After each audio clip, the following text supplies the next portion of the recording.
Hello.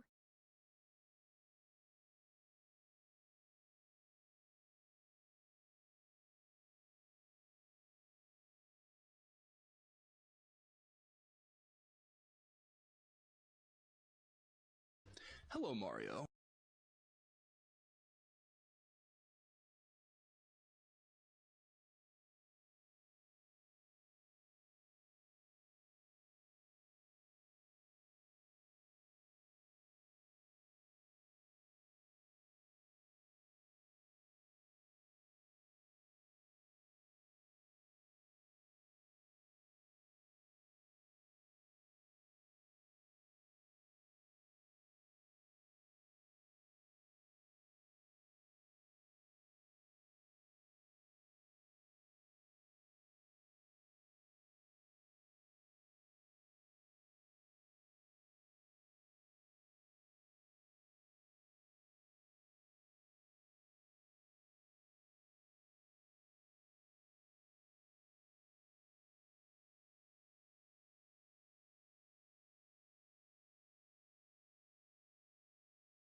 Banana time.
Ads suck, I know. Your eyeballs pay for dog's food though.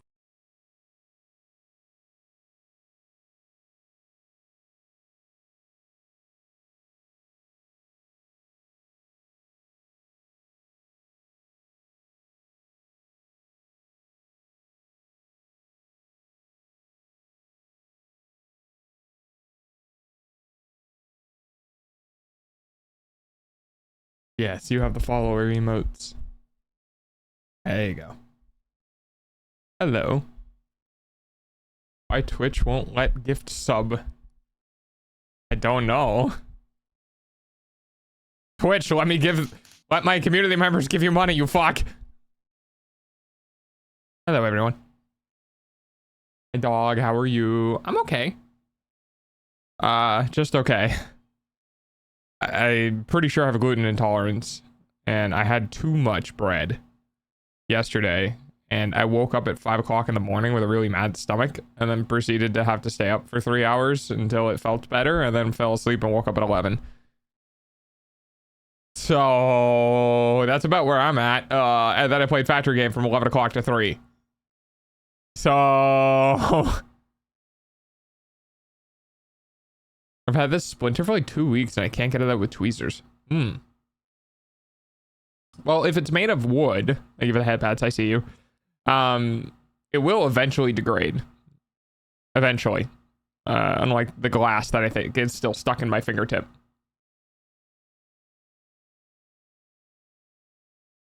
Oh. Okay. So, people who are made of treated wood. No, I think you can still break it down. Like, the wood doesn't degrade itself, but it's still wood. It's just chemicals. Right? So I think maybe, but I don't know. Like, if it's PT. I don't know.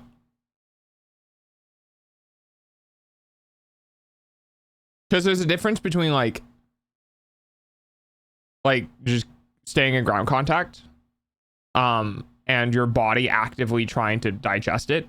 But that being said, it could fall under the same reason why tattoos don't get broken down, is because the individual cells in the wood aren't able to be like wrapped up by the white blood cells. I don't know. You should look it up. I'm curious. But yeah, your body can reject it, in which it repairs the skin underneath the wood and squeezes it out. So like it'll squeeze from the bottom or the top, and it will eventually push it out. The only time that doesn't happen is, I think, depending on how deep it is. But if it's a surface level injury, then the skin underneath it should heal and push it out. It'll take some time. You can, if you want, take a long hot shower until your fingers get like wrinkly or wherever you have the splinter. That will make your skin a little more pliable, and you might be able to get it out that way. Oh, hi Oni, bye Oni. Hi Danelle. Yeah, I have no idea. Oh, hi Heinz. Tina. Yeah, I have I have no idea. Hi, thank you for the follow. I have no idea what either of those songs are.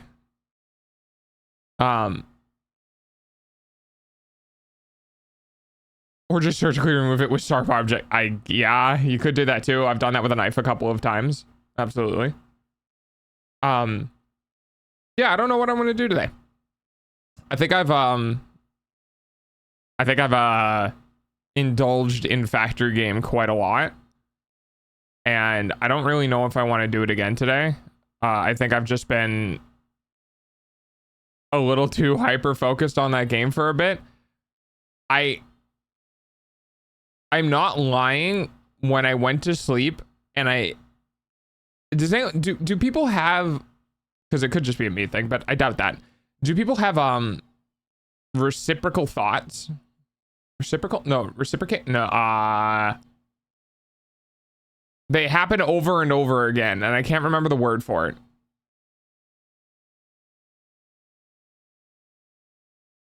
I don't know the word for it. Does Stream Elements change its state of blue? Obsessive? No. Recurring. There it is. Recurring thoughts. Like, or Ouroboros eating its own tail sort of thing. Recursive thoughts? Maybe I think it's recursive. Basically, when you go to sleep, you end up in a thought chain. And you think of one thing, which leads to the end of the thought, which spins back around to the start of the thought and starts all over again. And I was going to bed last night and I was like, you know, I'm really kind of like meh right now with the game. And I might go back and playing it because the more I talk about it, the more I want to play it. So maybe I don't get away from it. But I was kind of like a little meh with the game. And then I saw a short that was like, hey, there's this really cool thing you can do with an alternate recipe where you use it to make it's the iron pipes and iron wire. So you can use iron to produce wire to produce cables, but you can also use iron to produce wire to produce stitched reinforced iron plates, which take screws off of the production line. And for some reason, when I was going to bed last night, I kept just thinking about the iron pipes for no reason. I was like, oh, I gotta do the iron pipes. I gotta do the iron pipes. They're really important, I think. I don't know, but I need to make sure I get that recipe. Oh, the iron pipes. The iron pipe. Literally, that's all that was happening. And I couldn't get away from it, and I don't know why. That's Dogman. Hi, son. Thank you. I used to dreams to practice things. Iron pipes. Yes, the iron pipes. There's some other things that I want to automate for sure. I have my starter factory. Oh, you guys didn't see. Yeah, there's a train now. I have heavy frames automated. I'm automating high-speed connectors and computers. I don't have supercomputers yet, obviously. But like part of me wants to leave and start another base somewhere else for the purpose of like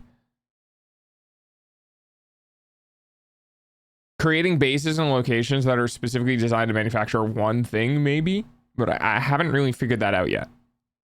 Oh my god, I almost forgot. You can put splitters on top of vertical conveyors. That's what I wanted to do, and oh my god, I completely forgot about that. Hi, Octo. I wanted to put splitters on vertical conveyors because I can have an entire wall of vertical conveyors that carry materials all the way to the top. And whenever you need something, you can just put a splitter on that vertical conveyor and siphon it off of the wall. And then anything that reaches the top of the factory would be considered overflow and it would just go into a sink. Oh no, not the factory. I once had a dream about Satisfactory where I made a really rubbish factory and it didn't work. And I knew I'd have to rebuild it, like half of it. And then I woke up and there was no such terrible factory. Thank God, that's terrifying. That's a nightmare. That's a nightmare right there. Get back in the factory. The factory calls. Get back in the factory. How are you, Octo?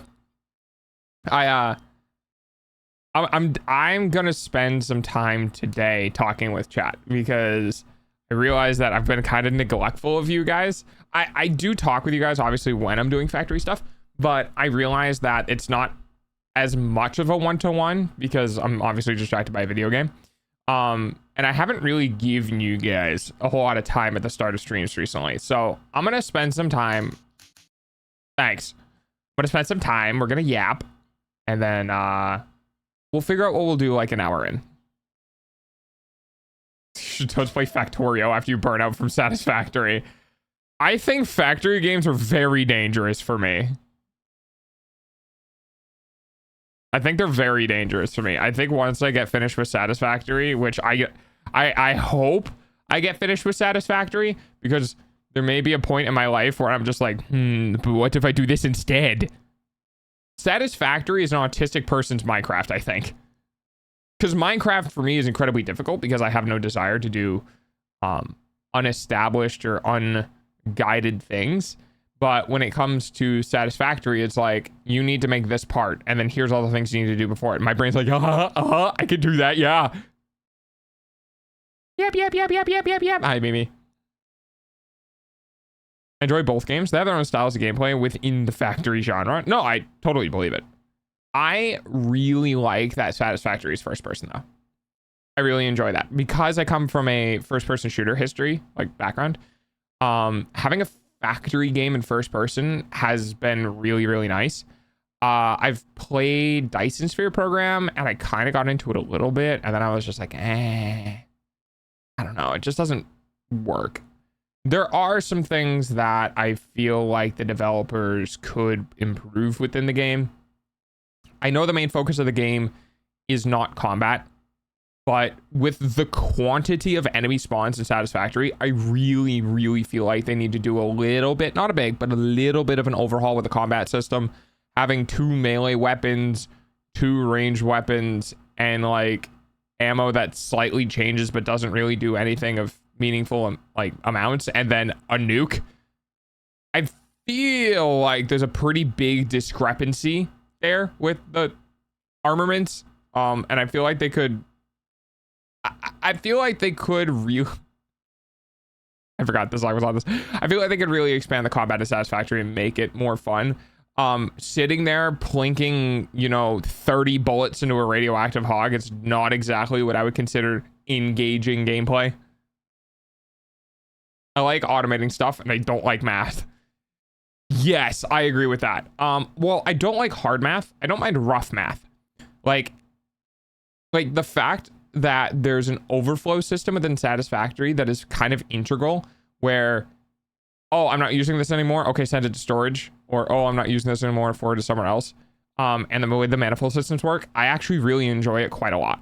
And I just know, okay, add all this up. Okay, the input needs to be this much. All done. It'll fill itself up eventually. It's so silly and amazing how Satisfactory has become one of the best FPS mechanics for a freaking Factory game. I think it would be interesting if someone modded the enemies in Satis to be more like Factorio. You make them aggressive, they're attracted to the factory and try to destroy it, so you have to build defenses. They have touched upon that. The developers touched upon that. They said the game is definitely a factory game first, and they don't like the concept of stressing out players of having to defend their factories, which I kind of agree with. Now, I do think the ultimate thing with that is give the players the option to do things that might cause creatures to come attack your base. Like, you have the ability to do a specific type of building, right? And there's a big warning on it says on the building that's like, warning may attract local fauna. And the concept is that it's not needed, or can be something like something that assists in the factory's capabilities, but isn't a requirement, so that if the player wants to use it and then enable essentially the factory defense mode, they can. Although I've played through like 4 worlds now and no longer need to scan for ore resource. I know where they all are. Yeah. I also... There's a couple of extra things I would do with the game. Number one is I would have an upgrade in the tech tree for the resource scanner that integrates into the HUD, so that you don't need to hold out the resource scanner anymore. I would do something along the lines of like integrated resource scanner, which, give us an extra head slot, right? Give us 2 head slots. And the second head slot is for the integrated resource scanner. And essentially what it is just a thing that goes in the second head slot. You get it at maybe like 7 or 8 tier, whatever that weird tier is. Not 9, but the one before that. The one I just got. So 7 or 8. And make it so that, when you pull out an object scanner and you flip to a thing that you want and put it away, that is now permanently integrated into the heads up display and will have an arrow at the bottom of your screen indicating where it needs to be. So that players can just put on Mercer spheres and go explore for hard drives, and then there's a little arrow at the bottom that points at nearby Mercer spheres. So, because one of my biggest gripes with the game is like, I don't want to fucking hold this object scanner for the entire time I want to go hunting for spheres, you know what I mean? One idea I think that would be really mix things up would be to remove all of the ore nodes and have them come down periodically as meteors. Oh,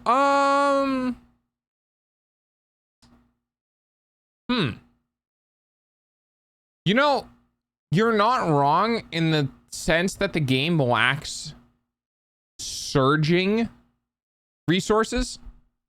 Like we have surging power generation through geothermal, but we don't have surging resources.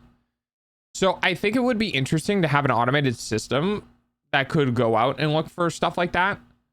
To like, if you had, so you'd have everything as normal, but you might have like a meteor impact somewhere on the planet, and you could assign drones or scan drones or stuff like that to go look for meteor impacts and bring the materials into a base. So you'd have like a surgence of excessive materials.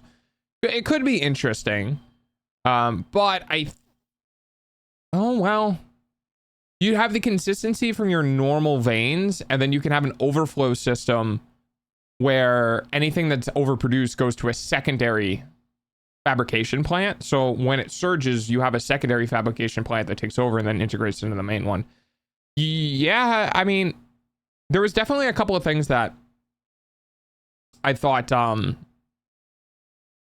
they could do with, I think they need to maybe have more surge power types in the game. Because right now all we have is geothermal and that's it. That's the only thing that surges. Batteries, I mean, does anyone really use batteries in Satisfactory? Because I don't. Because why would I? You know, like, oh, well, it's meant to cover you for blackouts. And it's like, well, why would I have a blackout?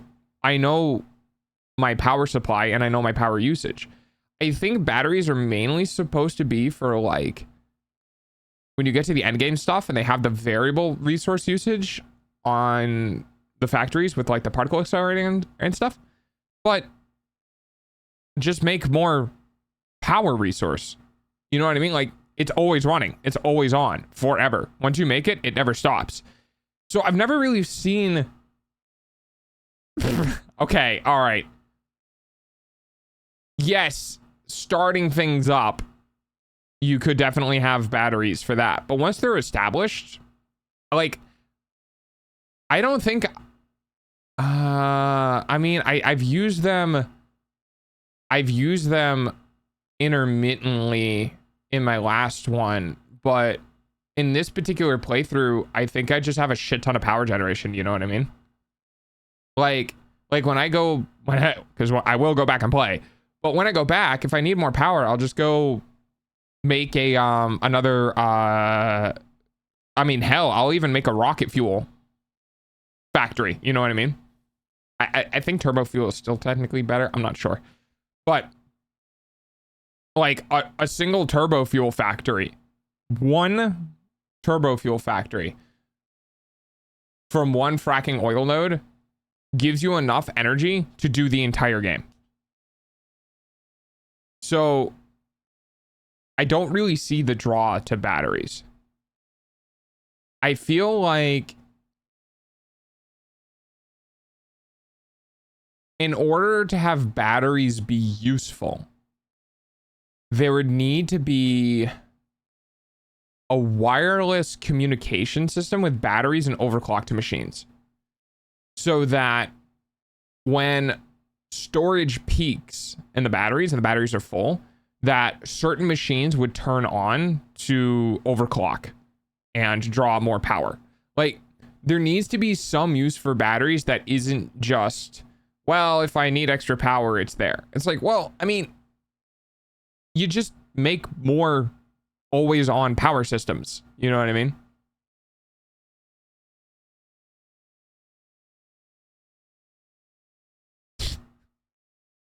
Oh, that was our, yeah, that was our last one.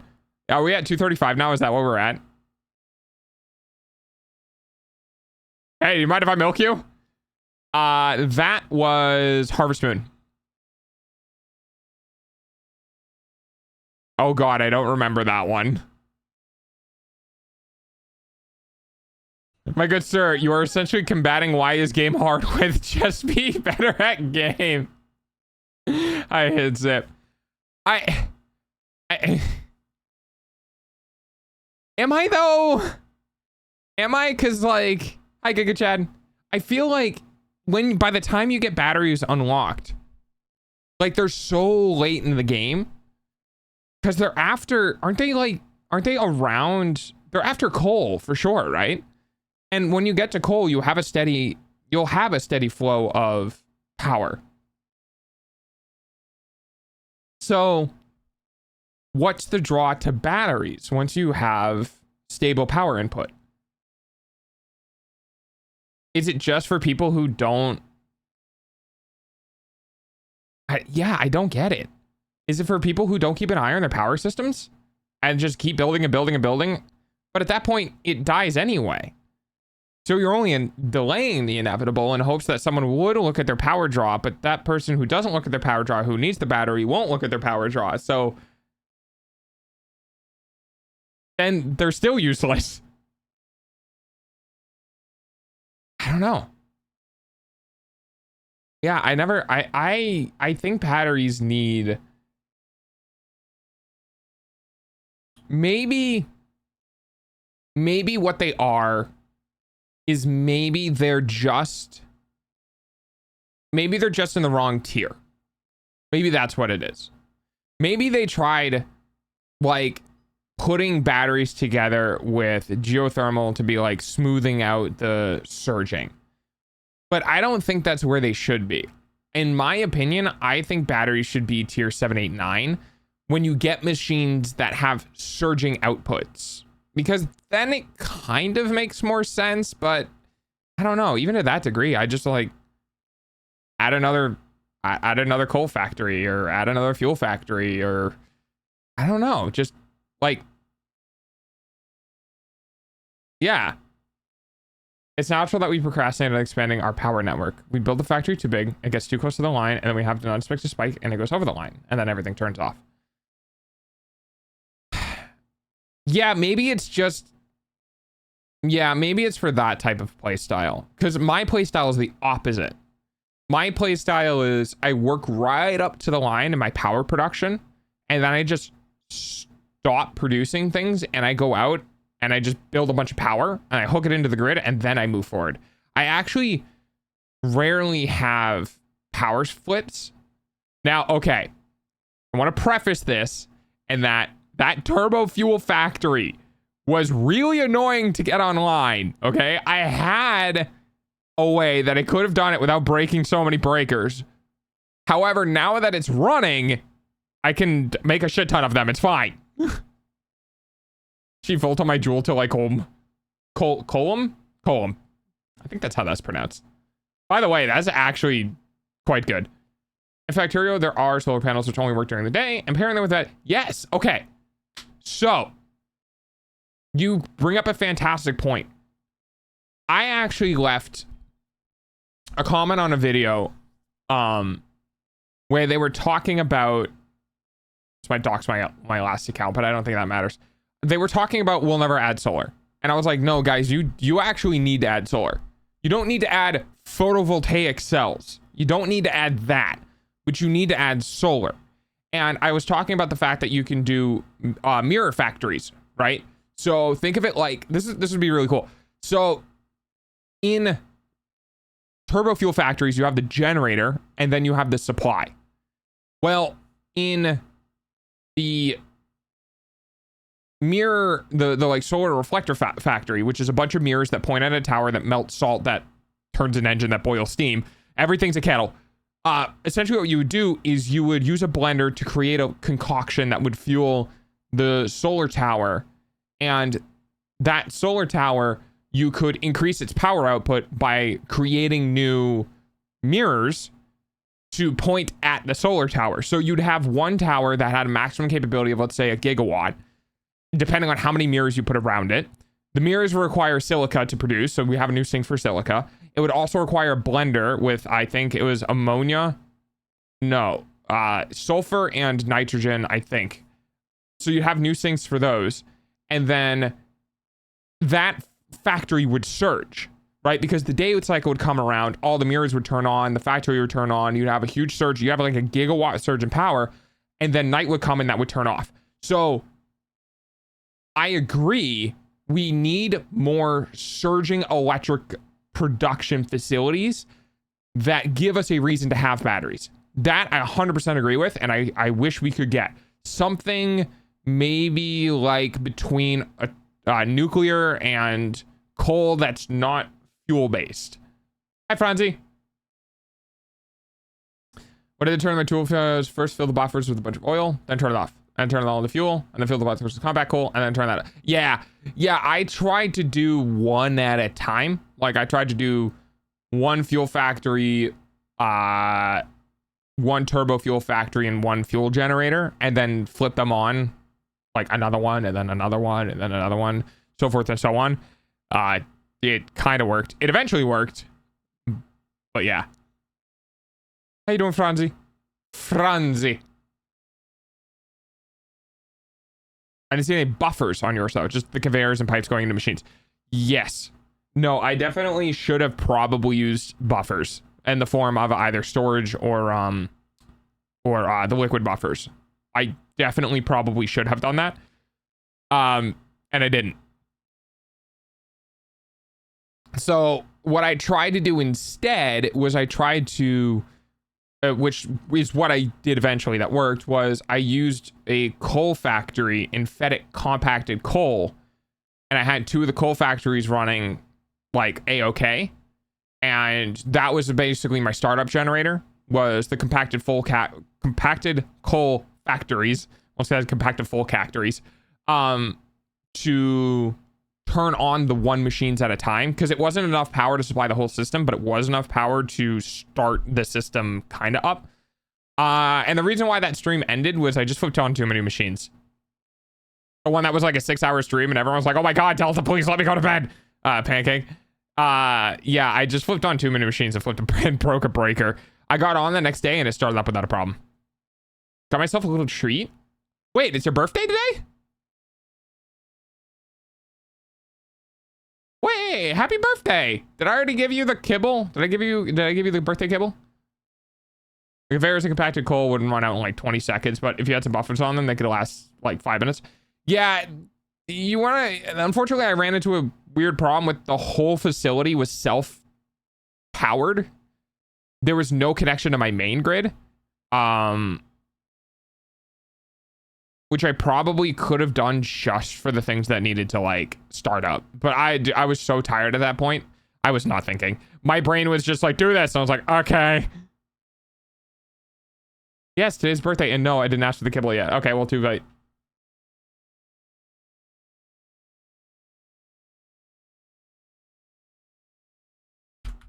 There you go.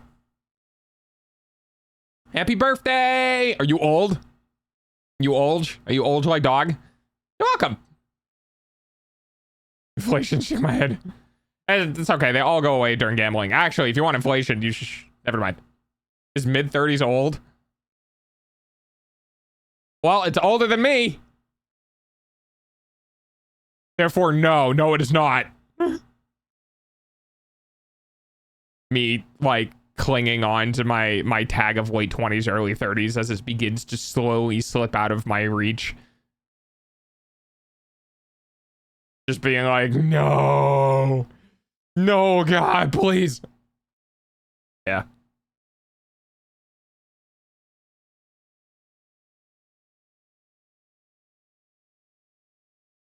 Rossie's also from Germany, I believe, right? Life ends at 30. Bro, my life was over when I entered high school. Nah, real talk, like, when you hit 19, or I would honestly say 19, 20, and 21 are probably some of the most stressful years of our life. Because that is when, at least in the United States, that is when society goes, okay, fella, you're now an adult. You can go to jail. You can legally vote. What do you want to do for the rest of your life so we can put you in crippling amounts of debt that you can't pay off until you're about 40? Any ideas? Because you better figure it out quick, because, you know, time's ticking, buddy. You got to get off to college. No one wants to take a gap year. Your parents want you out of the house. Come on, you got to get a part of society. You don't want to owe $100,000 to $200,000 in debt. Yeah, the United States.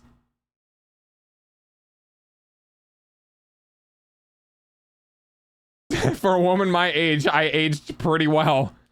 What does that mean? I don't know. It was another. Oh, sorry. I just read the comment before that. I think a big issue we've got is that we apply the standards of and expectations of our life based on a society that no longer exists. Ah, thank you for the face rides, Mimi. I'm looking at your hand. I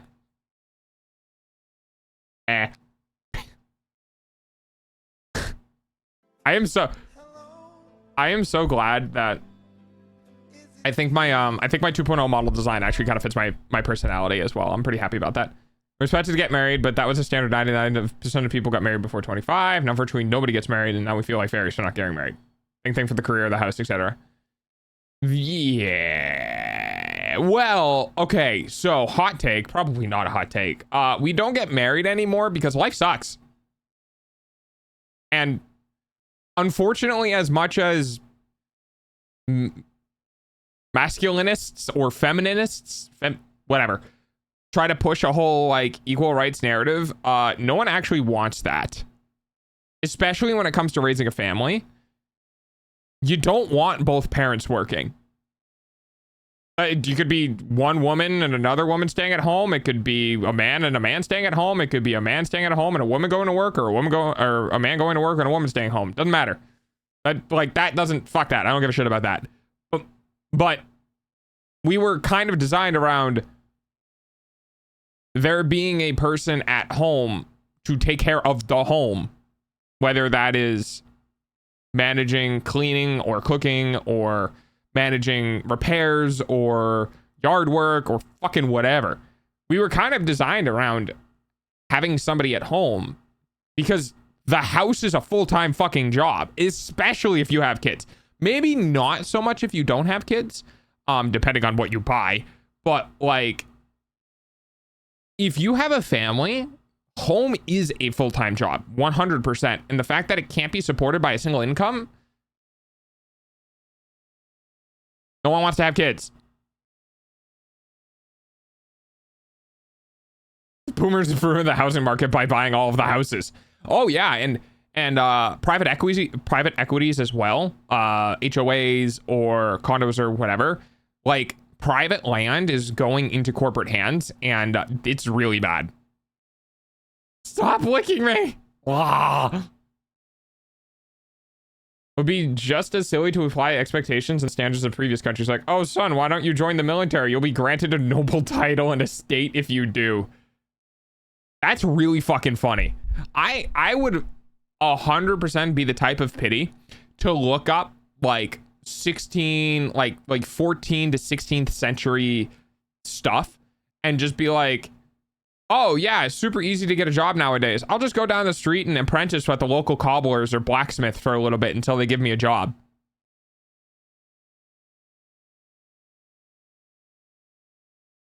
Yeah. Don't get me started on HOA. It's just a bunch of Karens policing how others decorate their houses. I mean, yeah, it is. And some HOAs aren't bad. I just want to say that. Some HOAs aren't bad because I think my dad's place is a part of an HOA. Kinda. But what it is essentially it's you don't get to you can't put vehicles in your yard. You know what I mean? Like, you can't just have decrepit shit in your space. Some people take it to like the nth degree, you know what I mean? The ones on TV and stuff like that. We're like, oh, your grass has to be between 2 and 3 inches and shit like that.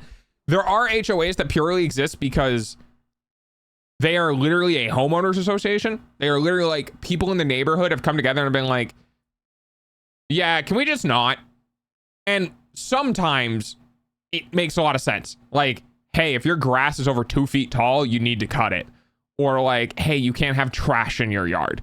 Like, basic stuff. But they're not treated that way, unfortunately. And they definitely can slippery slope into exactly what you expect them to be. We're like tag teaming our planet. That's hilarious. I don't think I'm gonna think about marriage for at least 10 years from now. As somebody who's gone through a marriage cycle, you don't plan on it. Honestly, you can't be like, I'm gonna get married by the time I'm 25. It's like, you know, because you could get married when you're 20 and have a lifelong partner that you have until you're 80. Or your type of brain is really hard to find a partner for, so you don't get a partner till you're 35. You kind of roll the dice when it comes to shit like that. It depends on how much you're gonna like put yourself in positions where you're going to potentially find a partner. And boomers don't get how people nowadays don't have jobs when they could just go into a factory and ask for a job. But even if a single boomer would try to apply for a job nowadays, they would lose their mind. Oh, 100%. No, there are stories online of people who used to be like that, who lost their job, whether it's AI, economic shifts, or whatever. Too emotional. And they go into the job market and they're like, this is awful. Even with all of my work history and stuff, I'm still not finding a job. And it's like, well, yeah. Because all of your colleagues who are in their 60s have the job that you want to get, and they're all not leaving their job because all of the people above them are also in their 60s and they don't want to fire their friends. So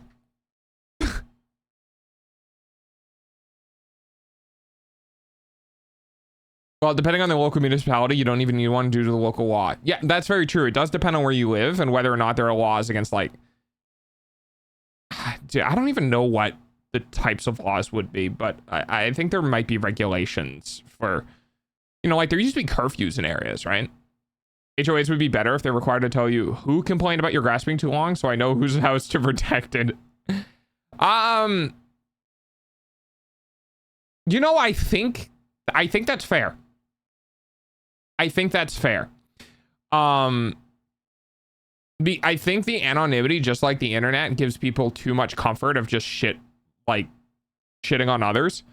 I think if you want to make a complaint to the HOA and the HOA goes, okay, yeah, we'll be an intermediary and we'll tell that person, but they're going to know you did it.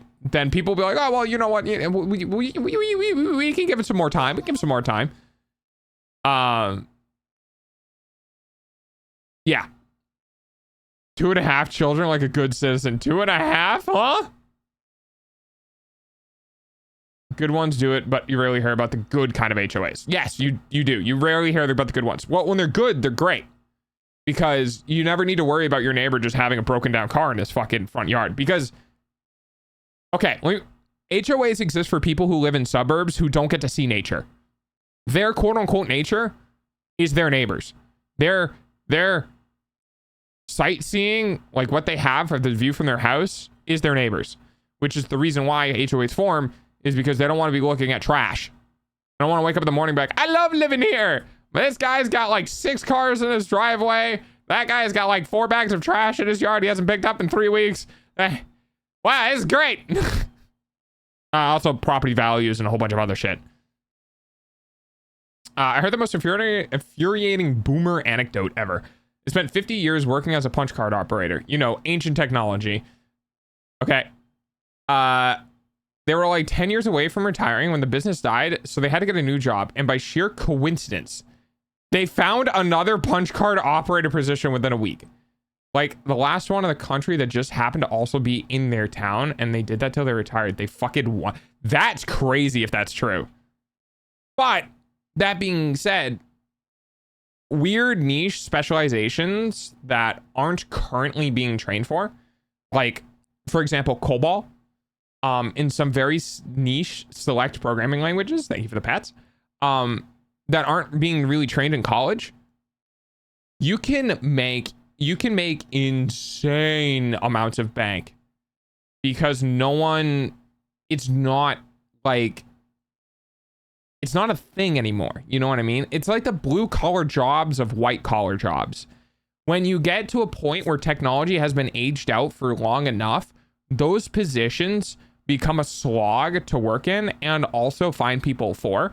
So like some people are like, oh, just become a welder, just become an electrician, just become a tradesman. You'll always have a job position. And I was like, well, as our technology grows, tradesmen are just old jobs, you know? Like we have factories now that do welding. We don't need to do it ourselves. The only reason why we still do it ourselves is because people still want to fix their own shit. Well, it's kind of the same way in new age technology. We have all this amazing code and all this, or languages and all this progression of technology. Well, we also have legacy technology that no one wants to fucking deal with because it's like welding. It's hard. It's weird. It's niche. There's not a lot of positions and there isn't high demand for it, but there's also a very low supply of those people who want to work those positions. So you can make bank in an obscure way, but that's not that, oh God, it's not what college is going to tell you to go into. It's not what your peers are going to tell you to go into. It's not what society is going to tell you to go into. So in order to know about those sort of things, you kind of need life experience, and congratulations, you don't get that when you're fucking 19. You get that when you hit your 20s and 30s, when you're like, wow, there's all these other positions that I've never heard of that are hiring because I've never heard of them. Because if I heard of them, they'd be more people in college going to those positions. Become plumber. I'm gonna become Mario. Hi, Fox. Oh. Hang on. Let me just scroll up real quick.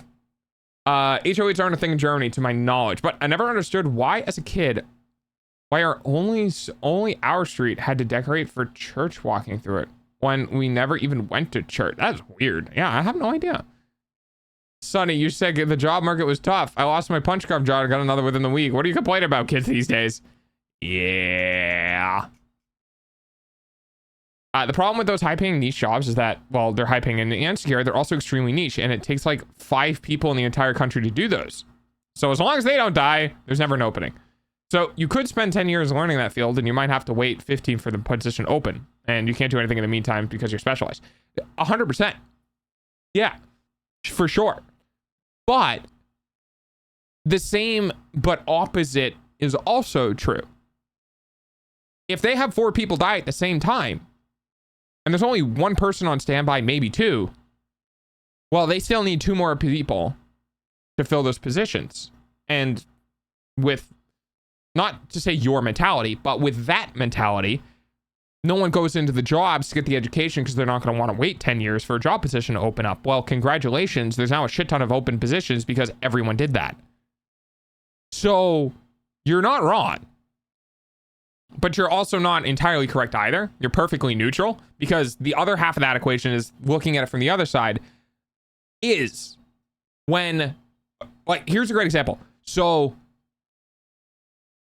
there's like this weird period of time, right? So when a job is being phased out and people are being laid off, the people with those skills, obviously, who can do that job are still around. So the likelihood of that job needing to be filled is now significantly less, because only a couple years after it's no longer really practical, everyone who used to work in that field is still around.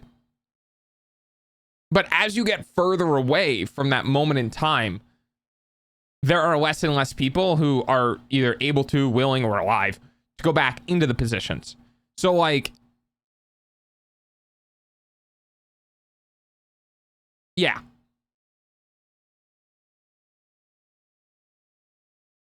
Fox, no, the flying stick bug. I do not need the regular Bile Titans. Oh my god, yes, the dragons, the Helldivers dragons that they're gonna be adding. Yes. Also, flying stick bug is hilarious. I love that.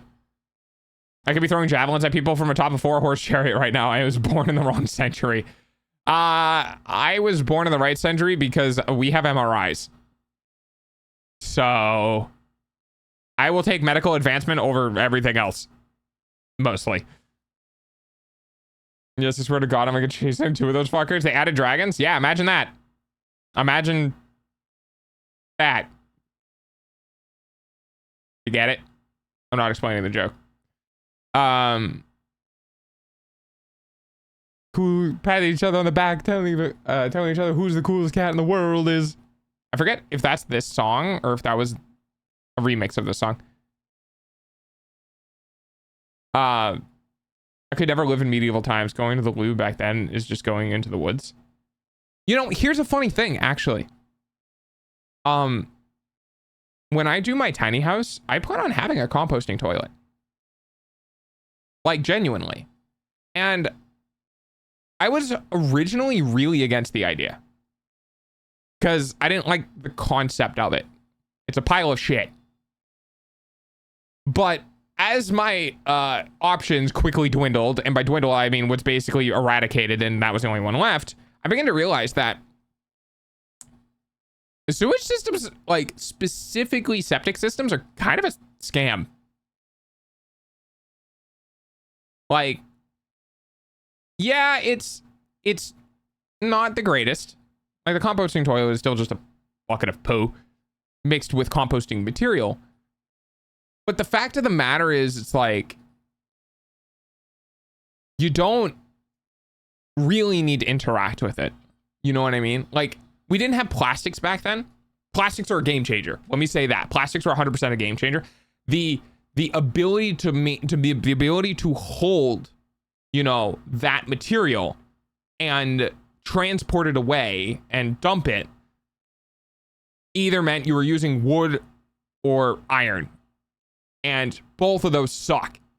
So modern composting toilets were made feasible by the introduction of plastics. So the composting toilet I'm going to have is, yeah, it's a fucking hole in the floor and a toilet, but you never need to flush, and you don't need to worry about things getting clogged in it. You don't need to worry about septic overflow. You don't need to worry about pump ups. You don't need to worry about leach fields. You don't need to worry about basically anything. As long as you have a woods, because you can't really do it, you know, in other parts of the country if you live in the city, right? Different thing. But when you're done and you're ready to pull the bucket out, you take the bucket out, you put it somewhere in the woods, and you just let it sit there for months. And then you place that bucket with a new bucket. So, like, the idea is that you never really actually need to interact with it to any, like, gross degree, because you just let it compost itself. And then when you do finally interact with it, it's more dirt than shit. You know what I mean? So I've actually really come around to the idea of composting toilets kind of more than septic systems, honestly, because septic systems I've dealt with, by the way. I had to fix a broken septic system. Would not recommend, was not fun, very bad month. And I don't ever want to do that again. It was terrible. I had to pay $4,500 for a septic cleanup crew to come out and remove the waste. They did a great job. They were gagging the entire time. Sorry, guys. But they did it, and they got paid a shit ton of money for it. Because that is literally shoveling shit. No one wants to do that. And I pay them a lot of money for one day of work, by the way. It was $4,500 for one day of work. They were out here for about 4 or 5, maybe 6 at the high end, but probably about 5 hours. And they left with $2,500 in their pockets. And I had to reinstall all of the plumbing. I had to reinstall or change out the pump that was in there because it was broken. That's what caused the backup. Like, it's not worth it. Hole in the ground for water to leach into the ground and bucket for shit. And you never need to worry about drainage systems ever again. And I just look at that and I go, that's awesome. I love that. I could get down to medieval times because I know how to make a bunch of shit. Modern medicine in medieval times would go super hard. Nowadays, it's a different thing. We have enough stuff to keep us healthy. Yeah. Yeah, but if you don't have a septic tank, what are you going to do with the body? Soak it in a base, not an acid. Septic systems are only good if you don't have to think about maintaining them. Yeah. Yeah. And you literally can't because you have to pump septic systems. Hi, Ruby. I think I already said hi. I'm sorry if I said hi twice. I might have said it in my head. Yeah, septic systems, they just are finicky. The ground can shift. That can cause them to crack.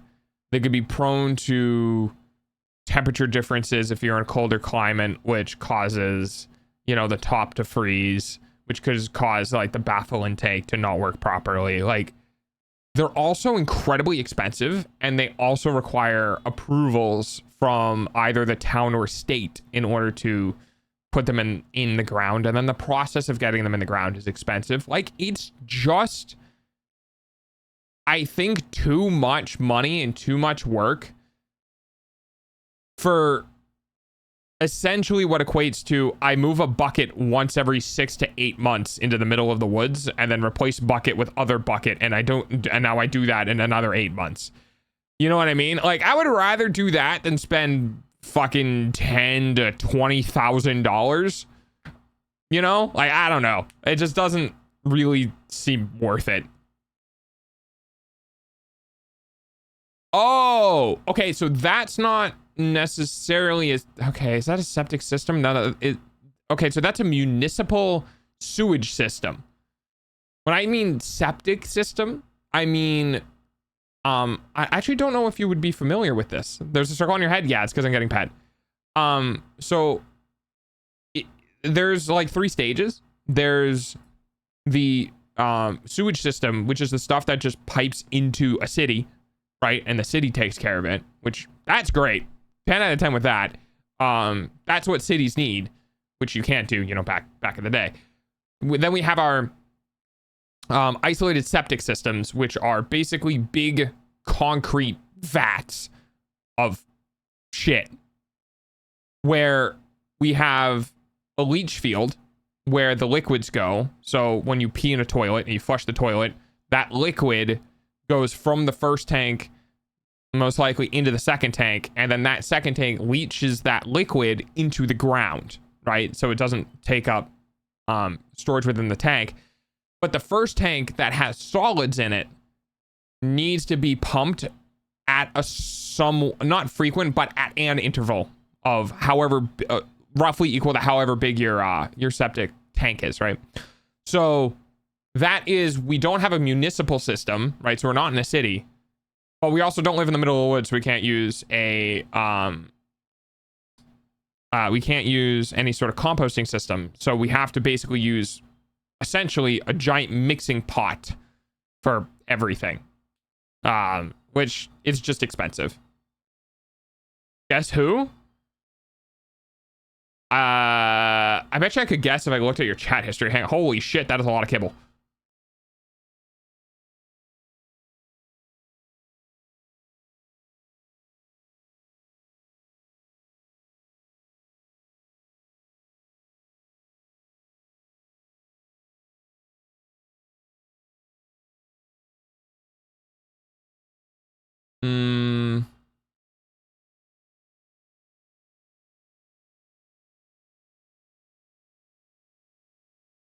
It's almost time for dogs hourly payment using your eyeballs. I don't know, but I think you, yeah, so you wish me a happy birthday, so you're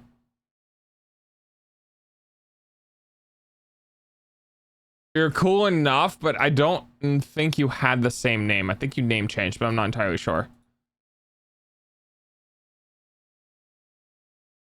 What was the command to see stock prices? Stock? I think it's just stock, right? Exclamation point stock.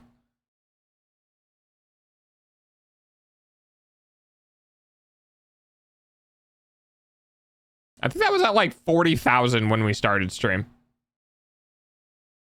To continue my quest for becoming mini swap. You run $1 billion. I did the pinky thing, but obviously you couldn't see it because I'm not a 3D model yet. Oh, speaking of which, guys, I finally got an update from my artist. It turns out they were working the entire time. For those who don't follow me on Twitter, because I posted this on Twitter. Turns out they were working that entire time. I thought something had happened to them in which they weren't able to do any work. That was apparently not the case. So I reached out to the artist and I was like, hey, I haven't really gotten an update in like 3 weeks. Everything going okay? And within, I think, like an hour or so, I immediately got a message back and it was a screenshot of 2 of the pieces with color. And I was like, oh shit.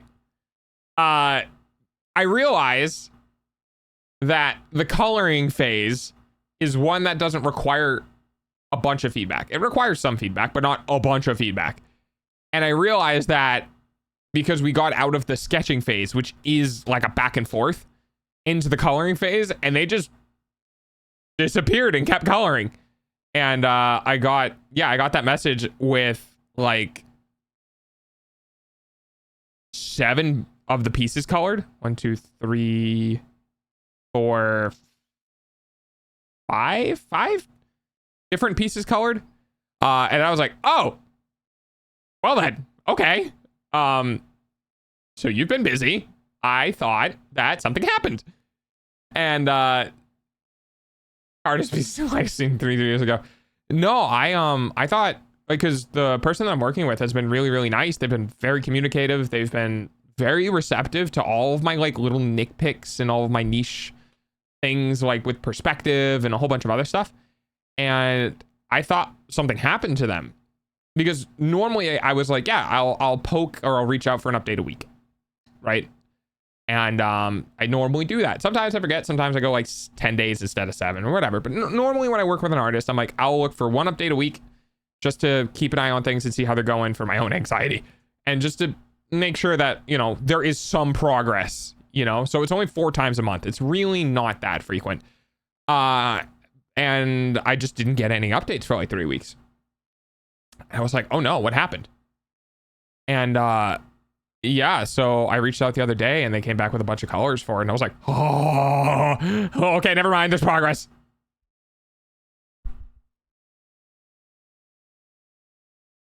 I'm gonna go look at it again because I'm excited.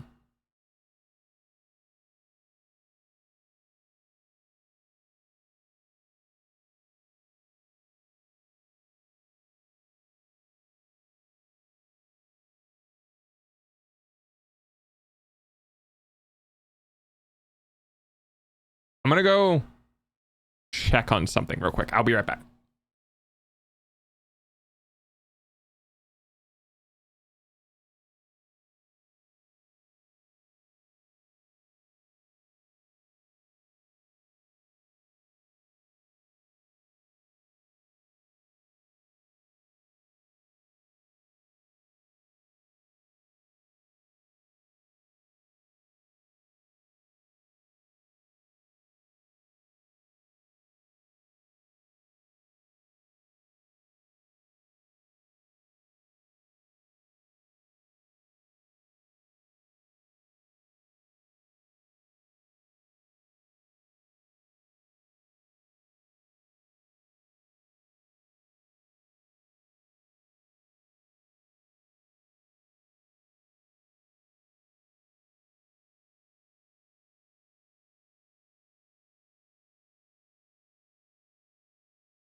I forgot I was muted.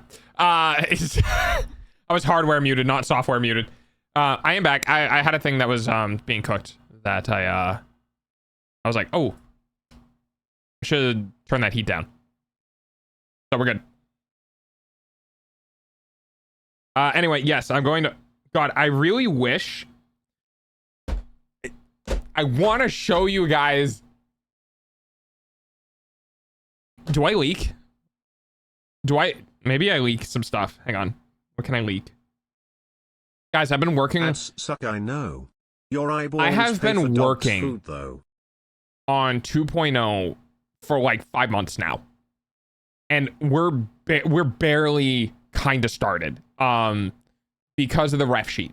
Not God damn it, Franzi. Not because of the ref sheet, like not because of the artist, but I mean that we can't really move on until we have a reference for other artists to use to create stuff. You know what I mean? Ah. Oh, it's sniffing the time. Hey, Tachi.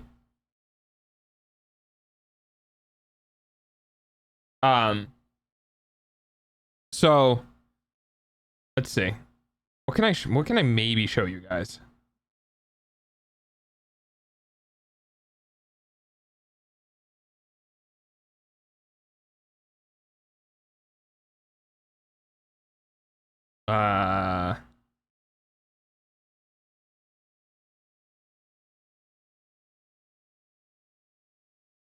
This one? Yeah, that's right. Okay.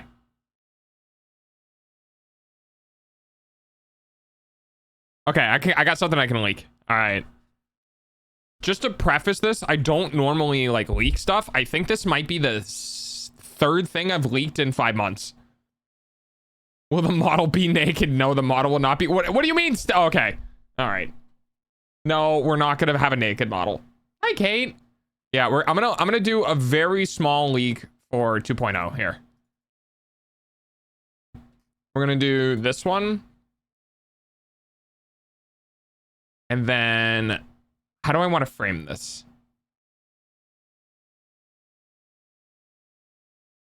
God, it looks so good. Okay, I want to preface this with the fact that as always as always, this is a work in progress and is subject to change, yada yada yada. And it's not gonna be a big leak, but it's gonna be something. All right, you ready?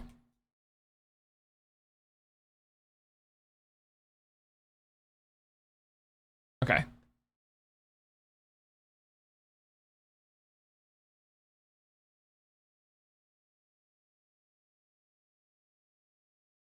All right, here we go. Oh. Hey, I dragged and dropped it. What the fuck?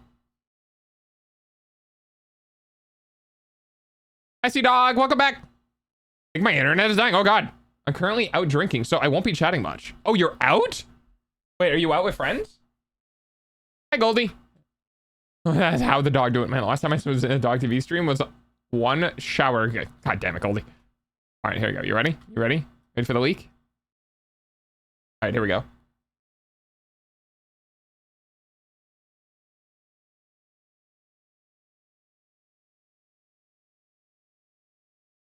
There you go.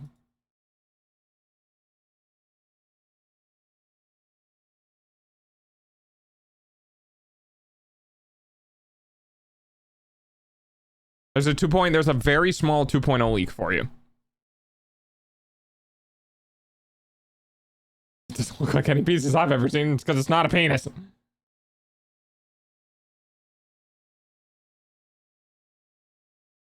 Stars. Yeah, stars. They're revealing too much. Well, see, the thing is that this is literally only because I can't. It's so goddamn cool. Is this trigonometry? No, this is not trigonometry. The constellation, correct. It is a constellation. And a piece of white. Is the dog is showing tail? Not in this. No, there's no tail in this. Bro literally leaked it in the whole. And my friends have all left me alone. The constellation of a triangle. Nope. Can you guys figure out what the constellation is though?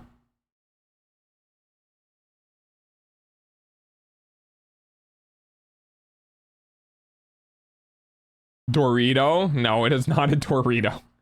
Well, I mean, it kind of looks like a Dorito. Dog. Batman? No, it is not dog or Batman. Not sine, cosine, or tangent.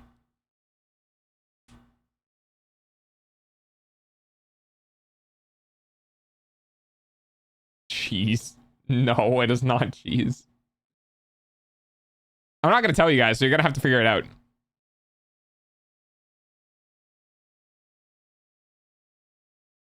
I'll never understand how people see constellations. A bunch of... The bull! Is it Goot? No, it is not Goot. The Winder Triangle? No. How do you see a scorpion? They were probably high. I don't know. Or drunk. Or some combination of both.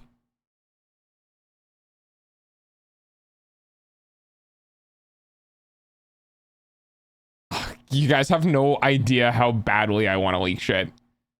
Because I do. I want to leak shit so bad. I've been working on this for so long, and I haven't even gotten to the point where, like, model shit is being done yet. It's just reference.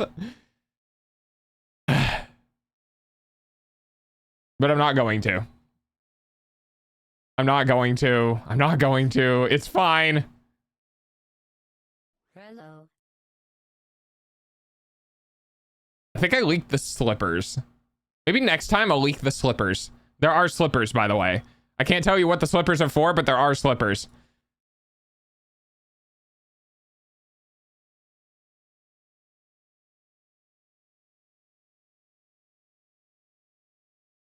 Capricornus, you are correct. Yes, it is, Ruby. It is Capricornus. Yes, Capricorn. Yeah. GigaChat got it. GigaChat got it first? Yes. If you leak shit, you should really go see a urologist. Well, if you leak shit, that's not a urologist at that point. That is... Oh, God. I forget. The one that works with anal cavities. Would urologists also work with anal cavities? I don't know. Toes. Yes, that is Capricorn. I did the very unoriginal thing of giving the birth year of my actual self to my character, so... Yep. There's some more lore behind... Oh, God. Oh, I didn't write that. I'm not writing that in the book. That is post-book. That will be fucking... Dude, I don't know. Prologue? Epilogue? Which one is... No, Epilogue is after, right? We'll do that. Maybe I'll make an epilogue for it. Poopologist. Just couldn't spell. Oh, okay.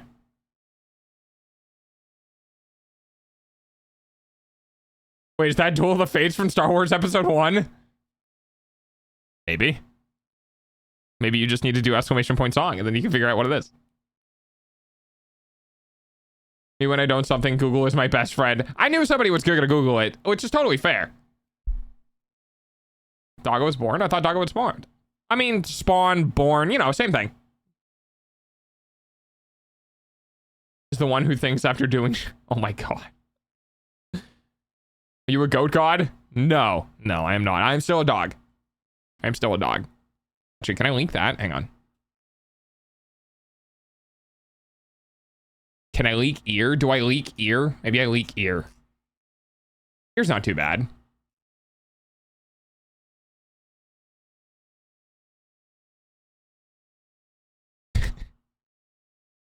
Is it too much if I leak the ear? Oh. Oh, I can't say that. Damn, I can't even clarify without spoilers. Nah, maybe next time. Maybe next time. A dog with the spirit of a goat. Oh my God. If you leak ear, you should go see an urologist. That isn't, hang on. Fuck, wait. I know it. Give me a second.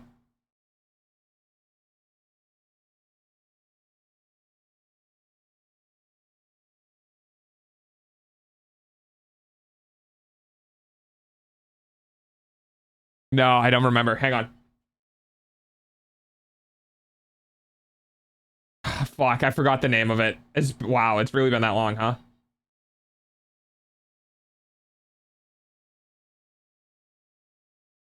Otolaryngologist, that's what it was.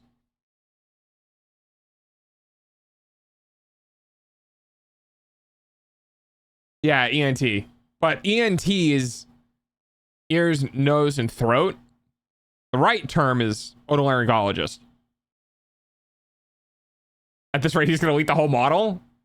No. No, I can't do that. I've worked on this for way too long to just be like, yeah, here's a whole model. Absolutely fucking not. To put it in perspective, let me just go look at my word. Hang on. Let me go look at my, and I haven't worked on this in a while. Let me go look at how many words long my lure is right now. Give me a second. Combined.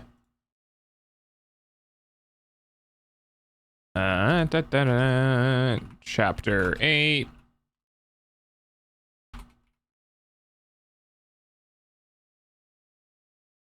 Uh, 32,500 words in the book right now. We are what am I, and I'm not done with chapter 8 yet. Chapter 8, we still need roughly another 1,500 words. So at the end of chapter 8, we'll be at 34,000 words at the end of chapter 8, which we're coming up into novel territory, I believe. I don't remember where novel starts and novella ends. Oh, bye, night. If your entire body was leaking, I think that's just called melting. That's fair. I like that one. When ear release? Not today. Not today.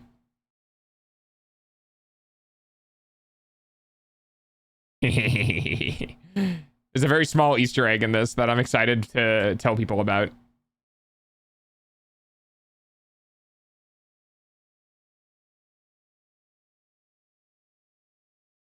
I think I already told people about it, but maybe not.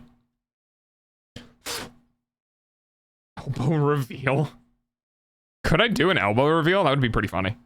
I can imagine, you know what's fucking hilarious? I can imagine, like, imagine being like a really big content creator and going, hey, we're going to do a whole new thing for my model, and doing these small reveals over time. And there's just one person who has like a shrine or something to you normally, and has compiled all of your images that you've shown to the public together in like this weird, like art stitched thing of like, oh yeah, here's an ear. So they take that off stream, they like scale it down and put it roughly where the ear belongs, and then like you show an elbow and they take that off stream and they scale it down and put it roughly where the elbow belongs. Those aren't stars, they are eggs. Some really big fucking eggs, my guy. I'd never. Yeah, okay.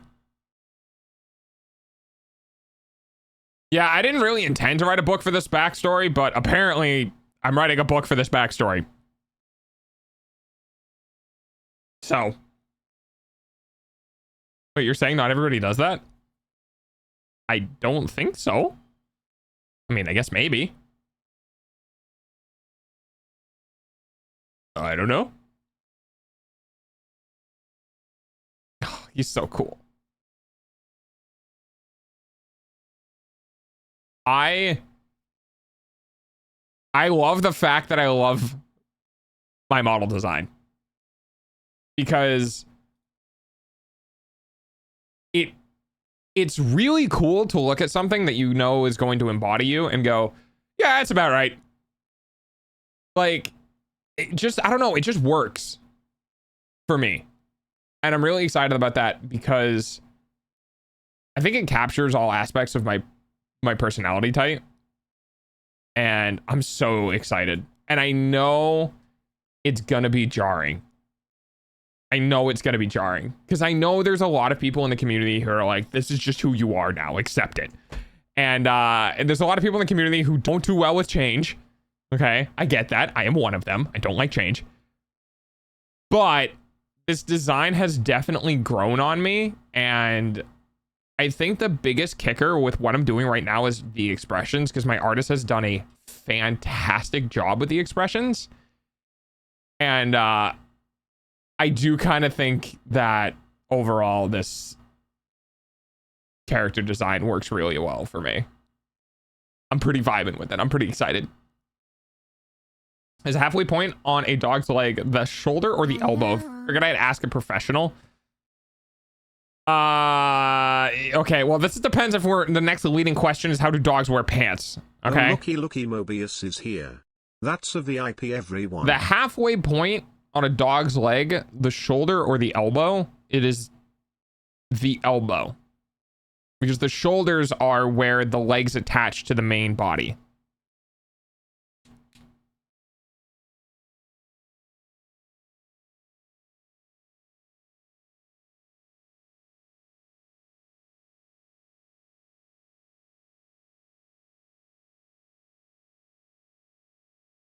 Man, I wish I could show you guys.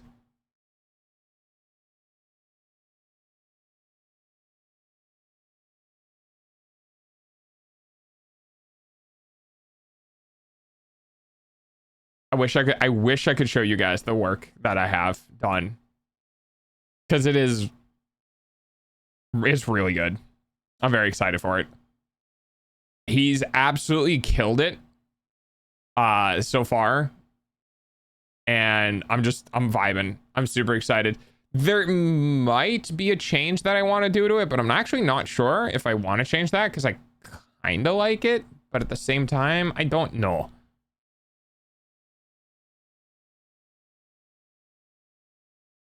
I don't know. But that's the beauty of this, is that after he's done coloring everything, we can go back over it and be like, okay, this? Can we try this? What about this? And thankfully, redoing colors, for the most part, easier than redoing line work, because you can just alpha lock the channel and go over it. Single pixel reveal? Of what? Remember when that one guy came in and asked if you were a furry?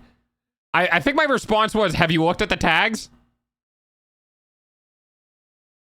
I found a repair shop that might be willing to put the software on a USB drive that I supply. I'm making moves. Oh yeah, because you don't have any other computer. Damn, dude, yeah, this is really tough for you, huh?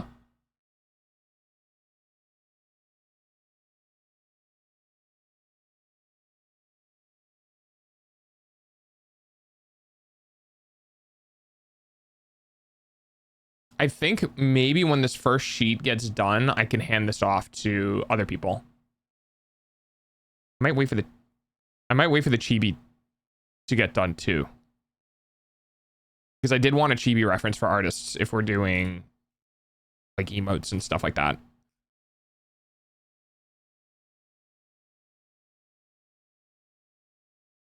I'm so excited.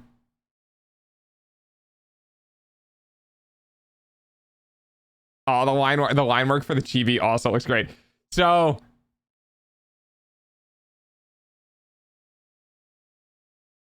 no, I can't. I will say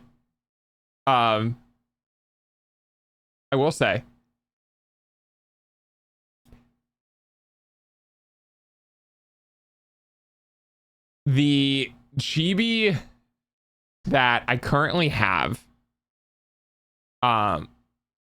being done is okay, it's okay, this isn't really spoiler because this doesn't deal with the character. This is more just like the particular art for this one. So on my ref sheet, I have a bunch of different references on my ref sheet because there's going to be a bunch of different things with him, right?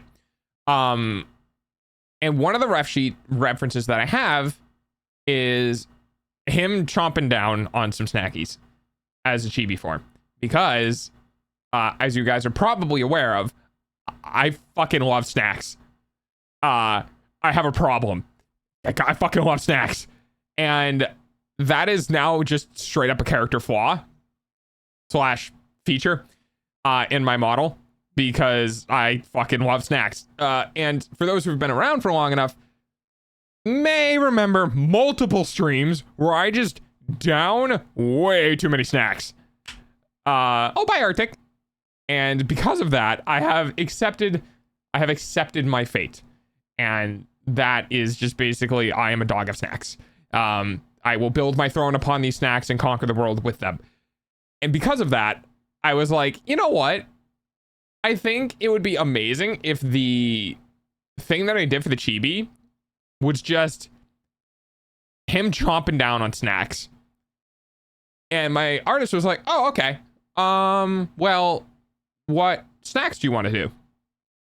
I was like, oh, that's a good question. And then I loaded up Amazon. And I sent my artist a screenshot of some of my favorite snacks from the Japanese snacks box. I'll see if I can find the image. Because I think I still have it in our chat history. Hang on.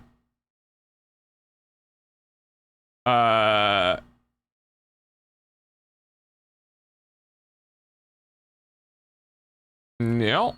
Where's my search bar? Where's my search bar? Wait, what? Where's my DM search bar? Is it somewhere else? Okay, I don't have my search bar anymore. What the fuck? Hang on. Where did my search bar go? Oh, that's my Discord search bar. Okay. Then I guess I will download it on my phone. Because I think my phone should still have the search bar. Yeah. What the fuck? Okay, I don't know what's up with that. That's unusual. Here it is. Okay.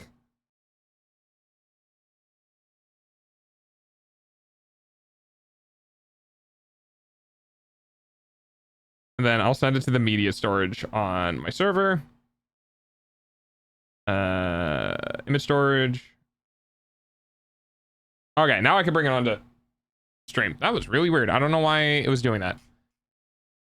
Okay. All right, here we go. So I literally sent my artist. This is the image. This is exactly what my artist was received.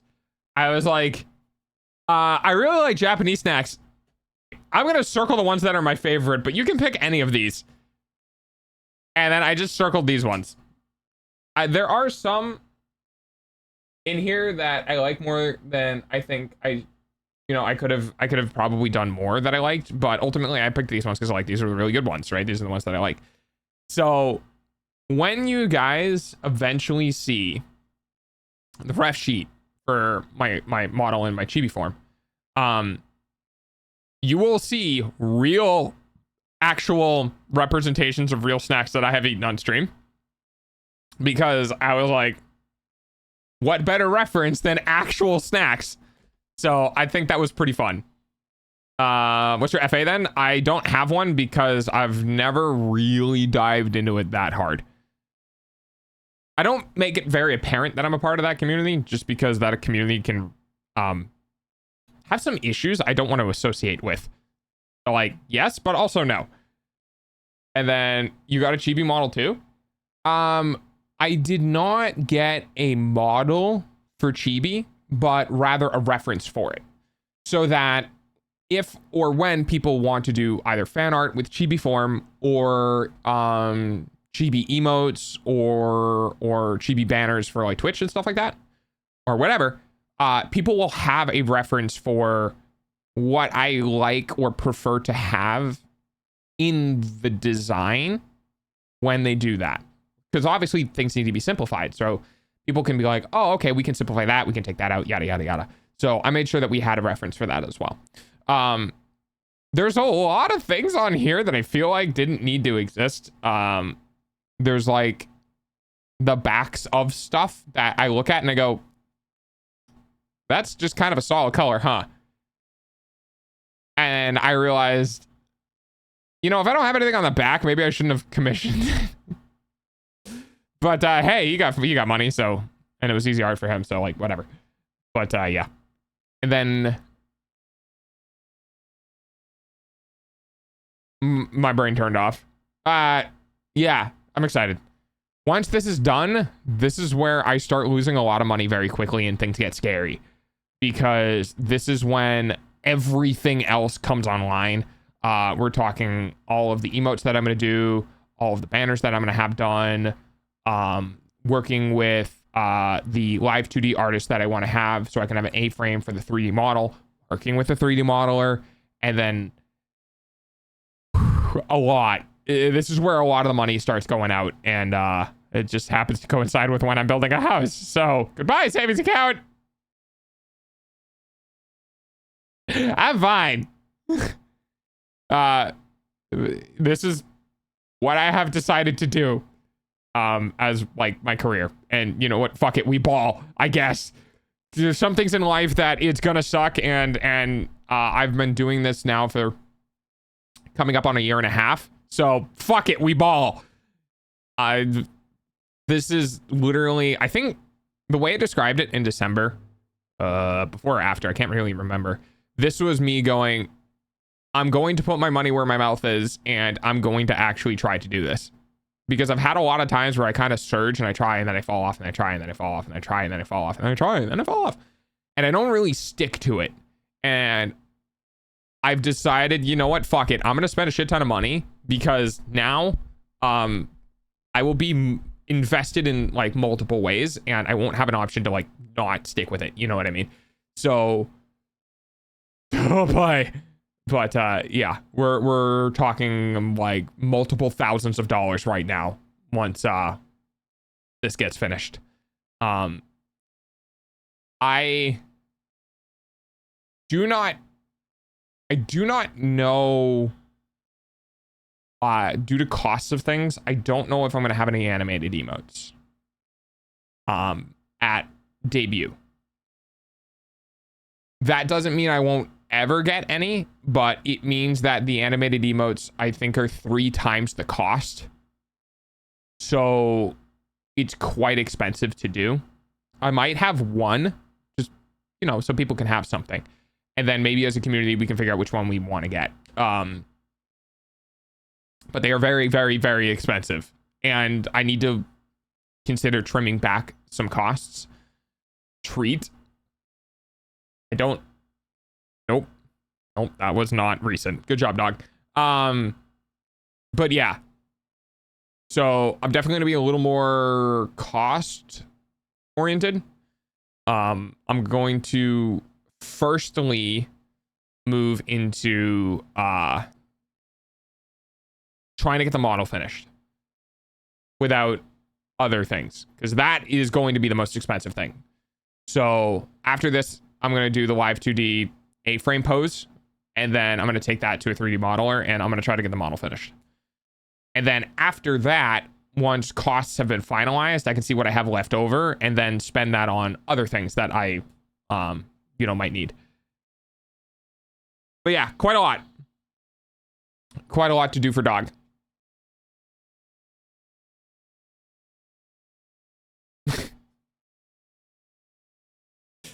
I'm going to go ahead and we're going to remove that from screen.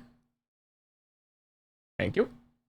And yeah, so we'll see how things go. Of course, I will keep you guys updated. If you are listening right now, and you are lurking, which by the way is fine, and you want to stay updated, most of the time these updates happen at the very beginning of stream. So most of the time. So if you want to keep updated on this sort of stuff, I may also post in the Discord to, like, not announcements, but the doggo updates.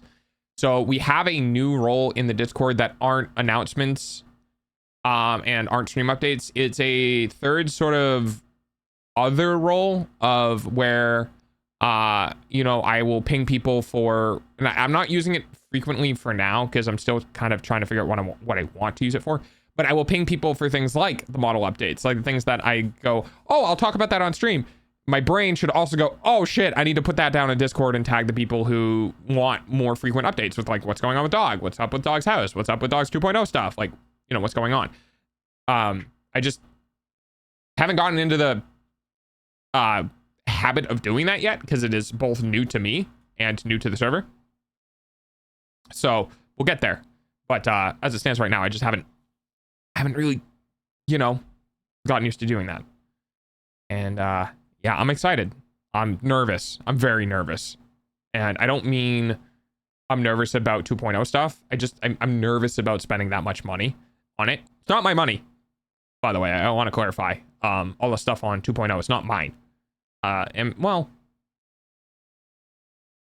I did put $1,500 of my own cash into it on top of what I got from the subathon, but most of the money for this 2.0 is not mine. And I respect that very much because this is what was given to me. So therefore it is going to be turned around into what it was given for. But it still makes me anxious because I'm an actually anxious individual. And losing, the savings account is scary. But, that's why we'll have the debut-a-thon.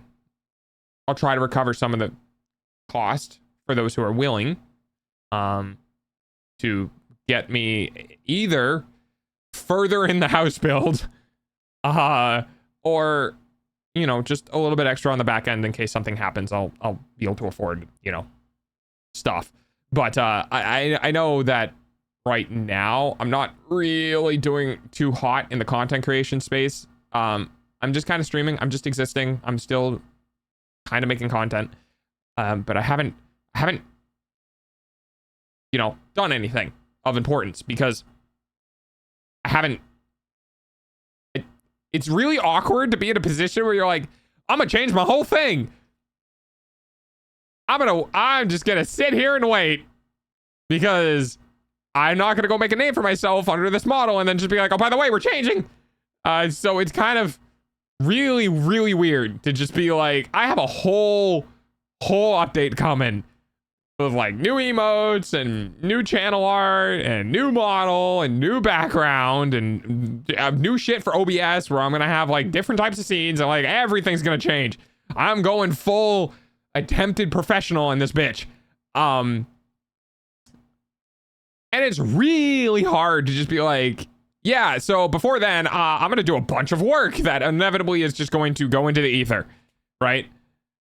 So it's kind of tough to do that. I do have some plans. To be completely honest with you guys, I haven't really made any plans post-update, like post-debut, whatever, because I don't have the brain capacity. Like, I don't have the ability yet to do that because of all the things that are going on. So, at some point when things calm down, then I can start tackling that. But unfortunately, it is very much so one thing at a time. And due to the size of things, I can't really move ahead past some things because I need to do that thing where I need to understand what I am capable of and what I want to do, because what I am capable of and what I want to do are not the same thing. So like, could I push really hard in the space and maybe get out there harder and become more popular? Yeah, I probably could. But do I want to do that?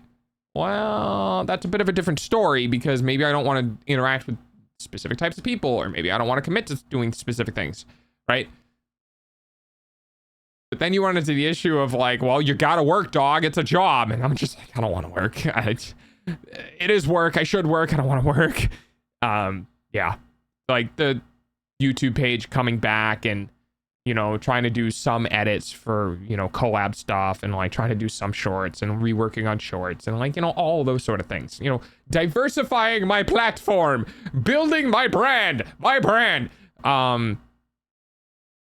It's all really kind of shitty business stuff that, no hobbyist really wants to do, but ultimately, if you want to make it somewhere, you got to do it. And I just like, okay, how do I do this without burning out and also keeping it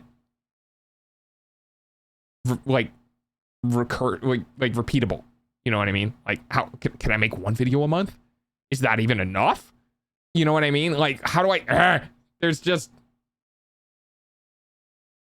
a lot to do. There's a lot to keep track of behind the scenes. And, yeah, it's tough. It's tough. Because I think part of my brand is, part of my brand, I don't know if it works well. Right? Because like there's a lot of entertainers out there but they're not, or maybe they are. Maybe I'm just fucking dumb. Maybe I don't know. But they're not just like going out and being like, oh yeah, I got all this work to do. I got to do all this stuff. And it's like back in my head is like, yo, dog, hey, entertainment time, not talk about business and work time. But at the same point, it's like, yeah, but that's me. That's what I do. This is what I do. And I can't not do that, because what if people actually are like, oh, this is kind of interesting to see the behind the scenes and like what's going on and like what he's thinking about and what he's progressing towards and all that sort of stuff. And it's like, there's this awful thing. Okay. So by the way, any artists out there, right? That's content creation is kind of a form of art. I like being around to listen. Let's go. Any artists out there? Hey, fun fact.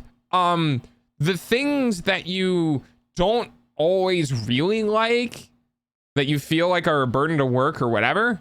Hey, turns out that some of those things could actually be really well liked, but not by you. Right? Like genuinely. Hello. Genuinely, there are. Thank you, Mimi. There are things that you can do as an artist where you're like, I want to do something different. I want to do a different medium, right? And artists will look at it and be like, I really don't like that. Thank you, banana. Or I don't think that vibes well, or it's just not right. Something along those lines, right? And it turns out that like actually a lot of people like that. And you just kind of go, oh, huh. Okay. And it works in both directions of good and bad, right? So like you can get shoehorned into doing one thing because that's what people know you for, that's what people like, yada yada yada. Or you can actually break out of a shoehorn because you tried something different, and it turns out that even though you don't think it does well, you don't think it's good content, you don't think it's yada yada, turns out a lot of other people like that, and a lot of other people don't get that content because everyone thinks the same thing, right? So if everyone thinks that this particular format or this particular talking point or this particular thing is not good entertainment or isn't fit within the VTuber space or whatever, and they don't do it because they all agree on that, but people like it, they don't have anywhere to go to hear about it or talk about it or whatever. And they're just kind of stuck in the space where everyone doesn't like it or doesn't want to do it. And I kind of don't want to do that to myself. Like, yes, I know I could be more entertaining. I know I can, but I don't really want to play that up. You know what I mean? Like, I'm not the streamer who, is constantly screaming at everything or is constantly cracked out. Like, that's not my stream. But my brain is telling me like, hey, that's what does well, right? That's how you get popular. And I'm like, I don't really want to do that. I don't want to get popular like that. So I have this really hard time with the thought of growth and the thought of working towards becoming more entertaining or becoming more popular, because a lot of the stuff out there that works, especially in the VTuber space, is not things I want to do. So I'm trying to, this song is me in the woods cutting down trees without a fucking any idea of what I'm supposed to be doing. And I realize that this is a lot of like combat stuff and kind of doesn't fit the vibe that I'm going for. Okay, we're just doing all Harry Potter. I'm just gonna hit shuffle. Okay. Okay.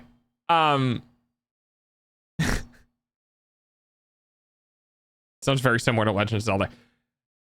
So I want to do things that I think are fun, and I want to do things that I think can be entertaining, and I want to do things that aren't saturated within the VTuber space, which is, I don't want to say a low energy streamer, because I don't think I'm low energy. I mean, I can be. Sometimes I'm just like, and I just sit there and I play factory game for 2 weeks straight.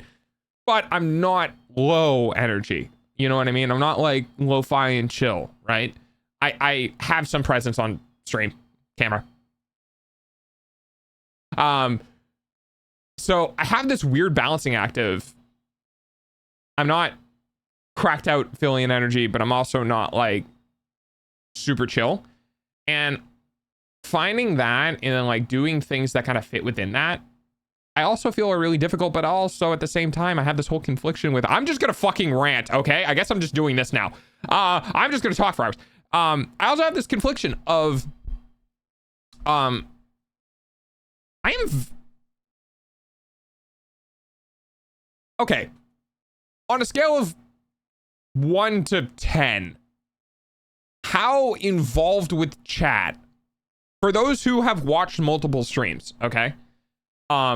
Or multiple streamers ranging from small to large, on a scale of 1 to 10, how integrated do you guys think I am with my chat?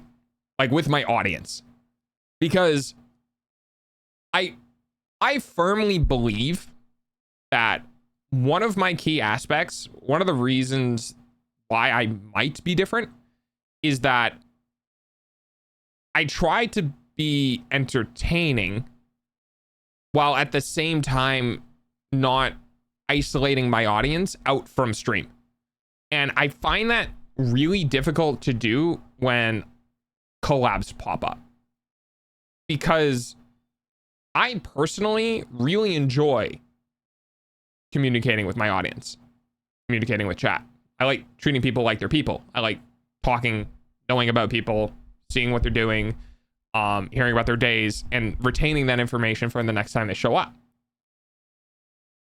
4, 6, 6, 6.5, and 7 is the range, I think. So like 4 being a satisfactory. Okay.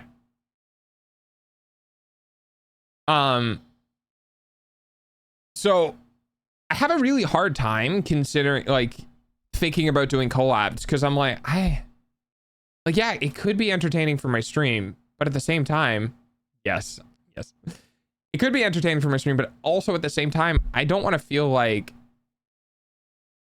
I'm disengaged. You know what I mean? Like think about it in the way of other streamers when they have collabs. A lot of the times when larger streamers or VTubers have collabs, I don't see them reference chat at all. Like almost ever. Like chat will still move. They'll talk amongst themselves, or they'll have a comment to something that happens. But I almost never really see streamers interact with chat, but that's not exactly a knock against them. That's just kind of what happens. You know what I mean? Like, unless they're both communicating, like share chat or whatever, I feel like whenever collabs pop up, both streamers just kind of turn off communicating with chat. And I'm like, I don't really like that. So I do want to do collab things, but at the same time, I don't want to not, you know what I mean? I don't know. I haven't really quite nailed what I want to do, you know? I think for the most part, if I want to look this as I'm sitting down in the business meeting and I'm communicating with myself, I'd ask myself, what do you think makes the grand majority of Twitch? Do you think the grand majority of Twitch are people who interact with the streamer? Or do you think the grand majority of Twitch are people who put a streamer in the background and then almost never talk in chat? I think we know the answer to that question. Because of that, it would be beneficial to do collabs. Because even if you're not talking with chat, if you're being more entertaining than you normally would be, then you are pandering. You are creating entertainment for the larger audience that is Twitch. And I'm like, oh. Yeah, but that sucks. Because that's the awful part of being a streamer, right? That's the part that I don't like, is if you want to grow, you have to do the things that work best on the platform. And it's like, I get in this confliction of like, oh God, what do I do? You know what I mean? Like, because I don't want the people who are currently a part of the community to feel ostracized or feel like I'm forgetting about them because now I need to go do this. So yeah, there's, you know, and obviously there's going to be times I'm not going to be able to do collabs because holy fuck, dude, I am not a people person. Do I like individuals as people? Yes. Am I a people dog? Not really. Nothing against people. I just, maybe it'll change when I have less obligations at home. You know what I mean? When I'm not working on a book, when I'm not building a house, when I'm not working on a rebrand, right? When I'm not doing a bunch of things on the back end. But then I'm like, well, okay, you're not going to be doing those things, but then you're going to be doing work things like editing, like this, that, and the other stuff, right? So it's really hard to digest all of this and formulate some sort of plan because I'm not at that phase in the career yet. I like to phrase it, I'm not a people person, I'm a person. That's fair. Yeah, that's about right. I'm not at that phase in my career yet. You know what I mean? Like I haven't taken those steps into an original character. I haven't taken a step into my niche. I'm still kind of at the door working my way in. I just happened to pick up a bunch of strays along the way. Hey, I picked up a bunch of strays along the way who also found me and went, hey, I support you. Like, hey, I think you'll do great things. I want to be here when you nail like the original character and original concept and the original creations of stuff, and like you transform yourself into a VTuber. And I'm like, yeah. It's kind of tough, Person is interesting with conversation. People are dumb. Yeah, hive mentality and groups of people versus individuals. Yeah. And yeah, it's just it's something that like I want you guys to if you're hi Chloe, if you're listening, if you are lurking and you've kind of been roughly following along in the background, I want you to understand that all of these sort of thoughts, all of these sort of feelings that if you're paying attention, you kind of might be, feeling as well, because, empathy and those sort of things. I want you guys to understand that this dialogue, I want you to understand this is an everyday occurrence. Every day.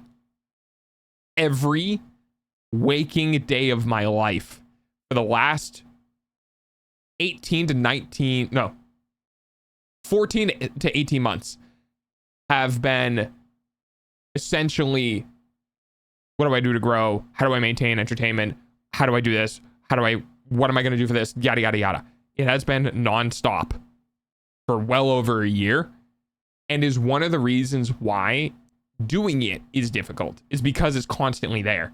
So as a streamer, especially one trying to grow, is significantly harder than someone who has a platform. This, like, I was talking to May a while ago, and Knack, I will read your message in a moment. I was talking to May a while ago, Asher May, and we were talking about the fact that people don't realize that streaming is front loaded, right? When you work in a field, like a cashier, whatever, right? It's like consistent. It's universal. You work for this much money this day, and then 3 years down the line, you're working for the same amount of money on the same day. Streaming or entertainment in general is all insanely front loaded.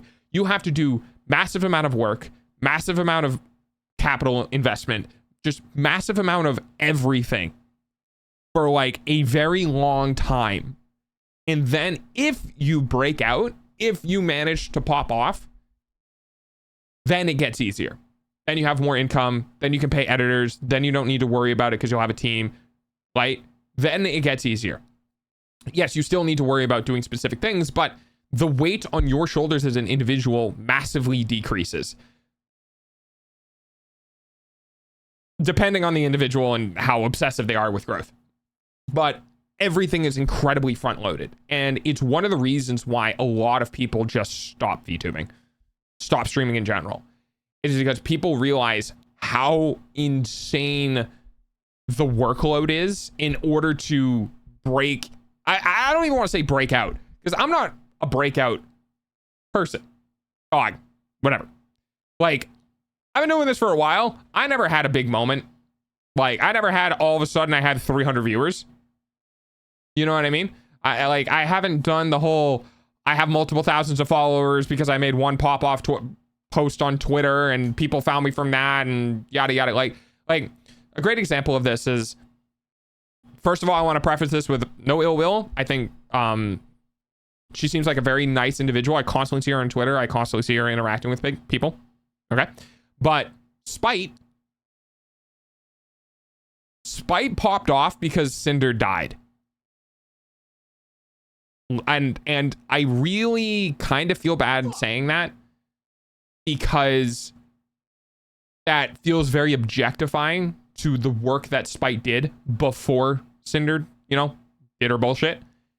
And I don't want to devalue the effort that she's put in before that incident, okay? Because if it wasn't her, it would end up being someone else. But when Cinder essentially imploded, there was a huge 10,000, 100,000 plus influx of VTuber watchers who didn't have a home. That got sort of trickled down and distributed amongst the entirety of the community in general. And Spite got a lot of that attention because she was very similar. Hellhound, right? And that was her pop-off moment, right? That was her moment where someone on the upper echelon fell from grace and made a spot, and she was able to, I don't want to say capitalize because that feels kind of predatory, but she was able to be there at the right time in order to come up and try to fill that niche. And I obviously don't have that because I am fucking tiny. I am nowhere near the point of even being able to be recognized by someone to put into that spot because someone else left, and you know what I mean? But sometimes you get lucky with that, and it's a gamble. This entire thing is a gamble. You know what I mean? Like, Yoka Siri followed me on Twitter. Yoka Siri had followed me on Twitch, right? Like, they're cool, awesome. Somebody who's known in the space has kind of like waved at me across the street. That is this industry. And I look at that and I go, that's really cool. Awesome. Maybe one day, somewhere over the rainbow, way in the future or whatever, that might influence my growth. I want to be very careful with these words because I'm not talking about using someone else who has an established platform to try to grow. I'm talking about somebody being in my ring, someone being on my side and helping me in a way that befits them and isn't parasitic, and aiding me in growth in a way that can be, you know, more beneficial than what's going on around me, so I can, you know, beat the race essentially. But I don't know unless I just keep going forward, which is really scary. But yeah.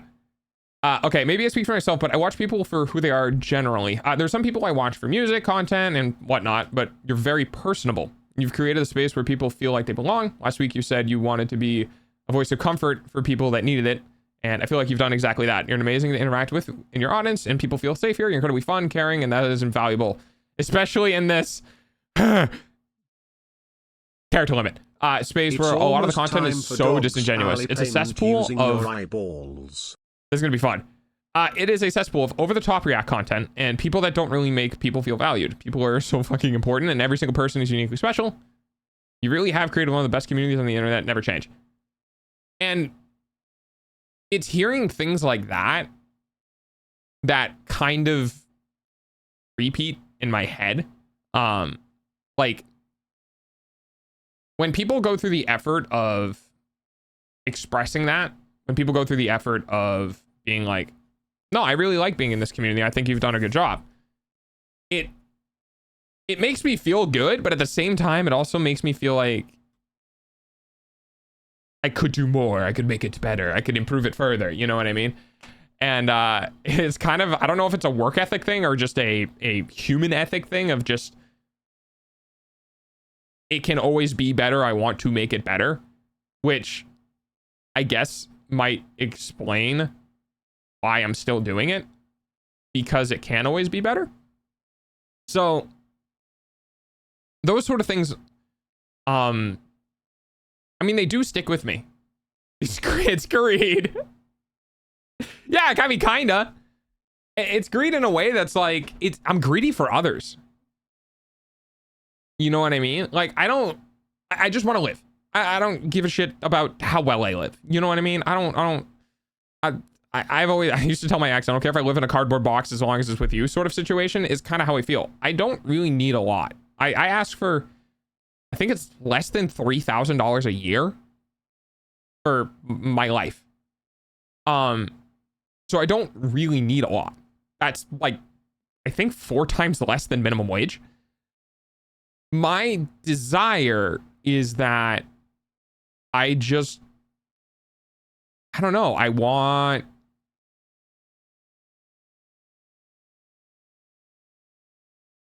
to do for others what was done for me multiple times in my life, where there were content creators who put up videos and put up content on the internet that really, really helped me when I first was diagnosed with my ear problems, where I was having really, really, really bad days.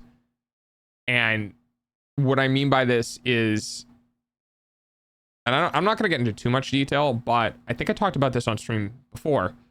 I had an attack that was so bad that I was dry heaving for so long, I actually ended up causing a partial tear in my esophagus, which led to me essentially dry heaving blood. That's how frequently I was dry heaving, because the vertigo attack was so bad. And it was during that point in my life that I recognized how important like content can be for people. Like how important having something they've never seen before that they can watch, that they can give their attention to in order to ease the burden of what is happening in real life, right? And because of that, I was like, this is a medium I could do a lot of good through. I don't know how I will. I don't know what I'll do. I don't know if I'll make a podcast. I don't know if I'll, what type of YouTuber content I'm going to do, right? I don't know, because in my life, I didn't really watch VTuber content specifically. So I don't really know what I'm doing with this, but I think it was just the fact that I wanted to do something to kind of help others, just because I know what it's like, because I've been on the other side. So because of that, I've put a lot of effort into like setting everything up and getting everything ready, because there is 2 halves of this, of like what I want to do for people, and then the other half is the bullshit business side. You can't do one without the other. You can be the most genuine person. I think you can't do one without the other, because you could be the most genuine person, you can be the most kind-hearted person, you could be the best person, but you will get stepped on by the people who aren't the best people, because they're willing to do things that you aren't. So in order to combat that to a degree, you also need to do the business side so that you can help people. But in order to reach that larger audience, you need to do work that might not actually be helping people, for the sake of getting to a point where you're large enough that you are reaching out to more. You know what I mean? So there's this weird balancing act of, if I have 10 people who are watching regularly who I think, or 5 people who are watching regularly who I think use my content as an alleviation from what is happening in their lives, then it's 5 people I help. If I grow my brand and I reach a much bigger size, and now it's 50 people, but it took a year to do. That's suck, I know. Your eyeballs now I'm able to help. dog's food, though. Now I'm able to help people. I'm able to help 50 people instead of 5. Hi, Zilla. Which means that the period of time it took to get to that point was worth it because I can now help more people than I originally was. But there's this kind of like weird issue of when is big enough good enough?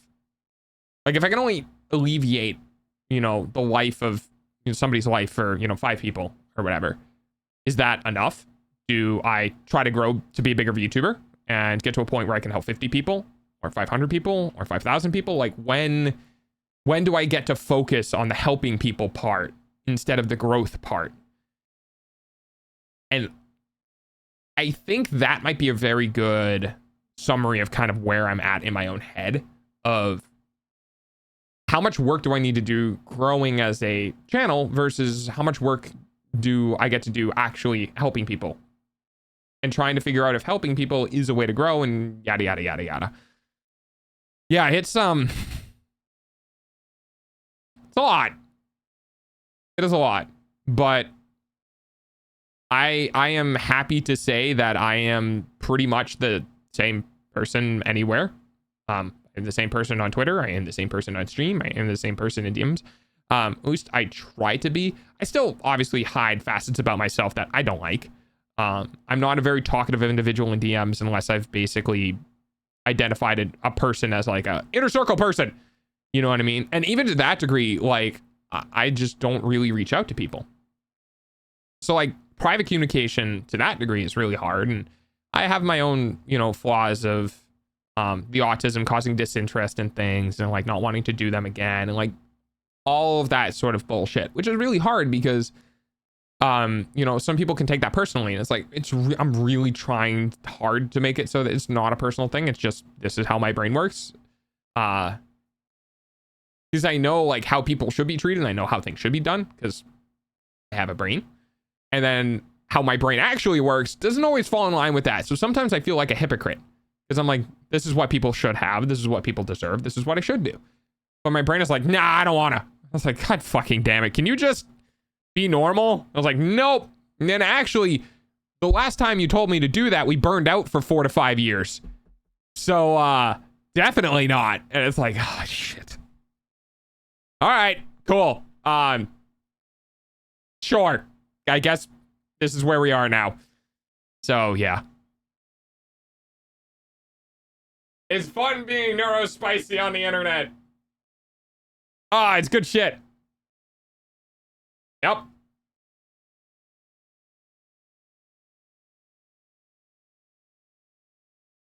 Yes, dog can talk for literally for an hour and like uninterrupted. This is why I'm a streamer. Because I have that superpower, I guess. I don't know if I consider this a superpower. I can be a one-man podcast. That's how that works, right? I'm just kidding. I'm not a one-man podcast. I'm still replying to things in chat, obviously. So, Which, by the way, still couldn't do this without you guys. I literally couldn't do this without the people who come back. Without the people who, are recurring. Because, holy shit, dude, I would be so much more boring without you guys. Like, when people just come in and, like, say something or whatever. Like, I don't know, once every 10 minutes. Or whatever it is. Sometimes chat moves really fast. Sometimes it moves really slow. And, whatever.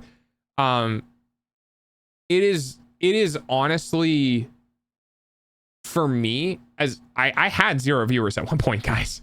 I've been there. I've had my 1 or 2 viewers.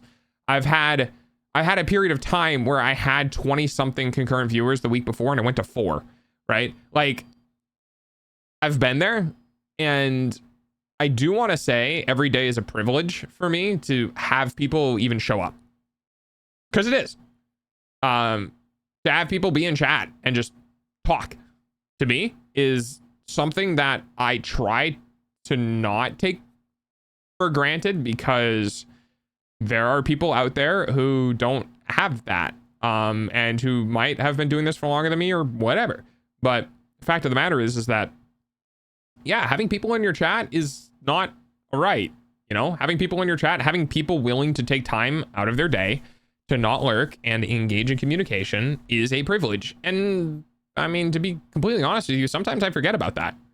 I think to the same degree that some people who get hundreds and hundreds and hundreds of concurrent viewers forget what it was like to have less than 30. You know what I mean? Forget what it was like to have not a lot of viewers. And when I mean not a lot, I don't mean like there are people out there who have thousands of viewers every stream. And I mean live watchers, not over time. People who, when you show up, their number is 1K or higher. And I see people like that and I go, do you think they remember or had a time where they weren't even partner? Where they didn't have 70 concurrent viewers. They're more than 10 times that amount now. What about the time where they didn't have anyone? Do they still hold on to that? Do they still like think about that? Do they still realize how lucky they are, or have they gotten comfortable with their position? Because I think it takes a very certain kind of person to reach an elevated position and to not let go of what it was like to not be there. And that's okay. So I'm thinking if to make you bald or not. Hey, it's up to you. That's why it exists for a reason. Like, it take like, okay, how do I put this? Imagine, thank you. Imagine if you will, for every day. Oh fuck! I took the cooldown off of it because I was testing things. I'll have to put that back at some point. Imagine if you will, you had a piece of chocolate every single day. Okay. Just, it's like, oh God, I don't know. Maybe it's a Reese's Piece. Like maybe it's one of the Reese cups, the minis, not like the big ones, but the one of the like the little ones that you get like in a Halloween bag that have like the aluminum foil on it. One of those, right? Every day, you know, after dinner or whatever, you eat one of those. And you've been doing that for years and years and years. It's a little ritual, right? Thank you for the bets. It's a little ritual that you have. Now, imagine that you met a homeless person and you gave them one of those candies, and how happy they are that they got candy. Because what is mundane, uneventful, reoccurring, and natural for you is not that for other people. That is human nature. And I'm not trying to bash on anyone. What I'm trying to say is that by our very nature, we cannot at all times be aware of how valuable, how wonderful, how nice everything we have is, because it's overwhelming. We have to have a sense of normalcy. Our sense of normalcy then is skewed by what is around us. You know what I mean? Like our normalcy might be being able to eat food and having a roof over our head. That is our normalcy. And that is a normalcy that is shared by very many people. Not everyone, but, you know, hopefully more than half of the population. Now, with that said, as you grow in scale, as you come away from what is average, it doesn't... This is way too epic of a song for fucking what I'm talking about.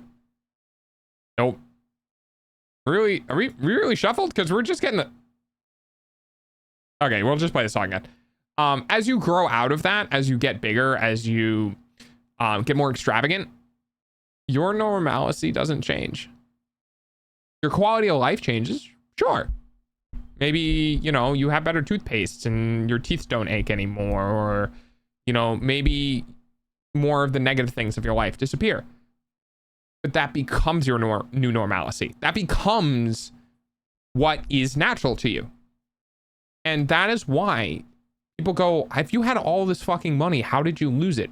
How did that actor who had millions of dollars go literally broke? And it's like, well, it's because that was their normalcy. They just lived it. They didn't think about how expensive it was. They didn't think about whether or not they were getting their next check. They didn't think about any of that. They just existed, and that was what they wanted.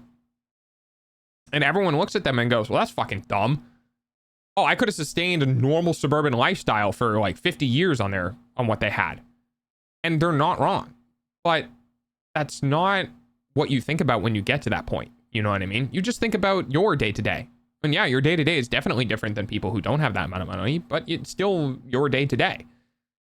So when I say it takes a very certain kind of person to be able to keep themselves grounded when their normalcy has changed, that's very hard.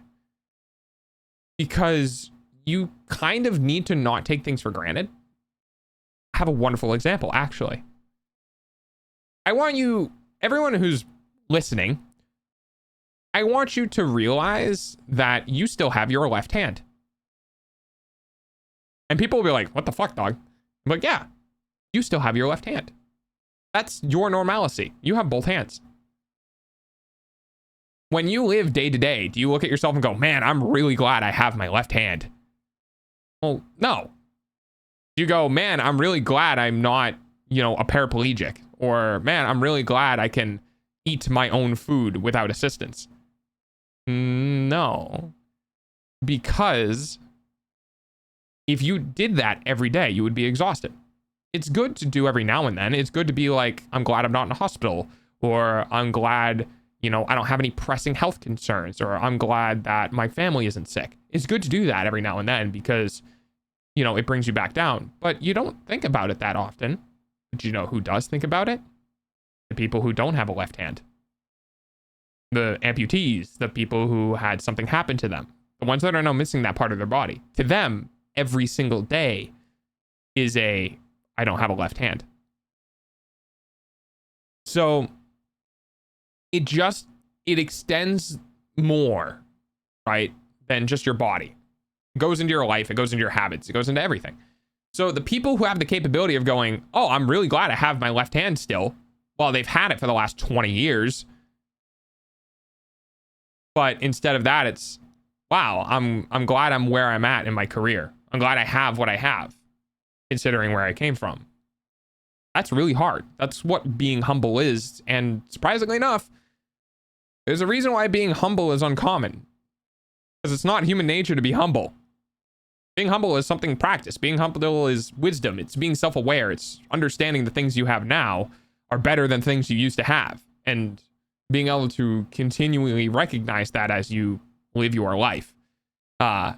So yeah, sometimes I think about bigger streamers and or bigger content creators or people in the space that just blew the fuck up, you know, and they're making in 1 month what would take me 20 years at my current rate.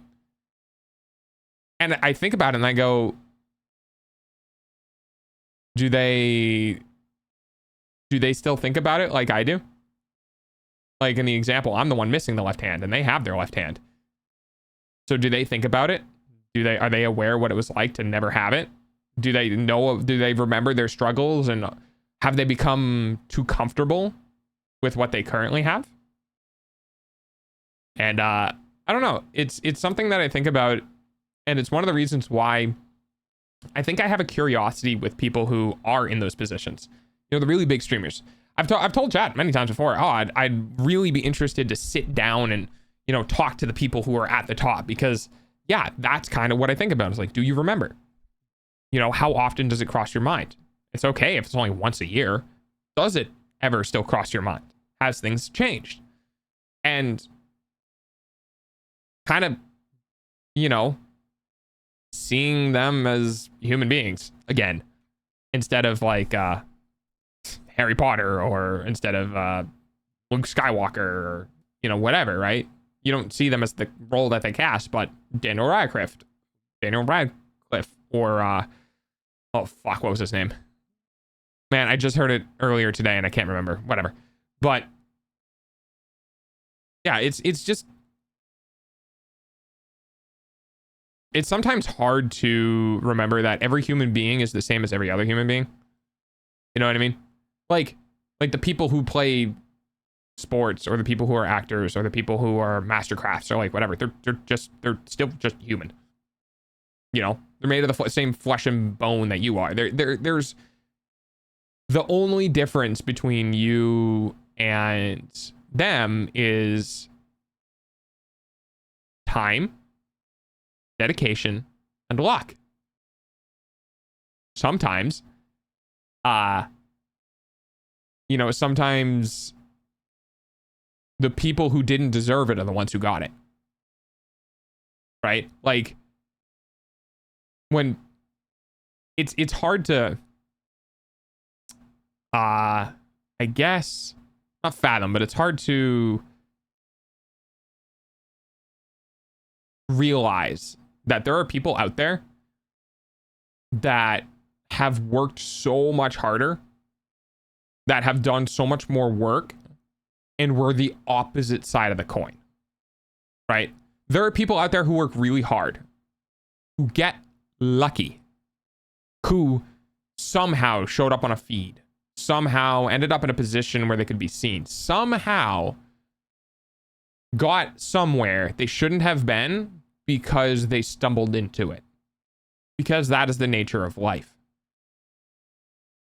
And then on the other side of that coin, there are people who are the opposite. The people who have worked really hard, who have struggled really hard, who, instead of stumbling into a person that, you know, like hired them and took them on as an actor or whatever, instead of that, they stumble into people who try to ruin their career. They stumble into not roadblocks, but the opposite. Saboteurs. They get the opposite of luck. They're the types of people, maybe through fault of their own or no fault of their own, who end up in a position where they got not a neutral ending, but beaten down instead of managing to get lucky. And I sometimes wonder if people are aware that you, for all like statistics, you are not the best at anything. No matter what you do, statistically speaking, you are not the best at anything. But it doesn't mean that you can't become the most prolific at something. Like, there are people, there's always that funny thing, I always find a funny thing about there. No matter what you think you're good at, there's always an Asian that's better than you. No matter what you get paid for, no matter what you do, no matter how high you climb, I think I'll always wonder about the people who were better than me, who didn't get lucky, who weren't in the right spot. But the people who are legitimately better at what I'm doing than I am, that, you know, deserve to be where I am. That the only difference was someone clicked on my stream instead of theirs, or, you know, someone clicked on someone else's stream instead of theirs. The awful reality of not everyone makes it. And sometimes not everyone makes it, not because they didn't deserve to, but because fate decided that they shouldn't. That, you know what? This person instead. And there is nothing you can do about that. There's no level of control you can have. There is no influence you can push into the universe that will allow you to control someone else, to control an algorithm, to control anything about how your content gets presented, to where somebody just decides to click on something else. You can optimize it. You can have a more clickbaity title. You can have a more, whatever. But ultimately, sometimes you are the result of the bad side of RNG of life. And there is literally nothing you can do. And it's wild to think about that some people are where they're at now, not because they did it better, not because they tried harder, but just because their last name was slightly higher than somebody else's. You know what I mean? Like, it was nothing. It was just the fact that your last name started in an A, came up in some dude's phone before the last name of somebody who had a B. And that's just what it was. And all those tiny little like butterfly effects, making or breaking whether or not someone makes it, is just, it makes me think. It makes me think. Sometimes for good, sometimes for bad. Sometimes I wonder, am I the one that gets lucky? Am I the one that stumbles in the right side of the road and, gets a taxi? Or am I the one that gets unlucky and the one that stumbles into the taxi driving by and getting isekai'd? I don't know. But the biggest difference in stuff like that is you will never be able to do it unless you keep doing it. You will never get opportunities for that help. You will never get the opportunities to lift you. You will never find the opportunities to get into an advantageous position unless you are there to take them. And sometimes getting to that position means getting absolutely fucking destroyed for weeks, months, or years. But that's what tests people. That's what is the difference between somebody who deserves to get there and somebody who maybe didn't. But unfortunately, even if you do that, sometimes you're subject to fate. Sometimes you are standing next to somebody who's done the same thing. You and your friend who have done it together, who have just endured hell and back for years. And you're standing next to each other and they manage to catch the ball that makes them rich, that puts them into where they need to be, that gives them what they want. And you just got to stand there and watch them go. Just because it wasn't directed at you. And some people can't handle that. I don't really blame them, but yeah, it's kind of not just entertainment. It's not just this sphere. It's not just like what I do. It's kind of life, Go to college, get a good job, get enough money to live happy, find a good partner. It all of that to some degree is equal parts determination and equal parts happenstance. And some people roll really well. And they go from nothing to billionaire CEO. And some people roll like shit. And they end up going into a job for a company that gets shut down and they're out of work. And then it gets worse and worse and it spirals.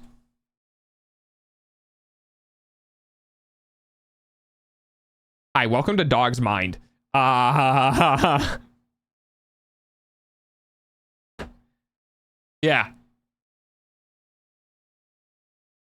There's a lot that goes inside. There's a lot that goes on in my head that I don't always get a chance to just like, bleh. You know what I mean? Because I don't really talk about it on stream very much. It's not. I don't know.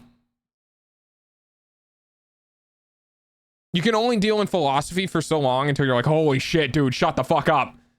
But it's just what exists inside of my brain, because I think the things that keep me grounded, the things that keep me recognizing of others, like, that continues to do that, are the parts of me that think in this way. You know what I mean? Like when I see a person, right? Who has, fuck, dude, I don't know, 2 million like followers on Twitter and like 1.8 on Twitch and like 4 on YouTube, and they're like cranking out videos and they're making bank or like whatever, and they're like, you know, having an identity crisis or, you know, struggling with something going on in their life. I'm one of the few, and I don't want to say few because whatever, but I'm one of the people who can go, yeah, just because you were successful in your business and your job and the things that you do, that doesn't fix the thing. That doesn't fix being a human. You know what I mean? You don't just elevate outside of human troubles. I mean, to some degree you do once you can afford healthcare and you don't need to worry about that anymore. Like, that's a pretty good one. I think that's pretty good. Hi, Misty. But like, just because you're more successful than other people doesn't mean you're any less susceptible to like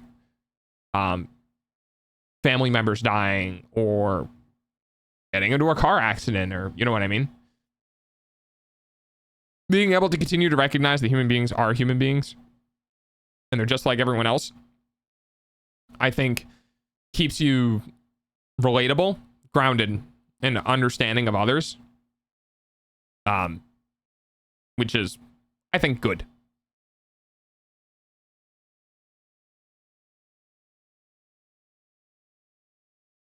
Anyway, I haven't decided what I want to do for stream today. I just kind of went off on an hour and a half rant about my job, kind of, sort of. Oops. Well, anyway, I hope you enjoyed the one-person podcast for the last, like, while. Because we only have an hour and a half left of stream. I don't know how this happened. We are more than halfway through stream already, by the way. For those who were here at the beginning. Ha ha ha ha ha.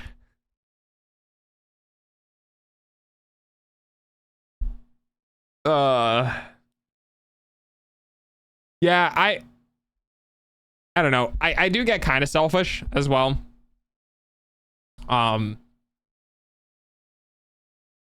To next point, I want to make it further in the industry so that people higher up, like, part of my value that I want to give to other other human beings is the dog. You know what I mean? Oh, good night, Francie. Is like, thank you for the face rubs. Like, there are a lot of people who are higher up in entertainment space who just straight up, like, man, they can't trust anyone, you know? And I don't want to be humble braggy, you know what I mean? I don't want to mean like, oh, I want to be up there because no one else is going to be like an authentic individual. I don't mean it like that. I just mean that I don't, if Cinder 2.0 comes out, you know what I mean? I would want to be up in that space for people to remember that, like, oh yeah, there are people who aren't like that. But it's tough to get there. Oh my God, I literally just... Okay, so I think I talked about this before, where like I go, ha ha, dog, ha ha ha ha ha, I'm dog, do dog things, ha ha ha. And then every now and then I realize, like, holy shit, I am actually a dog. The only, like, one of the reasons why I want to be bigger is because I want to be around people that I think have a much harder time being able to trust others. And I want to put myself in that space so they have access to somebody that they can trust. I literally a dog at a fucking party walking up to a person who just has isolated themselves from the rest of the party. That's what I want to do. That's what I want to do. And I'm now just kind of realizing that that's what that is. So, yup. Yeah. But at the same time, there's only so much a dog can do. Like I've tried to be there for people who I consider to have a positive influence on my life. I've tried to be there for people who have had hard times. And but I can't do that for everyone because it's exhausting on me. So on the one hand, I'm like, yeah, I want to be there for people who need it. But on the other hand, I'm like, but I also can't do that for everyone, or else I'm going to run into a really bad mental health situation because I can only help so many people. And I think maybe that's one of the reasons why I've leaned into streaming so hard, is because to some degree I get to do that without the obligation of like the one-on-one, like the directly there for an individual, where I'm just like, I am here. I'm here to yap at you. I'm here to do things in the background and make the distracting noise in your ears. Like, that's why I exist. And my eyeballs are itchy.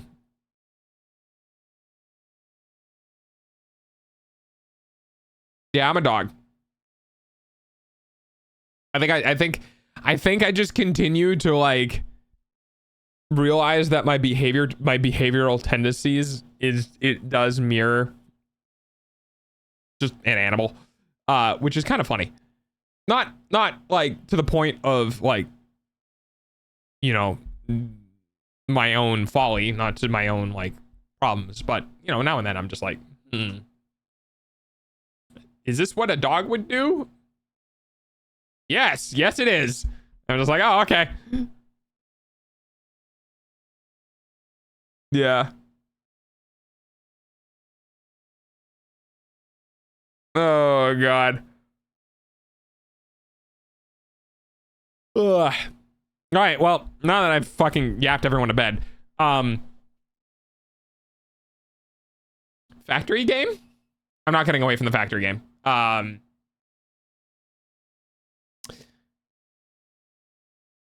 need to be able to turn my brain off, and I think that's just one of the games where I turn my brain off. We can do some stuff in factory game. We're gonna go hang out in factory game now.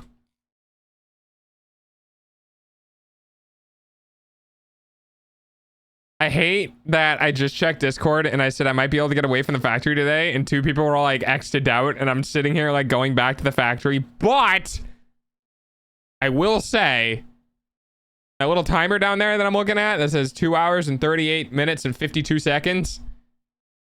I have not played factory game for that long on stream.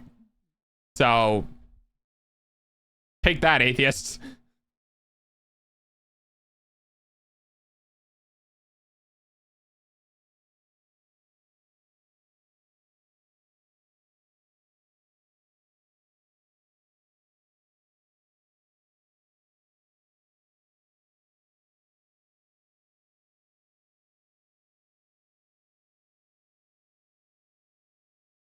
I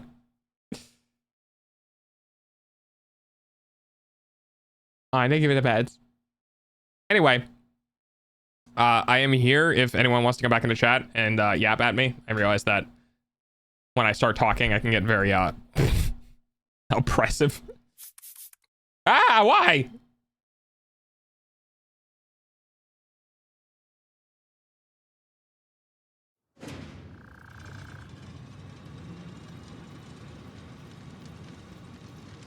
I didn't give it a pet.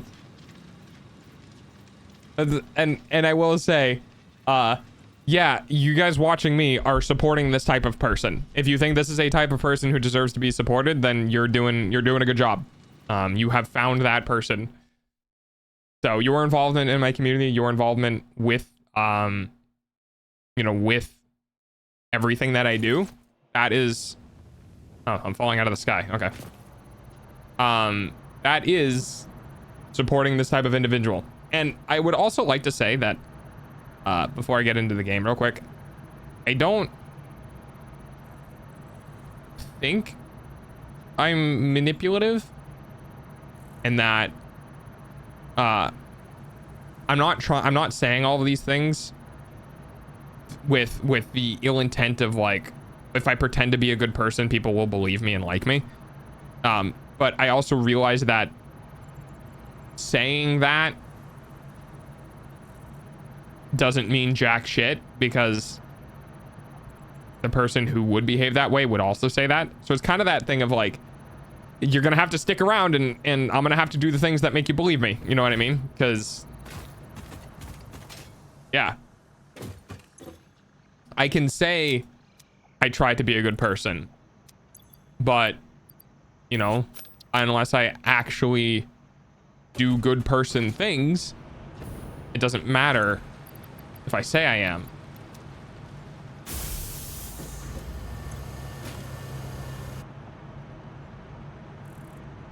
Holy shit. What the? When did I get 1.4 million parts per? When did that happen?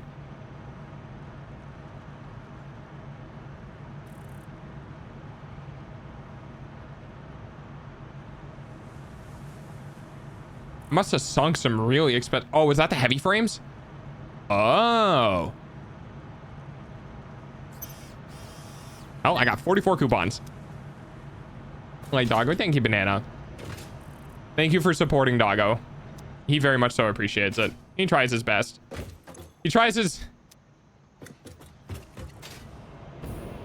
I would like to say I try my best within reason.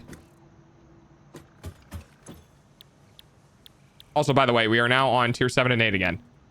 So we get aluminum, a Harvard pack, Mark 5 logistics belt. Let's fucking go. Very excited for this one.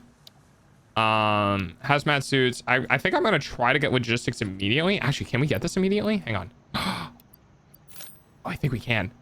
Oh, but we need the... I mean, we're gonna be able to get it, but it doesn't really matter because it's made out of the sheets. So we're gonna need that and a depot to do the Mark 5 stuff. So we're gonna have to find an aluminum factory. And then we're gonna have to ship the aluminum in. I think there's... I think what we can do...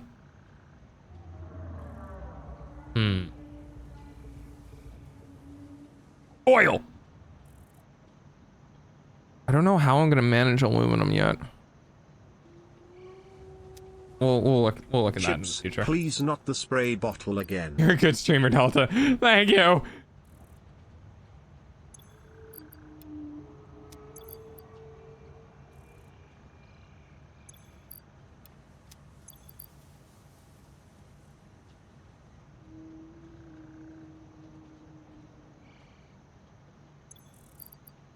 I try.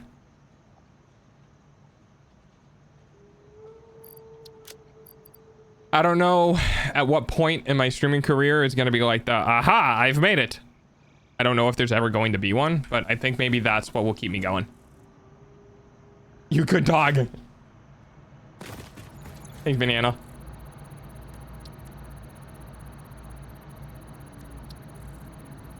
Want to get this.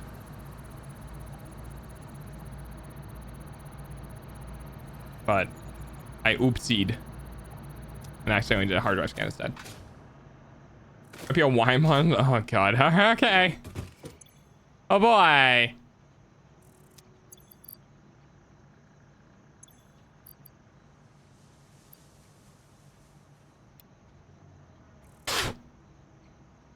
I did find out though that the scratchy feeling that I had with the other mouse feet were 100% because I scratched them with like dust. Because the second dust gets under these feet, if it rubs against the glass, it just destroys the Teflon feet. So my feet still feel like brand new. But the only reason why is because I'm trying to be very careful about not having anything underneath them. This is extremely annoyingly high maintenance. But given my environment and a bunch of other factors, it's probably will be easier. New house and stuff.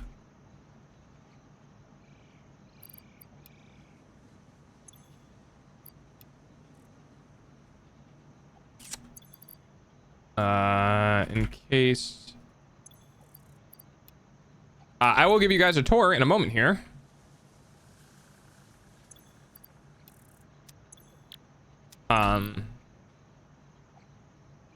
Once I get this Mark 5 logistics done. Is that a sneeze? No, I don't think it was. I don't know what it was though. But I don't think I sneezed. No, I did not sneeze.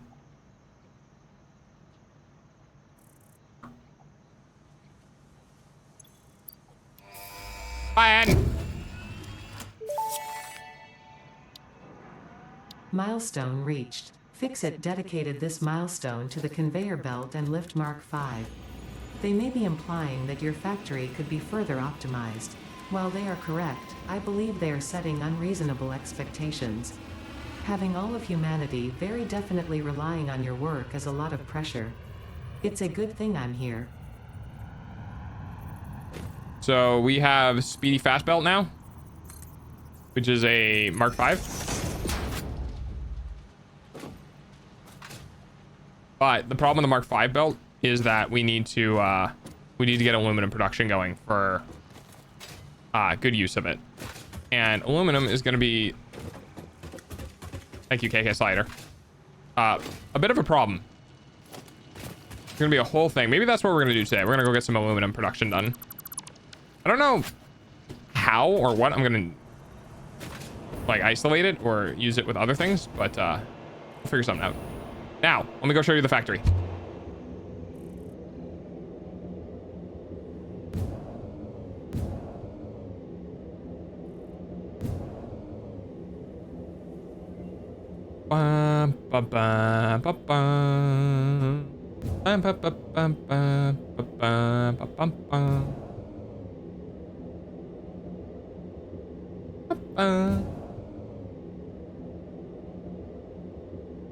Also, there's a cool new thing with a Hyper 2 cannon I might build. Oh god. I want to go down. Thank you. I want to go up. There we go. Okay. So there's a bunch of really interesting things that factory producing dog-based products. Yes. So there's a couple of things that I've discovered. Number one is that we can get wire from iron, which means that we can get cable from iron, which means we can do a lot of production things that would normally take copper, right? So copper is used to make three things: copper sheets, and wire. I believe right now. Hang on, copper. So let's check out our copper ingot, right? So a copper ingot right now is used to produce wire, and it's used to produce a copper sheet. We can take away half of the purpose of a copper ingot by making we can make our wire out of iron. So instead of using copper to make wire, we use iron to make wire, and now whatever wire uses will now use iron instead of copper. So if we go look for, we were already there. So for example, object scanner, which we're not using, sand fluctuator. So this is a good one. This is a good one, right? So thank you for the pets and face rubs. So this right here can be used iron wire. Now this also has an alternate recipe called iron pipe. So we can actually use iron to make the wire and iron to make the pipe, which means everything in this recipe can now be used with iron. So instead of having to use coal and iron to produce steel to make the pipe, and instead of having to use copper to make the wire, so we would need copper, iron, and coal, we now just need iron. The same thing with the stators. We can now make stators purely out of iron. Iron to make the pipe, iron to make the wire. Which means we can now make motors out of iron. Because we can make the stator out of iron, and we can make the rotor out of iron. Right? So we can make a steel rotor. So this is really good because this takes away our screws, which are a pain in the ass, and instead trades 25 screws in for 6 wire and 2 pipe. But the pipe is now iron instead of steel, and the wire is now iron instead of copper. So this really, really compounds quickly to remove a lot of stuff. So essentially this means that we can take screws out of our rotor assembly. We can take screws out of our reinforced plate assembly.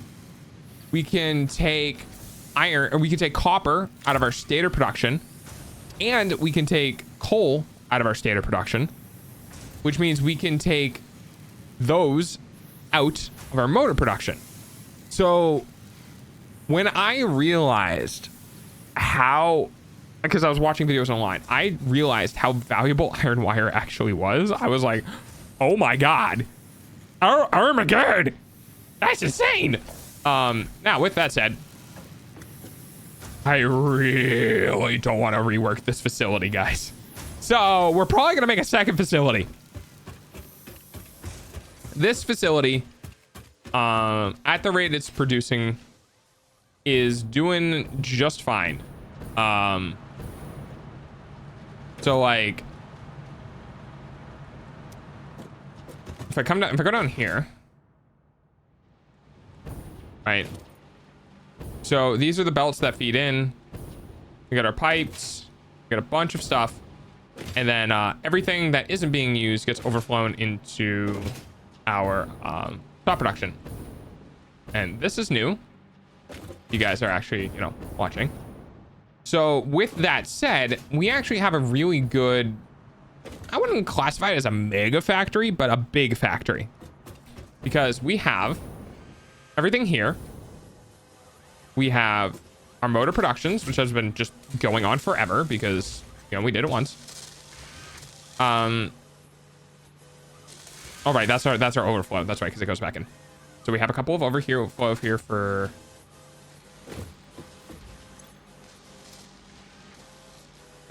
should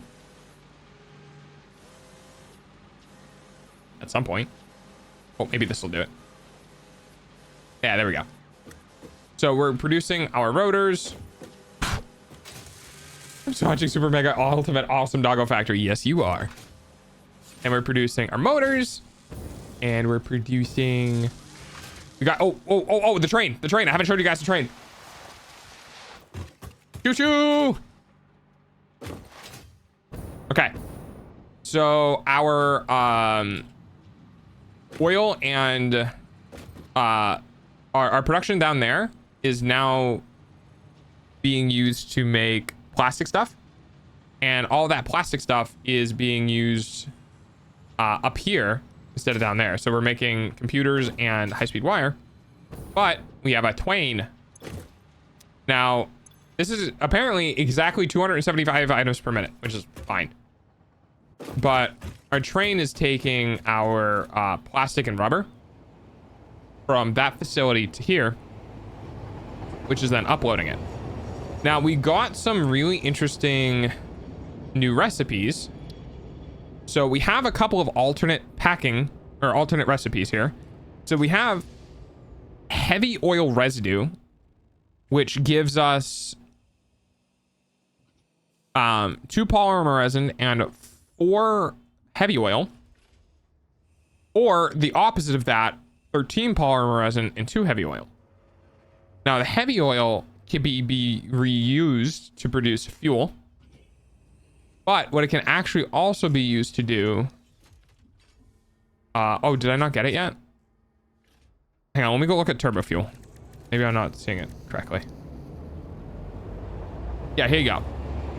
So we can also use heavy oil and compacted coal to create turbo fuel. Now, the interesting thing about this is it's using, let's see here, 37 per minute. So that's pretty quick.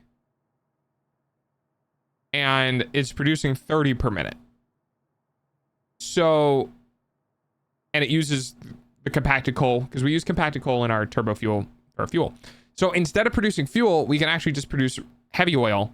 And then that heavy oil can be used to produce our turbo fuel and a bunch of other things. So if we go back, right, our heavy oil can be used to produce coke. It can be used to just make fuel again. It could be used to create the turbo heavy fuel. So there it was. And then it can be used to produce. I feel like I used it in combination with something else. No, that was just normal fuel. But yeah, we can use a couple of different things here. There's a couple of I think alternate recipes I don't have yet that might compound really nicely, but hello, Ant. Hi, Ant. Yeah, so I've been working. We've been working. These are okay. So interesting thing about what I did here. I decided that when I started doing the parts for the space elevator, which I don't know if Pancake is here, but if Pancake is here,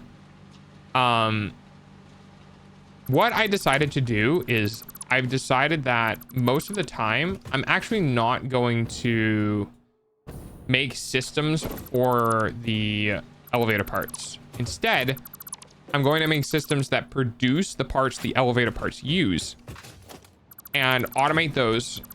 And then once I have enough of those in storage, I take them out to these storage containers and I put them in the storage containers to feed the machines.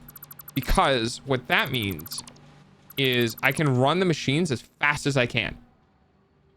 Like, I could run the machines at full fucking tilt, as many of them as I want, as long as the conveyor belts can keep up, because all of the product is already produced. So if I keep following my weird, like, habit of doing this with my storage, right? Which I didn't do before, and I'm probably gonna have to keep that in mind. But essentially what I have here is I have mega storage. So we have 3 industrial containers hooked up to a dimensional depot. And then as I forget or I don't use any of this stuff, these big ass containers are gonna fill with product, right? And over time, it's gonna fill with a lot of product. So we're gonna have 50, 50, 50, 50. So this whole thing is 8, 16, 24, 32, 40, 48 times 50. So that's 2,400 computers in one bin, and we have 3 of them. Right, so that gives us 7,200 computers.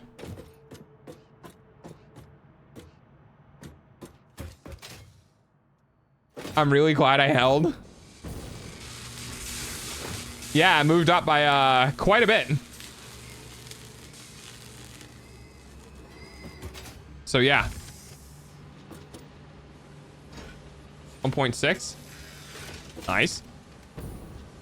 So, and then everything we have here overflows. So we have extra boards, circuit boards that are going to overflow here. And then the circuit boards that don't overflow are being used in our computer creation and our high-speed connectors. And then we have excess cables that backflow and then goes into the storage. So this facility is really cool. Yeah, it was pretty big. Now, from what I know, I'm going to try this. I think I can do that, and then I can do... Oh, yeah. Oh, yeah. Yeah, that's that good shit, dude. So check this out. I didn't know you could do this. You can place...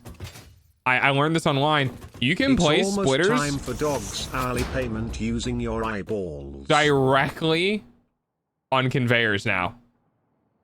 And this is really cool. So what I'm going to probably do is I'm going to do like here, I'll show you guys real quick. So okay, weird. So we're just gonna build up. Let's do, that'll work.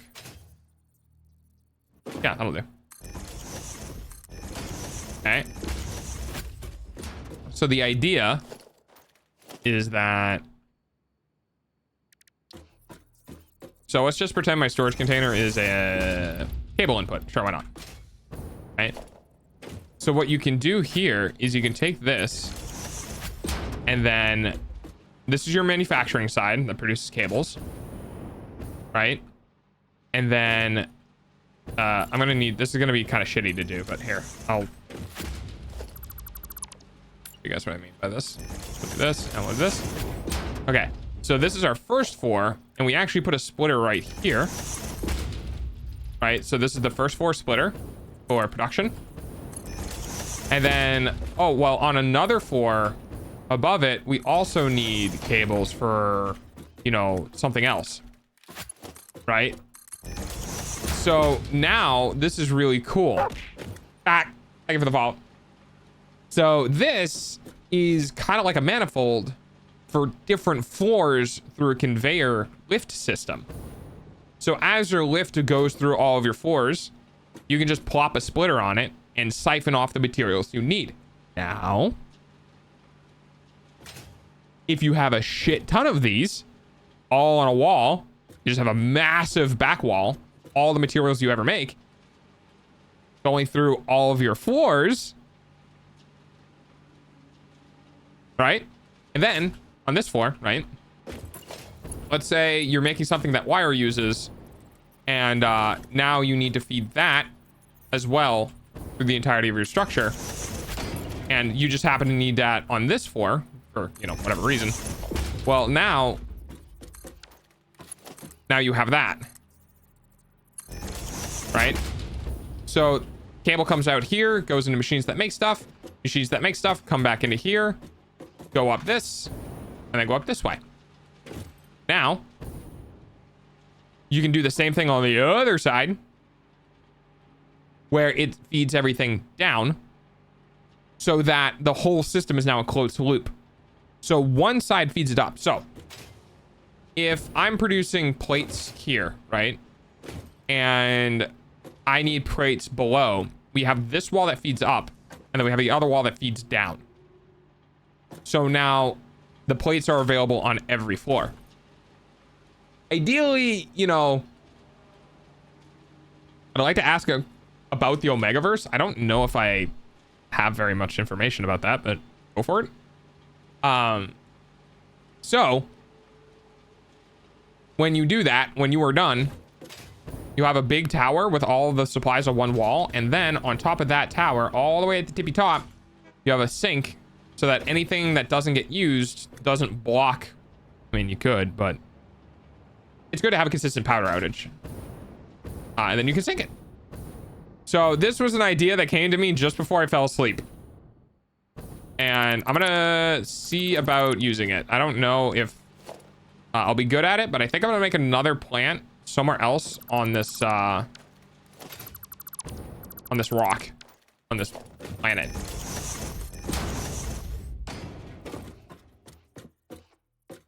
Did you just like pick the first furry streamer? Maybe. Oh, alternate recipe. What do we got? Alternate is heavy encased frames. So what does this use instead? Oh my god, it gets rid of the screws. And it exchanges it for concrete. That's pretty good. Thank you for the super love, Mobius. No screws, 5 to 10 encased, 20 to 36 pipes, and 22 concrete. That's not bad.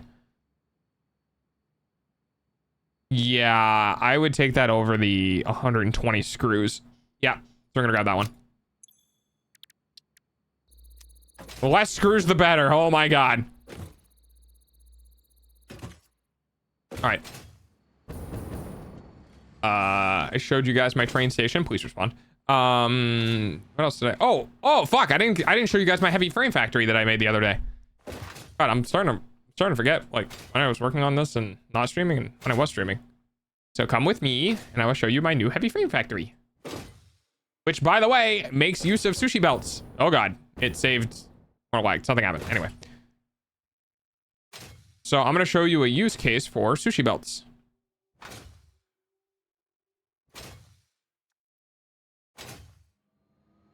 All right, so here is our heavy frame factory. Now with alternate recipes, this would probably be reduced, but so far it looks pretty good. Okay, so we'll come over here. So this is the main assembler. So this is the final one in the assembly. This is our storage. As you can tell, this has been running for a while and we don't have a lot, so I'm only using one. Now, we're using modular frames, pipes, screws, and industrial beams to produce this. We have our industrial, so our screws are coming in because it's 240 per minute. Our screws are coming in on their own dedicated line. So that's one thing to keep in mind. Then right here, That's you'll suck, I see know. we have 3 Your inputs eyeballs pay for dog's and food, 1 though. belt. Check this out.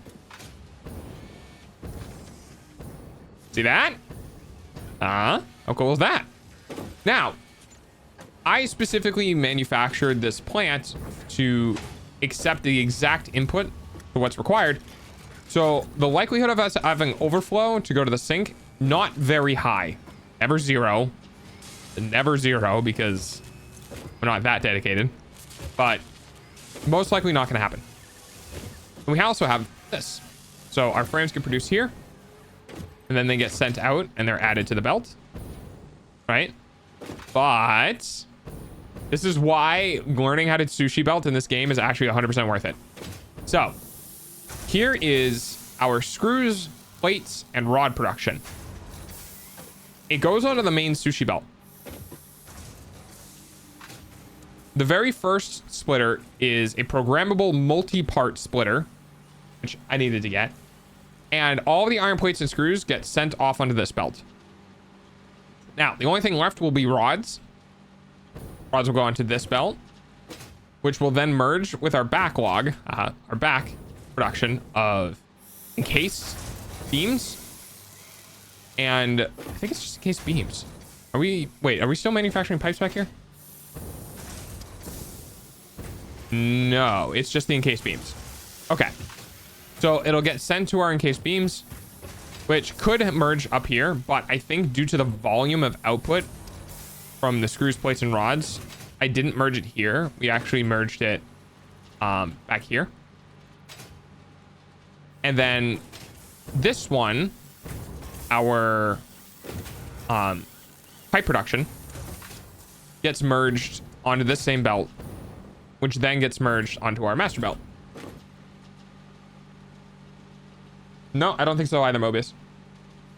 So now with our screws and plates sent this way and only rods here, we do a merger for our pipes and our encased onto the main line without worrying about backing up our main line.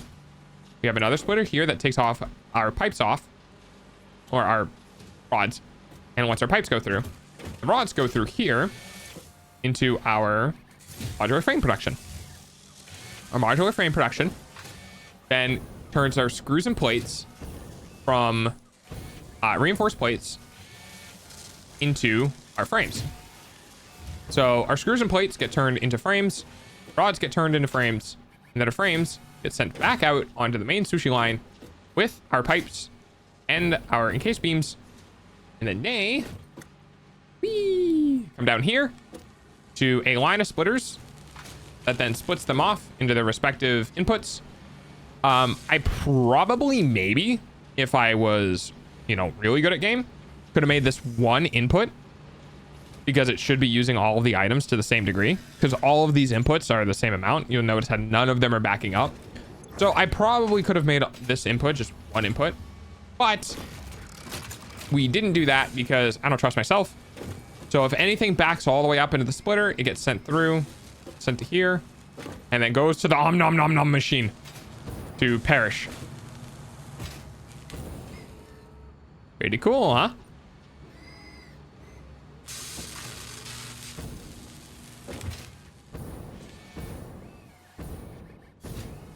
And that's our facility. Oh, and I guess I didn't show you where that's being produced from because this is what I was working on the last time I was here. So this is the manufacturing plant for the production plant, or this is the smelter plant for the manufacturing. So this produces all of our output. I think I have one of these. I do. Hang on. You don't need to be that anymore. All right. I don't think, at least. Yeah, okay, you don't. So this is our iron production. We don't really need this much iron production, but you know what? I said, fuck it. Maybe I add other things later. So that's our iron. There's our steel. We didn't need as much as I had. And here is the iron ore for the steel. So we're not taking from the other one. Now, I almost had the manufacturer overclocked to make more use of these materials. I I probably maybe could, but here's the problem. I didn't scale it right, and I'll go ahead and take the long journey all the way back up there so I can show you guys.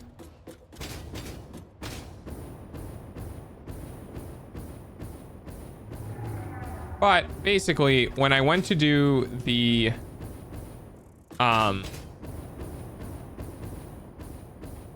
frames, I miscalculated. I thought I only needed 10 frames per minute. Or no, I thought I needed 5 frames per minute, and in actuality, I needed 10. So I actually had to overclock the existing ones to get the right production. And when I did that, I had to overclock the things that they were attached to. But that means that I can't overclock the final step in the assembly, because that would mean I'd have to overclock the things that are overclocked, which won't work. I need to make more of those things. Nice. Okay, Mobius. Okay.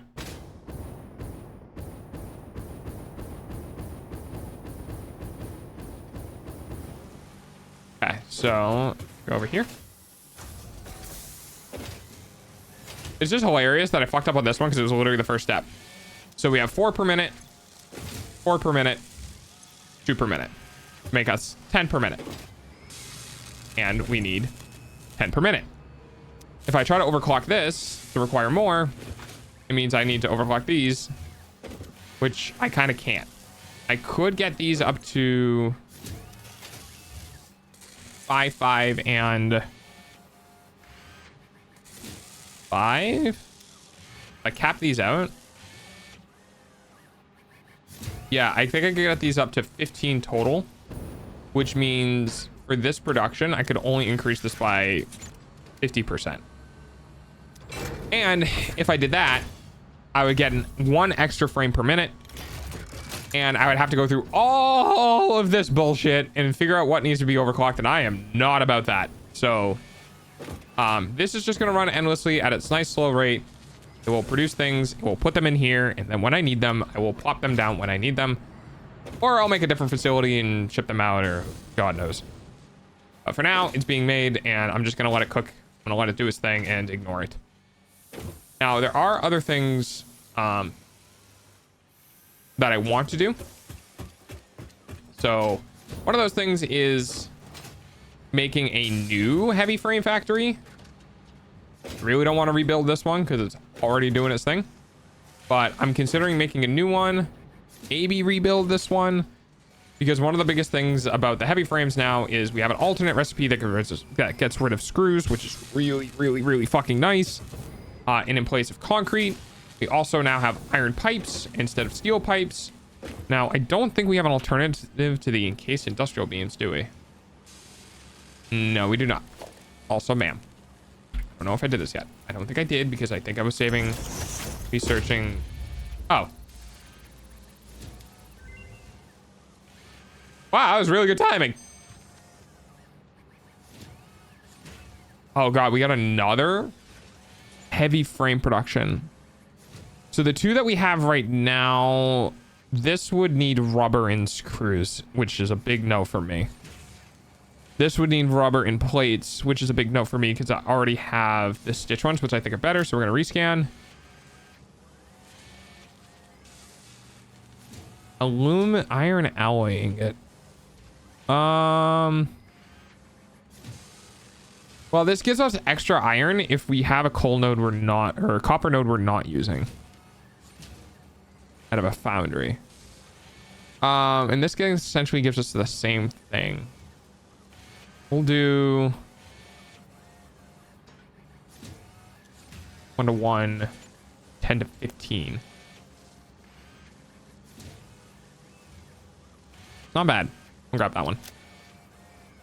Now, one of the things I wanted to get was scannable hard drives, crystal oscillator, and motor. We're not manufacturing crystal oscillators, so whatever we have is what we have. And motor.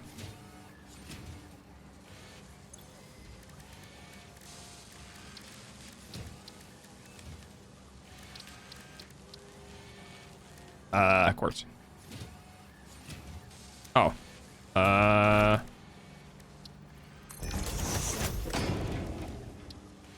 have enough room.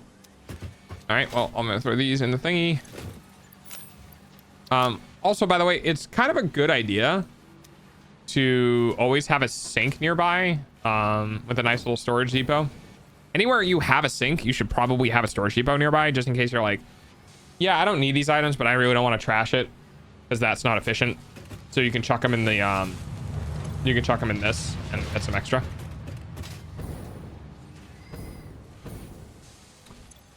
There we go with this. We only need to make one.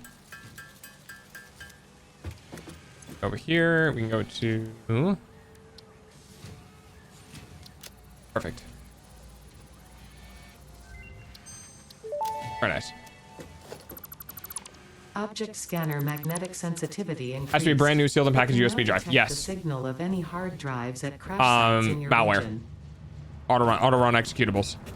As a matter of fact, what you should do is you should just ask them if they have anything on if they have a cheap USB on site, because they will probably be most comfortable doing it for you if you just buy a USB from them, and they can just pick it up off their own walls and use it, so they know it's not tampered with.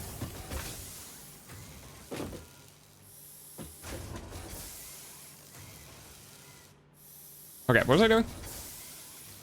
Oh, right. That's not what I meant to do. We're gonna go look for hard drives.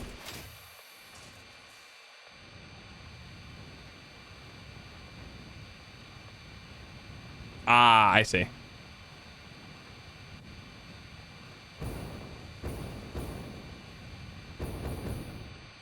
Well, I mean, it doesn't really change anything. It just basically means when you buy it, don't open it.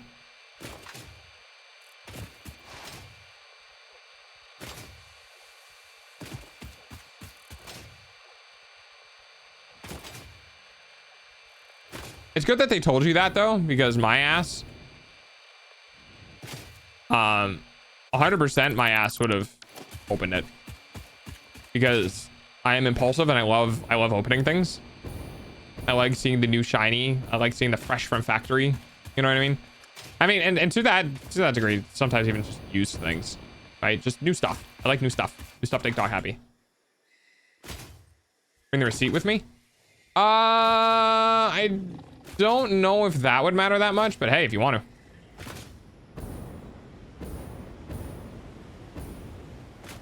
Couldn't hurt. Probably up there. 5,000 chat. Bye, Donnell. Have a good eat, buddy.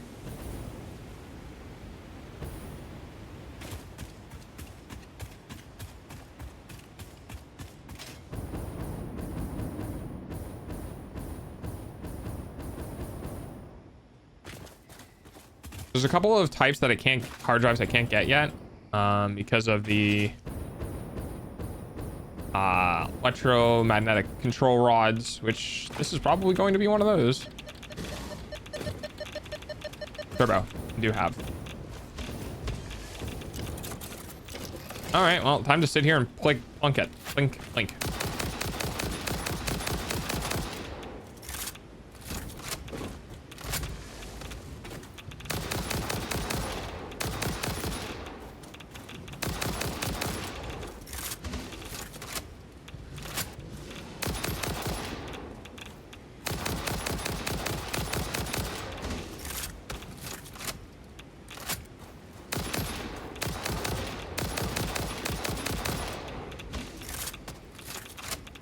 They really need to add like blood splatters or better indication that my bullets are hitting, because this is really not good. As a new player experience, one of the very first things I thought with this was that I just straight up wasn't doing any damage.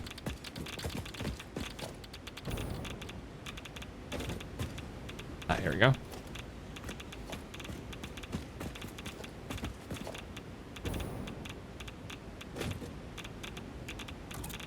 Quick breather.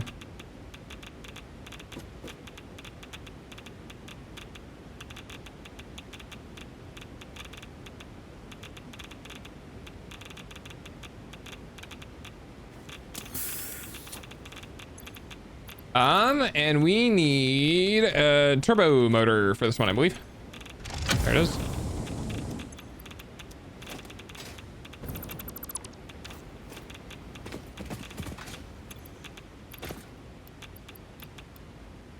All right, we already have all those. Okay. Next hard drive.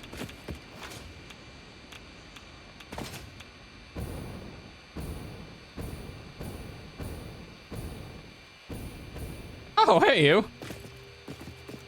Oh, yeah, I forgot about you guys. Doing it through a repair shop might be a little unorthodox, but it's either this or buying some sketchy looking thing that I don't know off from ad or off the internet, or waiting for someone I know to get around to helping me. Having a USB drive with like Windows boot on it is really good.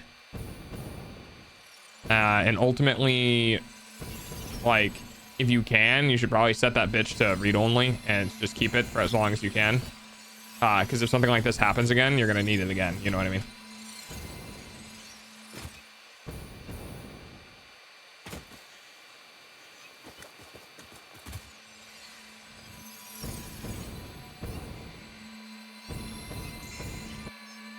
God. I'm not gonna be able to get this, am I?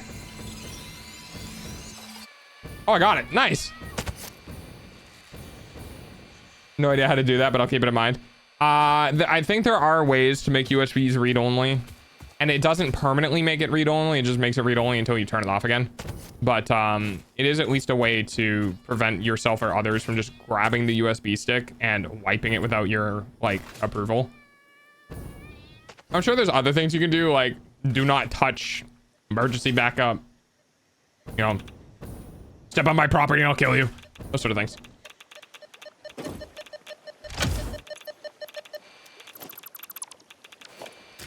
I'm capable of defending myself. I will use force. Okay, that's another reference to VLDL. I love their D&D series. It just ended, by the way. So if you're the type of person that won't... If you're the type of person that doesn't want to watch things that aren't finished, the 4-5 year campaign that they did just ended. Like, literally yesterday. So if you guys want to watch VLDL, if you want to watch a bunch of... It's kind of honestly like D&D... it's like best friend D&D. It's just a bunch of dumbasses enjoying D&D and having a good time, and I love it. Their DM is great. He deals with a lot of shit in stride. Good dude. Actually doing the thing I need to do is going to be a pain though. 100%. Yep.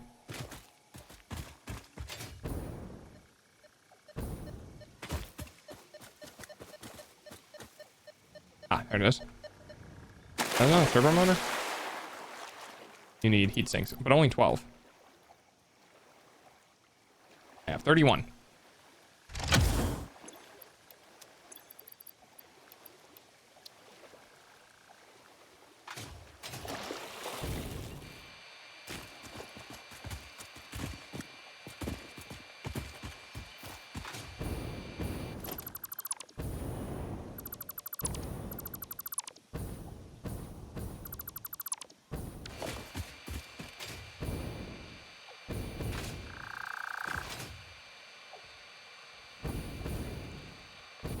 I wonder,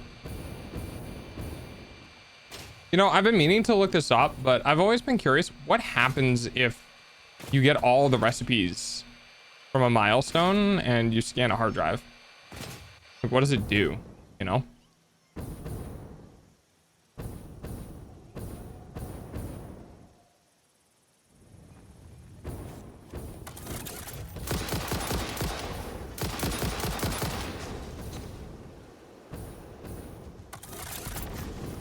Oh yeah, also I made a bunch of cluster bombs. There you go. Oh my god!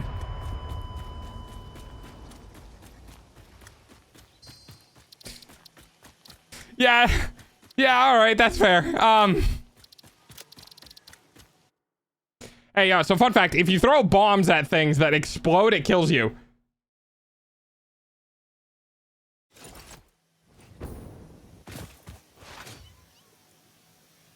Oops. Very funny though.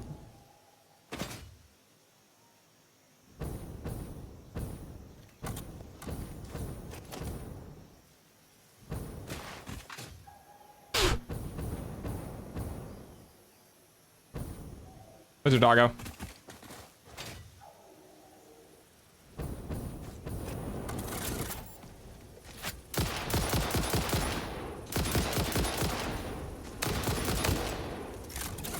Alright, let's try this again. Hang on. Surely it works the second time, right, chat? Okay, where is it? There it is. Yeah! Missed.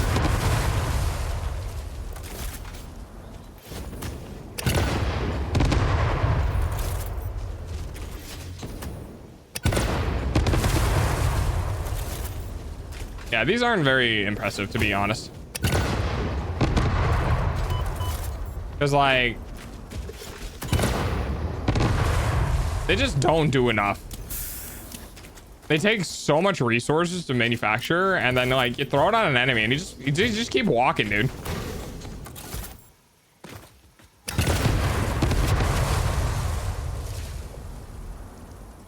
I mean, they die eventually, but Jesus.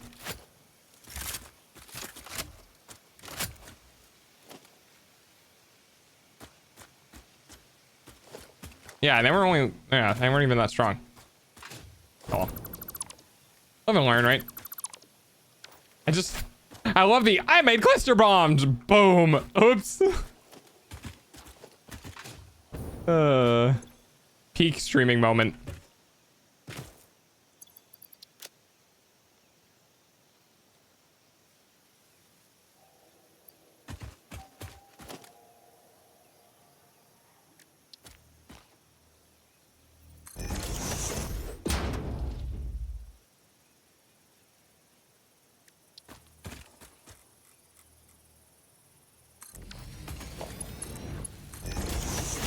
That's gonna be 256 megawatts.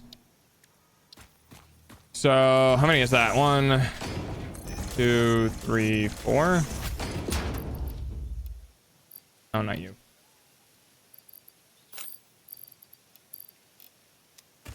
35. 50. 300.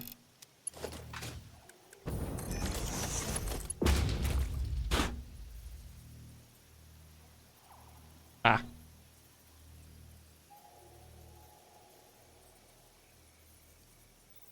There we go.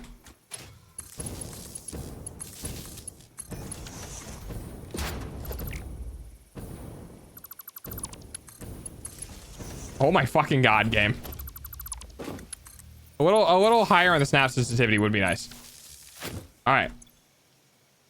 Now I don't need this to run for very long, but also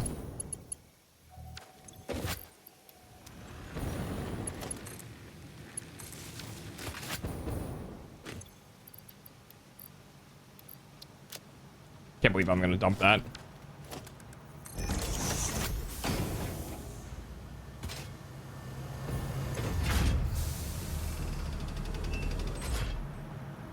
Holy shit, that is so many points.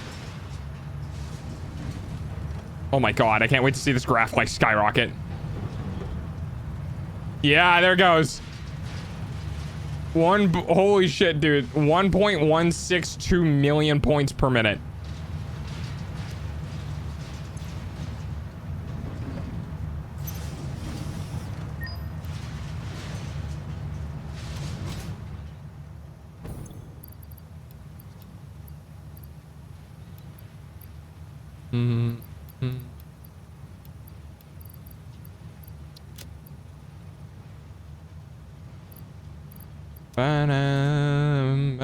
I had it up again. Have a great day. Thank you, Mobius. Have fun. Bye. Have a wonderful time.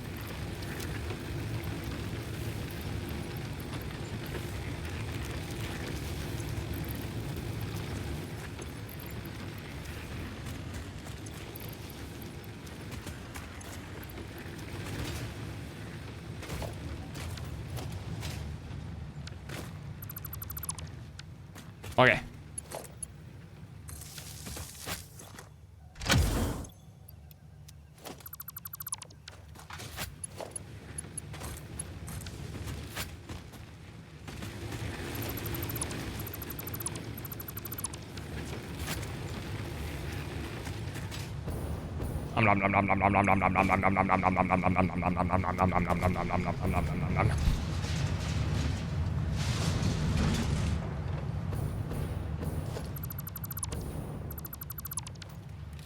Used modular phone, don't mind if I do. It's so cool seeing people with a gold heart.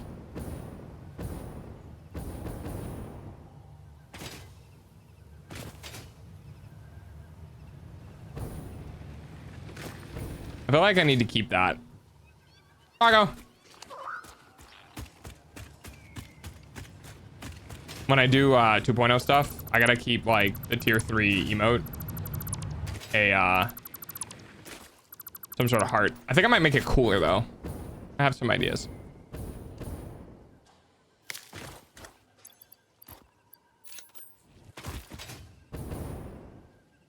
Oh, you ran off. Wait, what if want to be friends?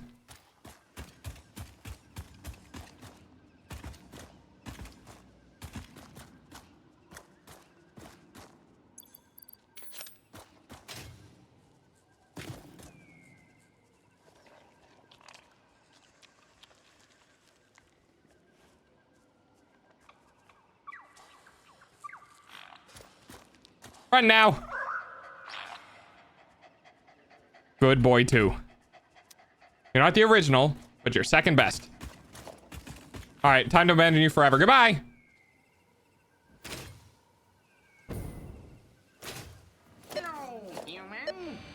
It is I, Waluigi. Hi, puppy. Oh my goodness. Hi, plushie. Hi. Hi, hi, hi.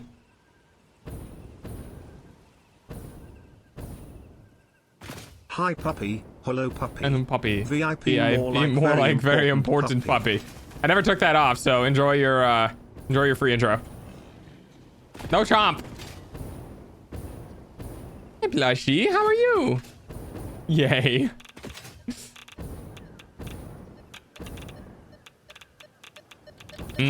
Spicy life.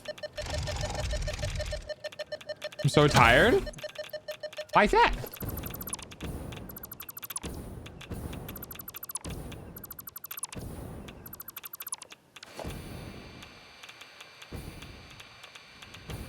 Really? Quick wire? That's it? That's all I get. Quick wire. No game? Alright, well, fuck you too. Bitch.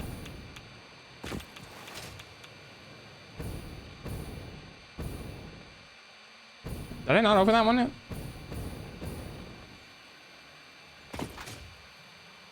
You should 100% be on right now. So I must... Okay then. Oh, balls. Did you have a long day at work, puppy?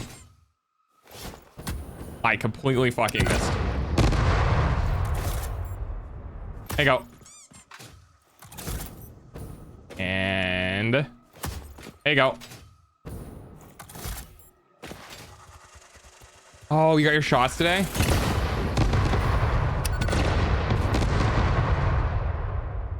How the fuck did you live?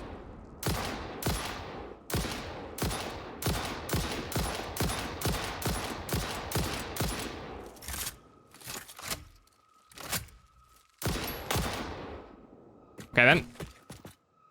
Had an appointment today and they made me do breathing tests since it's been over a year and they said my lungs look really good. Really? That's really good. Was it an allergy thing that was causing, like, man, I know, I roughly know a lot about what's going. I roughly know a lot. Yeah, that's not a fucking oxymoron at all. Was the improvement unlikely? I can't remember.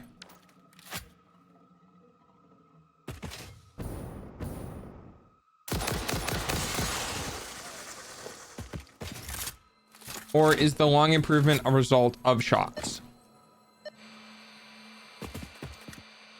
Oh, need a breather.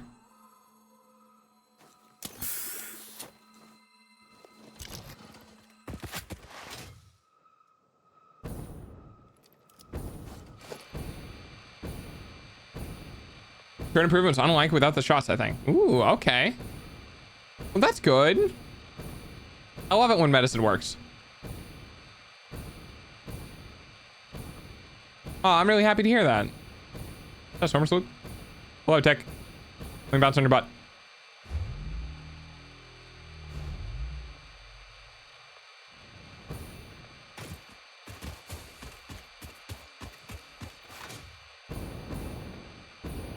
Allergies do irritate your lungs and therefore asthma and stuff. Right, and if you're coughing or like you're having issues, that would inflame your lungs, which would cause more issues. Interesting. Is it also a natural thing at all, or is it purely... Uh-oh.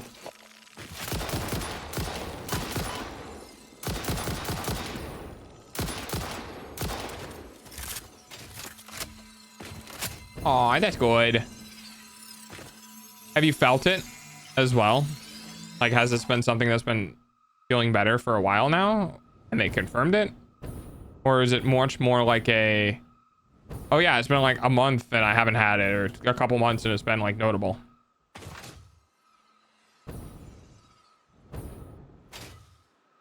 What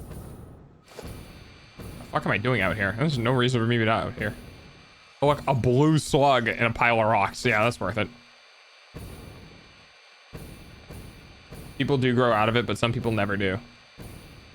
Well, I'm hoping you grow out of it, but honestly, I'm happy for any improvement, to be fair. You know what I mean? Like, anything is good. So to hear that your lungs are looking better gives me hope that you'll be able to grow out of it, but at the same time, I wouldn't want to be like, you know, oh, it's definitely gonna happen sort of situation. Yeah, exactly.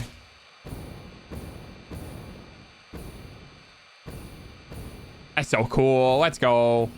Is it did you ever, like, did they ever tell you what it was specifically?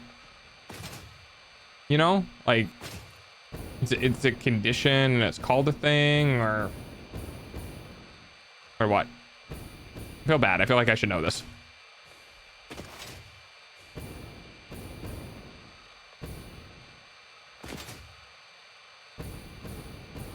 No, I just meant your lungs. Like,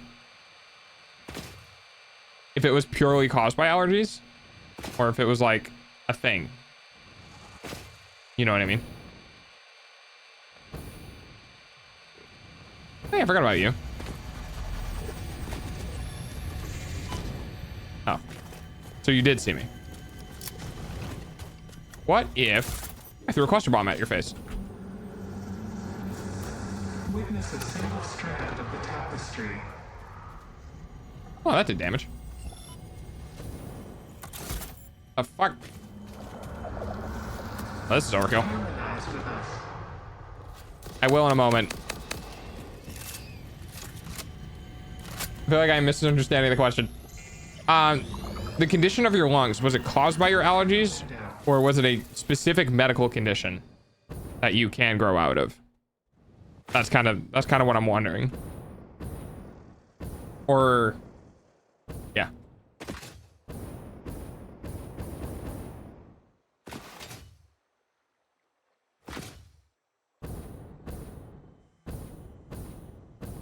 Ah, so you have asthma. Okay, I see. I got you now.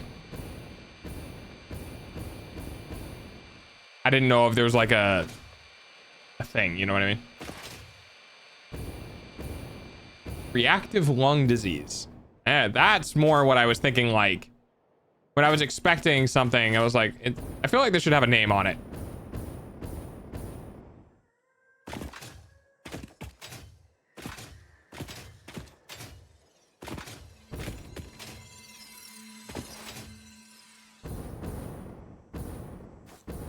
Got it.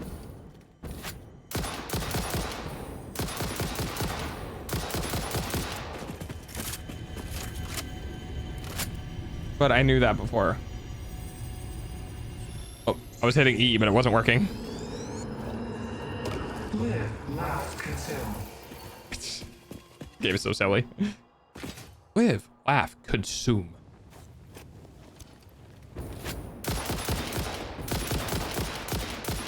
I love having a gun again.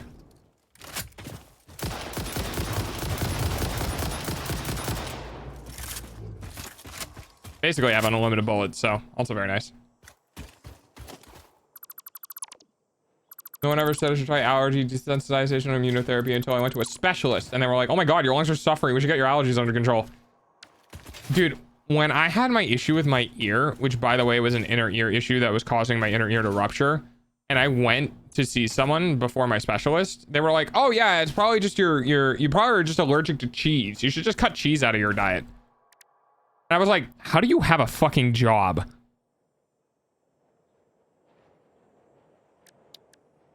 I was like, with what is going on with me and all of the things that are happening, you think it's cheese? Really? And it just didn't click until today. And I was like, yep. I guess anyone can be a family practitioner. Haha. Haha, chat. Yeah, cheese. I get it. Haha. Haha, very funny, chat.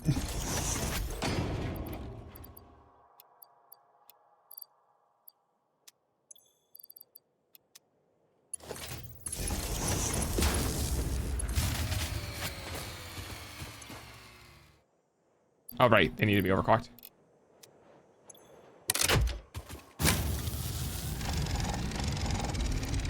Hate these fucking handles, dude. I had your stream. I hear power cutting. Business as usual. It's the... Shut up. You're wrong.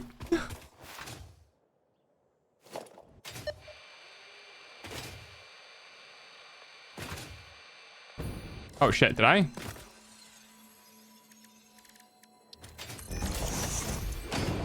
I did not. I am now.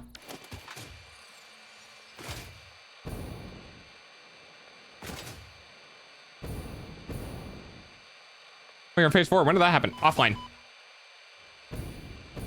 We do a little bit of offline grinding. I'm out searching for hard drives so I can get some alternative recipes. And by some, I mean all of them.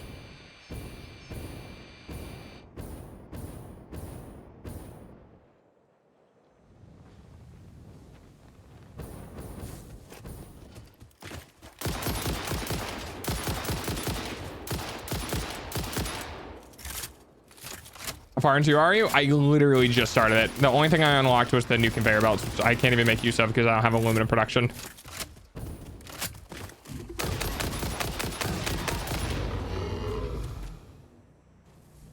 Bitch.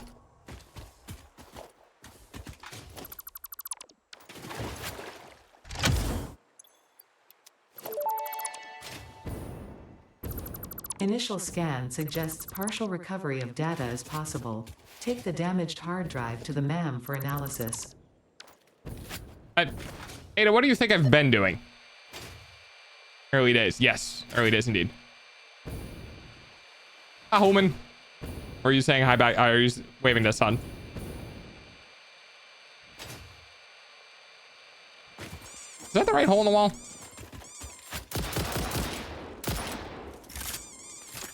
Okay, I'm just getting balled. Balls. I know when Plushy balls me, it's... All right, well, that's just unnecessary.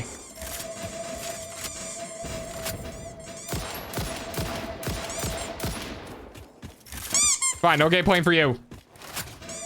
Then I had a puppy. Ah, I gotcha. Wait, we finally got her. We finally got her emote. Wait, Plushy, do you have 7TV installed? Yeah.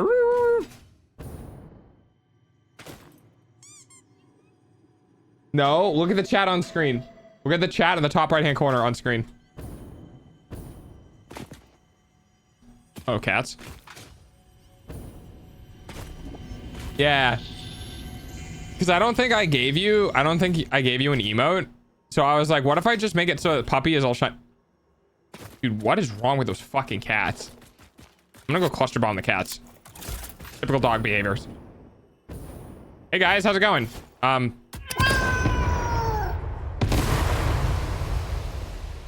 That was fun. Oh, I think is it all caps or is it? No, it's Plushie. Oh, I'm sorry. No, that is actually your emote with your name. That's right. Puppy is just the literal puppy dog. No, Plushie. If you type out Plushie, it's the puppy. Yeah. That's right. I finally got you your own emote. Yeah. Hi, Apple. Welcome back. Been a bit. Is you? I can't even keep my own fucking 7TV emotes in the line. Don't worry about it. It's fine.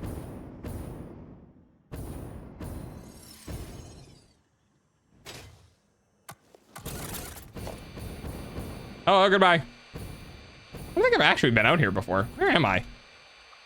Oh, that's where I am. Ow, my legs. Need to pop in more. I have just been busy. No, it's okay. I know.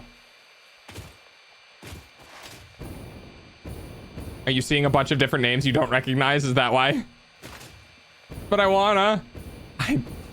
Sataroos. I know, Plushie. No, I was just saying. I missed a dog. Aww.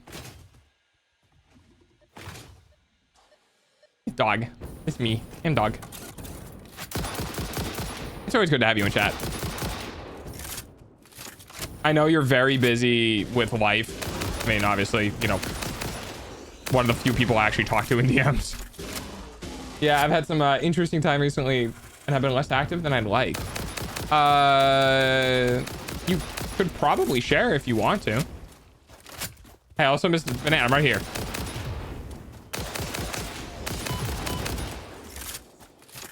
Hope you've been well. I have been good.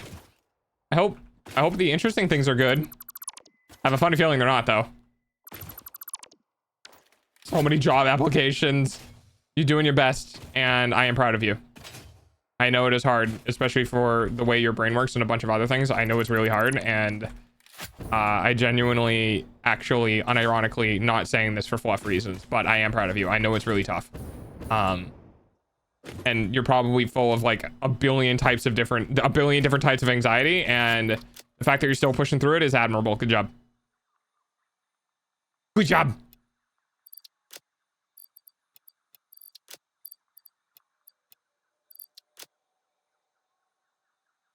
Almost like we could still hear him. Okay, all right. I'm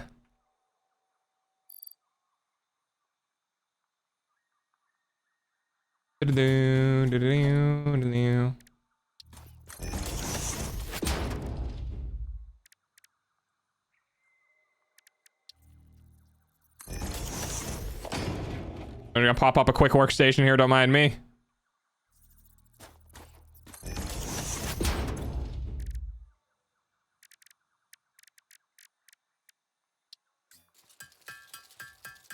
Oh, thank you. My work is also having to replace like 13 computers, so every day this week has been my... Oh my god. I am so sorry. Not much to really talk about on my end. Home renovations, moving my bedroom, and all of the stuff that entails. Broke up with one partner yesterday after way too long, honestly. Oh, are you...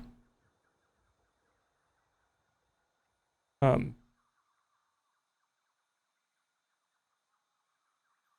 a concerning amount of dust on my shoulder, and I don't know where it came from. Is it sugar? Hang on. Oh, maybe it's flour. Sorry, I went to wipe my shoulder off, and I just felt like I was wiping off a crap ton of dust, and I was like, should I be concerned? What is this? Poly. Yeah.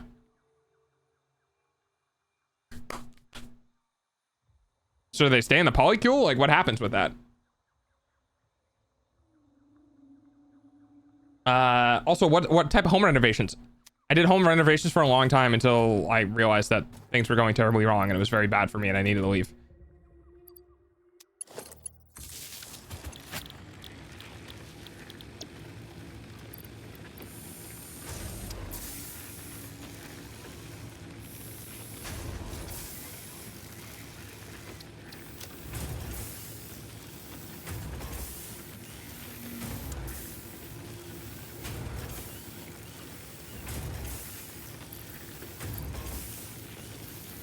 Yes, yes, give me biofuel.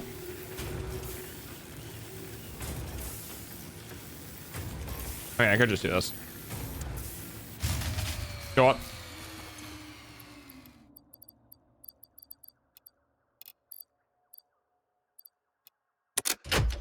I will use the biofuel to make the biofuel.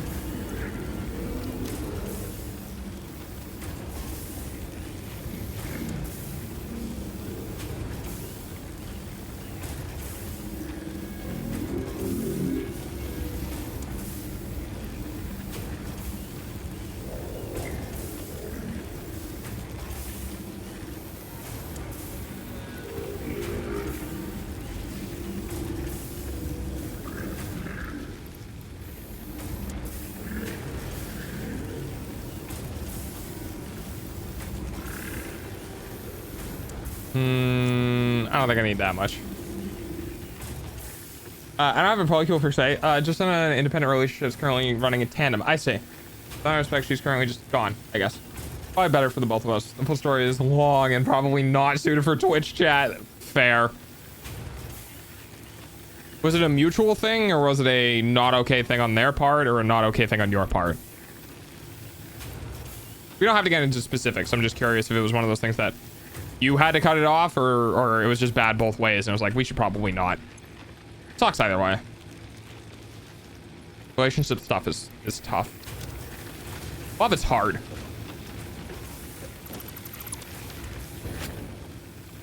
How much power did you need? You needed 120 megawatts, so only 2. I can give you the pads.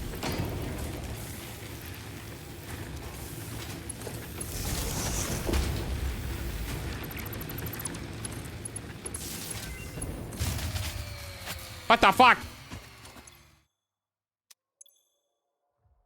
What? That's 150. You only needed 120.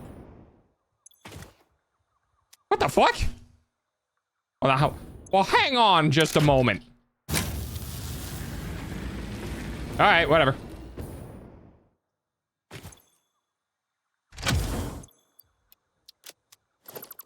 Not okay on my part. Though the stress on my end definitely impacted her side of things too. I see. That's tough. I'm sorry, bud. What happened? Are you taking a break from the factory? I talked for 2.5 hours and I went, I don't want to think anymore. The factory waits for no one. Also that.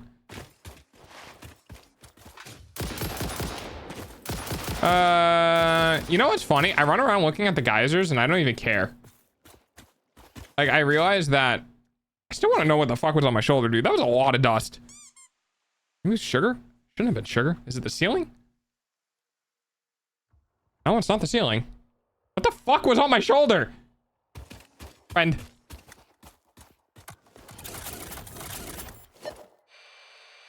You know one of those things where like something happens and you're like, oh, that's probably fine. And then you're like, but I don't know what it is. So it's Schrodinger's problem. It can both be fine and not a problem, and oh my god, everything is going to collapse and die at the same time. I don't like this. I have too much anxiety. I slobbered on your shoulder. No, it was like granules. And I don't know why sugar granules would be on my shoulder. Yeah, I have no fucking clue. I brought you dirt. Okay, so funny thing about that. So in my life, I've been on the fence about whether or not I ever want to have kids. I'm pretty heavily leaning towards don't really want kids, but I've had some conversations in my life that have not completely shut me off in the idea. But one of the funny things about that is that I realized that having a partner who acts childish but has the capabilities of an adult is actually kind of like, is that a fucking supercomputer? Why the hell is there a That's crazy. That's crazy. So anyone who knows that game, knows this game, knows how fucking insane that is. But yeah, I was thinking about having a partner who like acts childish but can be an adult. because I don't have childish, like I don't have whimsy, you know, like I just, part of my brain just doesn't have that anymore. So I don't think having a partner who's the same in that regard would be good for me. Do not question the supercomputer. I'm not going to. But that was a tier 1 drop pod with a fucking supercomputer in front of it. And I'm just like, yeah, I don't know. That's wild. That's crazy to me.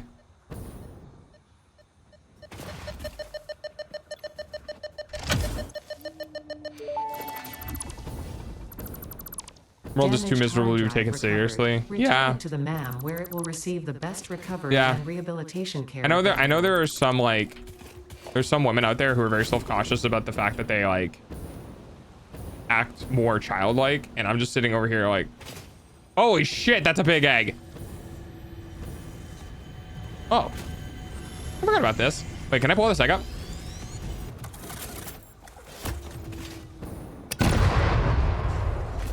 Nope. Fair enough. Have a good day. Let's do a funny Twitter post for later that's semi-related.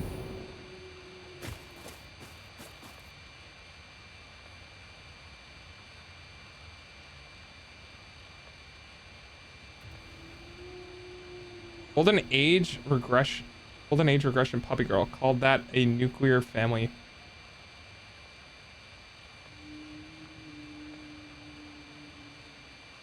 Ah, that's funny.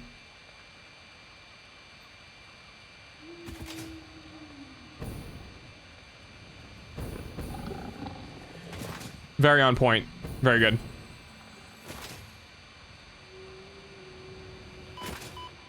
My legs! My legs!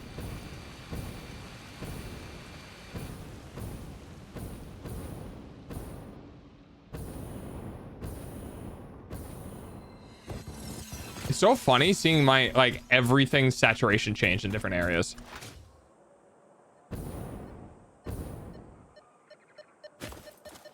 Yoink. Thank you.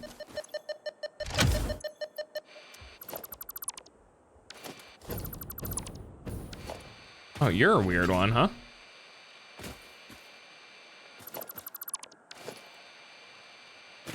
It's almost time for dogs. There are things in life Payment that you get using your serious and eyeballs. grumpy about, but those things are very rare. Yeah, I kind of agree.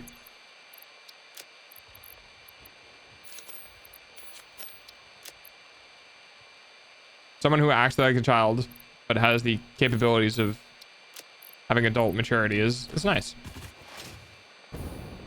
My whimsy has been taken from me. Please, may I have a drop of yours? No way, I just got a fucking Mario song. No, that's KK Slider again, isn't it?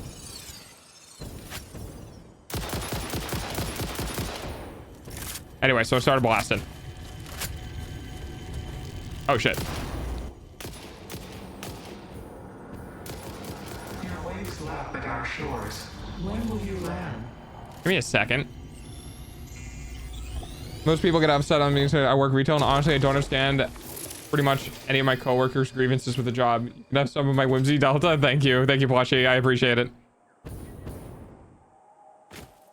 It's one of the reasons why I enjoy talking to you.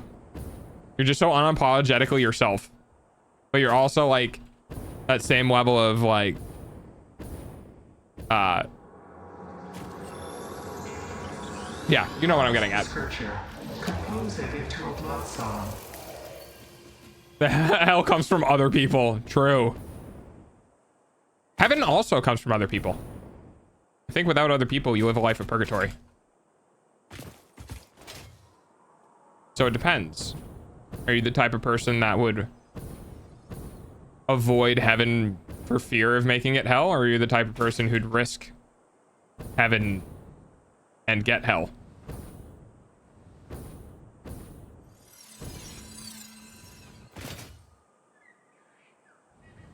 Oh, that's a Somers loot. Hey, buddy.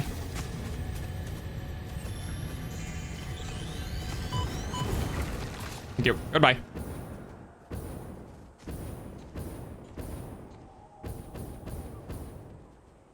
I think it's more It's more that they would rather be doing nothing than something. So your coworkers want to spend the time not having to do anything, sitting behind a register on their phone with nothing to do.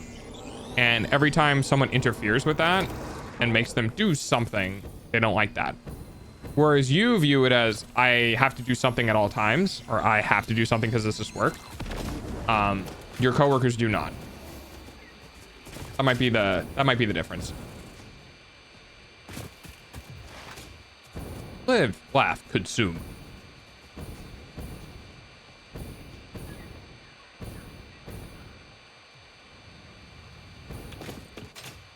You're Sam. You hiccuped for a second. Oh, all right.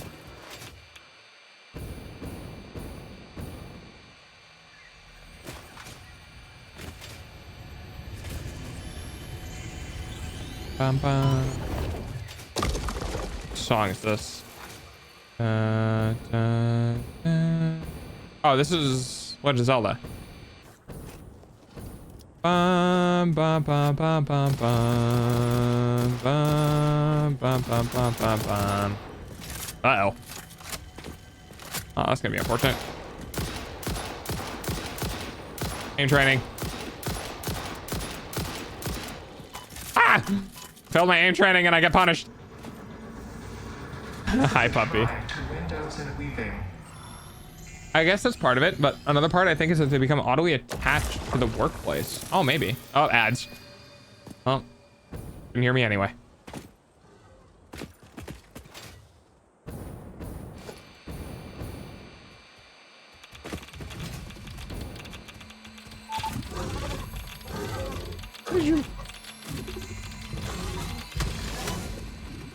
You bitch.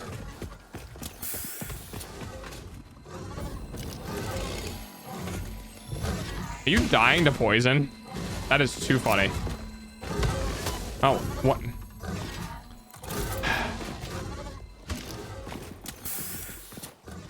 I'm gonna put a bomb in your face. Oh, you died. You died to the poison. All right, well. That was a waste of a bomb.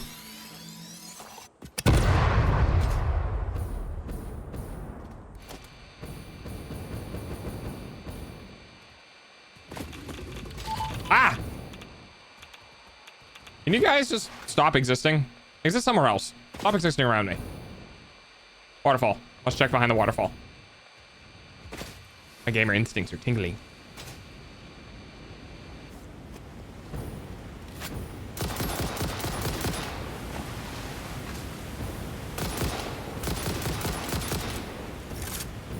You realize that they could die to fart clouds? Yeah. I mean, it is poison, right? But yeah, you just assume they'd be like immune to environmental effects, you know? It's actually funny. Oh, it's super funny. Yeah, I think it's because we have like gas obelisks or whatever. So it's probably the same or similar mechanic, if I had to guess. Stinky hog die. I think what's funnier is the fact that it was an irradiated hog that died to the fart clouds. Like, you are literally pure radiation. How are you not like... What? How does that work? Now I wonder if you took like normal hogs next to irradiation and gas, if they would die twice as fast.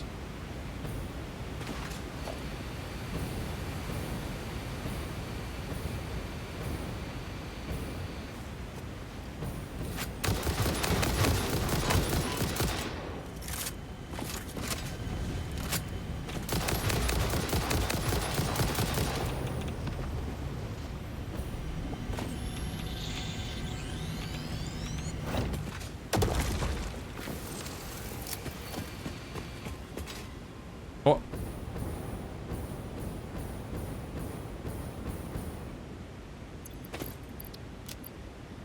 And then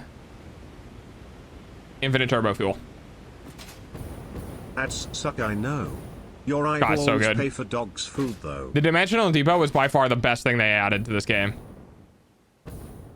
Because I know it wasn't always in the game. And the fact that it wasn't always in the game is a travesty. Oh, I have some of you. All right, who wants some bombs?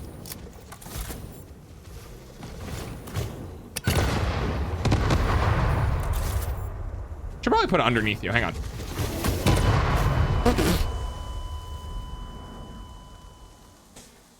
Right, I can't do that with those. That's right. I can't do that with those.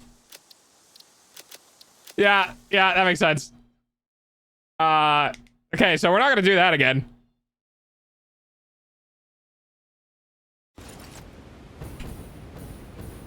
The dimensioning depot is great, although I miss sometimes having central store. Oh, okay. I mean, it is one of those glorious things of like, you don't need to use it. Ow. Cube me. You can if you want, but like, you don't need to. And I'm sure there's some people who are like, yeah, I don't want the turbo fuel, Jesus Christ. Yeah, I don't want the dimensional depot. I just want to have like a nice big factory. And honestly, fuck yeah, go for it. Hey, you guys know that that one meme? The what was it? The yeah, the meme with Goofy. I'll fucking do it again. I missed. Yeah. One more. Woo! Oh my god. No, put me back.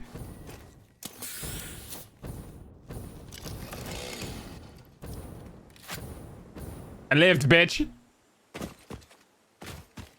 Work.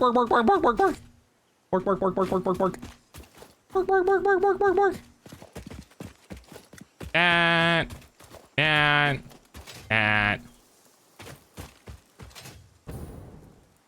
What did you need? Use, that's right.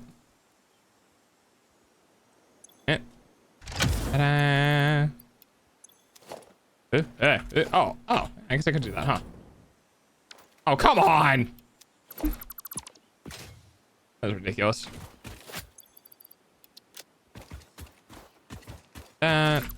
These.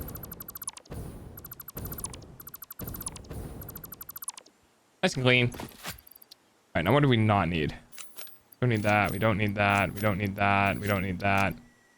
I don't need that. I don't need that. I don't need that. I don't need that. I don't know how I got so many computers, but okay.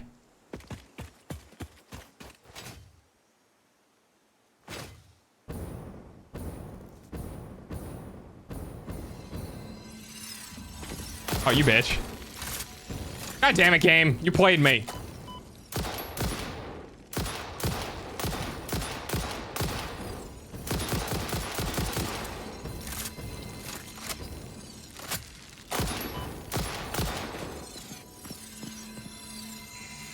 Oh yeah, I can shoot things in the sky.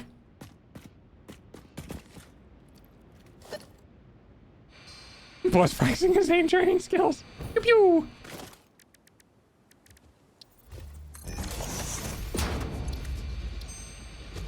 Hey. Shoot, get out of here. Hang on. Bye. Oh shit. All right, well, there's another one. All right, I'm just gonna... Ooh, health. Asthma. I'm plushy. Can I just look at my fucking research center?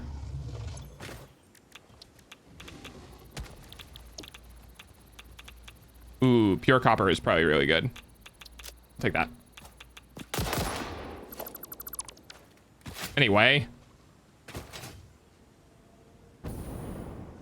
I just wanted to peek. I just wanted to look. And I got fucking almost got assassinated by a hog. Something hog rider.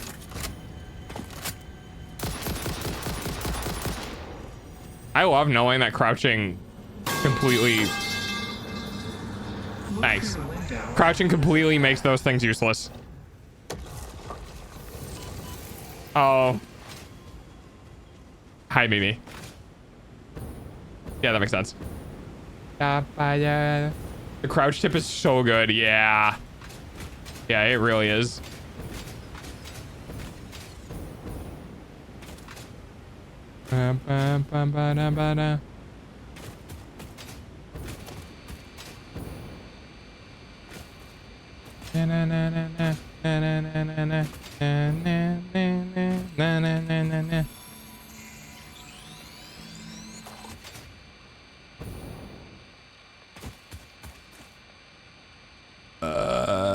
I guess we just keep going this way.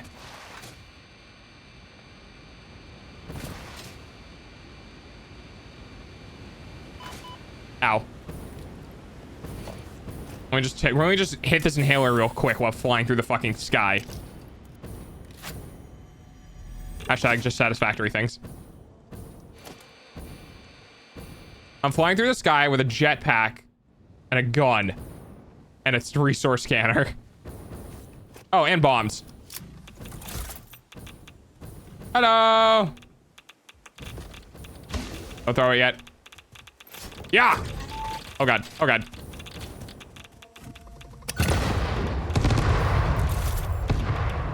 Okay, part 2.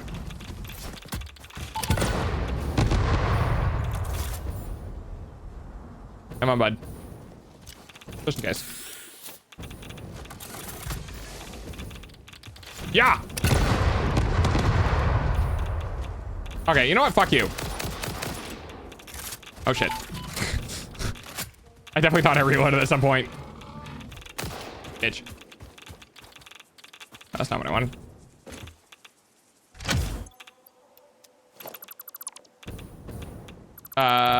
The partner I was playing Satisfactory multiplayer with set up his nuclear facility here. I kind of want to outdo him in my single player world. Do it. I mean, realistically, I'm the type of person, well, once I'm comfortable with the game, I feel like I'm the type of person who'd be like, have just one world filled with insane amount of things and just only work on one world. I mean, I would probably want to restart at some point just because I feel like it's in my nature to be like, oh, this is too dirty. I need to start over. You know, like reinstalling Windows. Ew, dirty Windows install. Ew, have to start over.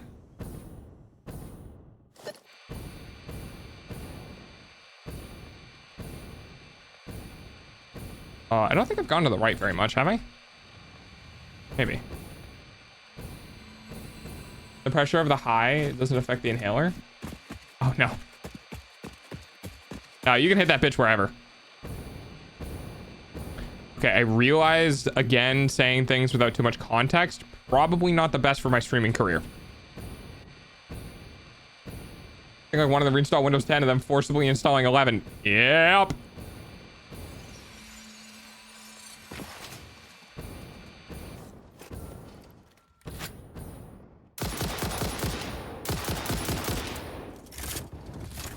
Oh god. What?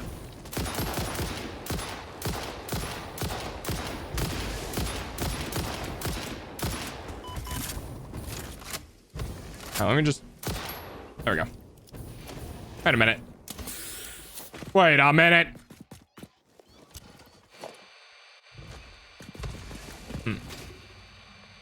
Apparently I already got this area. Definitely thought I saw a thing. Well.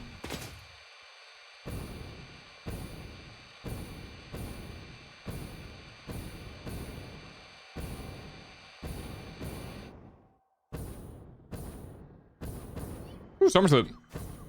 Cats! Fuck you, cats! I missed. Oh man, I missed by a mile. Maybe if I can wait for them to...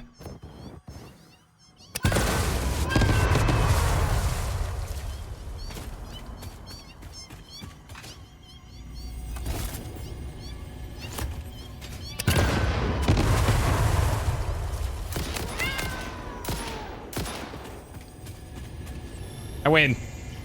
Dogs always win. I gotta run to train. Oh, thank you, Apple. Thanks for stopping by and saying hi. I'm sure life has been kicking your ass. You gotta talk about renovations, what you're doing for renovations next time you come back, because I'm like super curious. Because we can yap a lot about renovations, trust me. But I don't want to take up any of your time since you're, you know, train stuff. So go, go, go. What the fuck? There really are cats. I told you.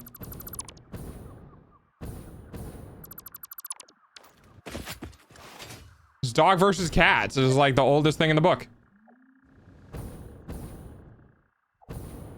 You think I would lie to you? I wouldn't lie to you guys. The time.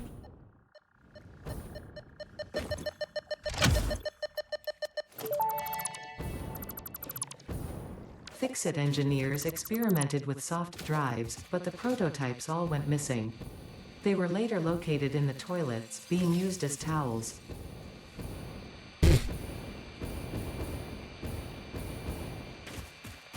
Because, you know, hard drives, soft drives. I didn't expect cat.png. Well, what? They're a cat.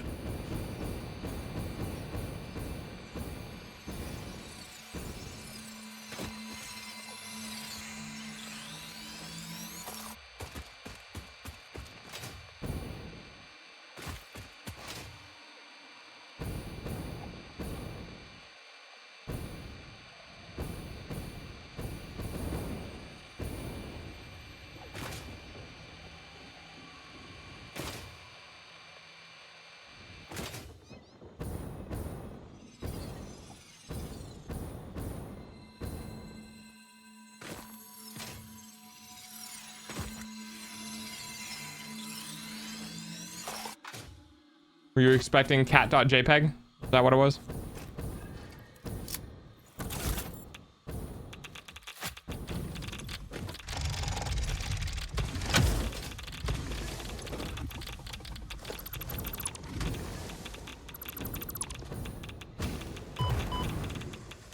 Uh-huh. Alright, I don't need to be here.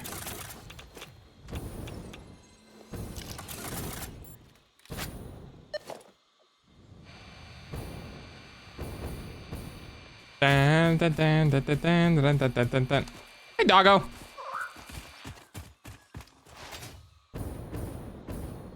Dun, dun, dun, dun, dun, dun, dun, dun, dun, dun, dun, dun. Is it exploration day? Correct. It is exploration day indeed. Hey, can you not like hang up?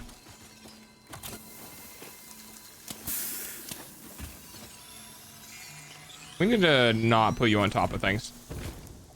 Ah, don't touch the uranium. Spicy rock. Angry fairies.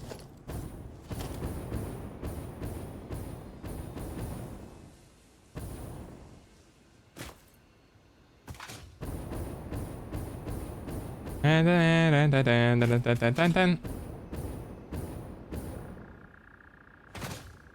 Dun, dun, dun, dun, dun.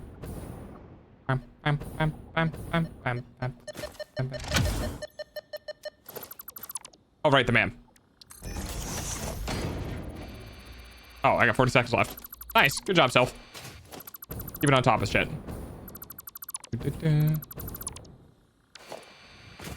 I'll grab that.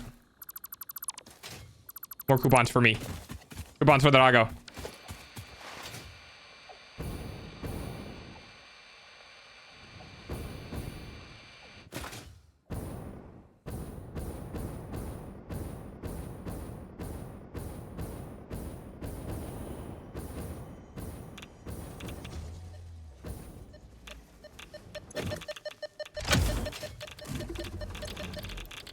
Fine.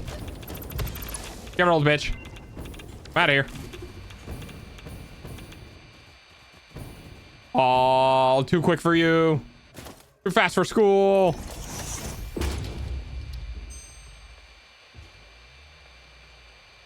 Ooh, steel screws. Those are good.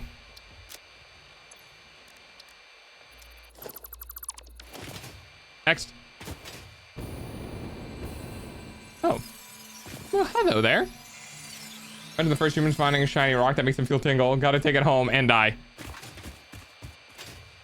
I don't know, but that would be fucking hilarious. Have I gotten that? We'll go find out. I guess I haven't.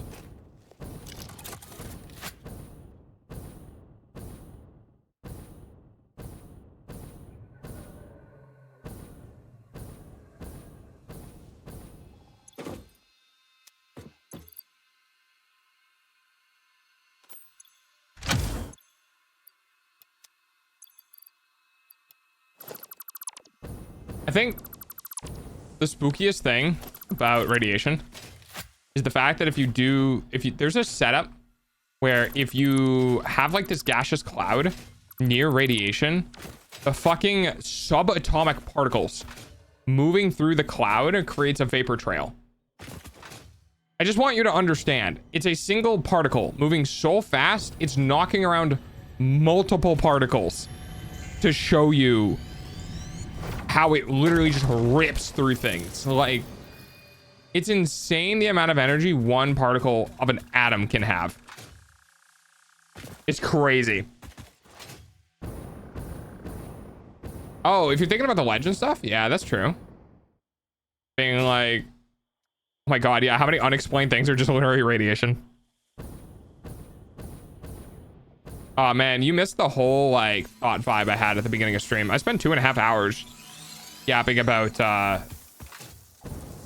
like human psychology behind like the growth and normalcy of things in their life. Yeah, there's a bunch of good stuff. If you want to check out, it's obviously all going to be in the VOD after stream. I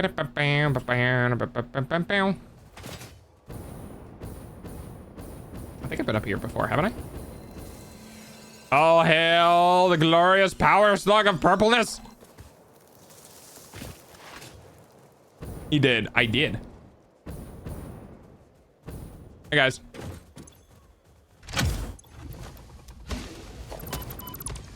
Hey, thanks for the boost. Have anything interesting here?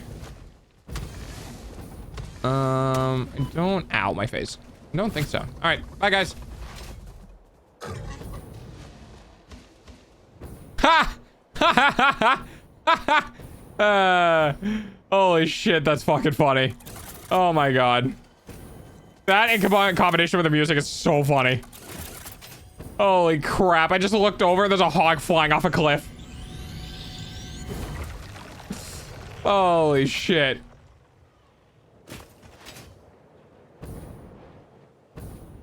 I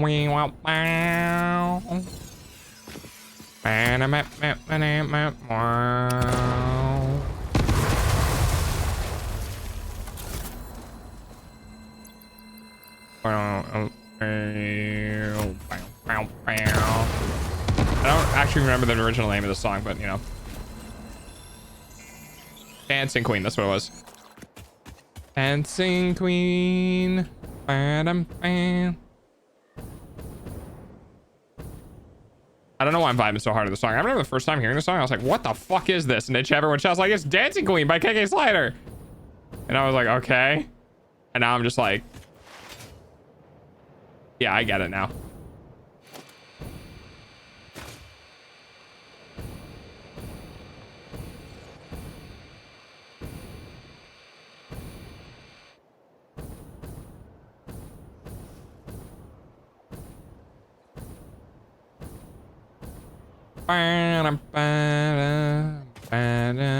Time of our lives.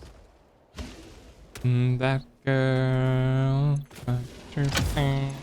and queen.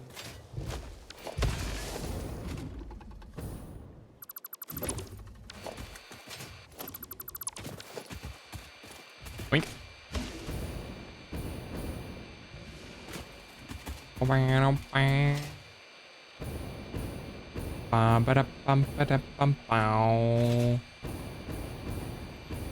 Oh, hello, orb. Ball. Yoink. My ball. Shiny ball. My ball. Hi, doggo.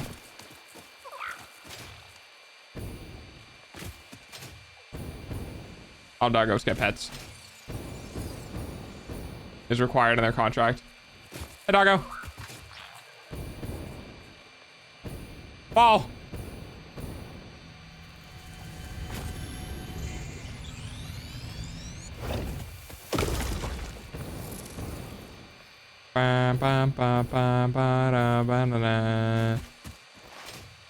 Why you can only pet dogs? Why cats don't get pets? Because cats are trying to kill us. These developers are based as fuck, and only the dogs are good. Ow, almost broke my legs. Hello, goodbye. Fucking... No, my Neum! Starting over. Okay. Oh my god, trees. Good enough. I'll take it. I went the wrong way. All right. What's up, Hog?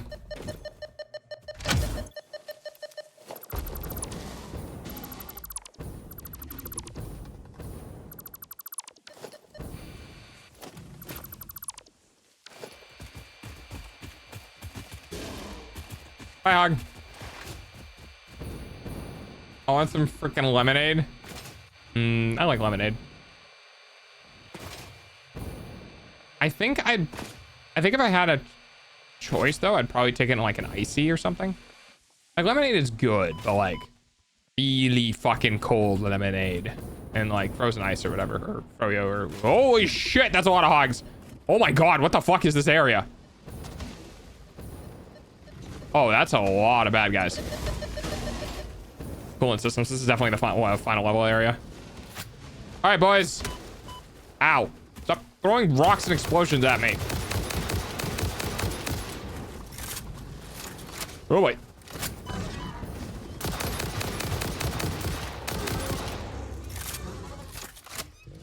All right, well, the hogs are off fighting cats.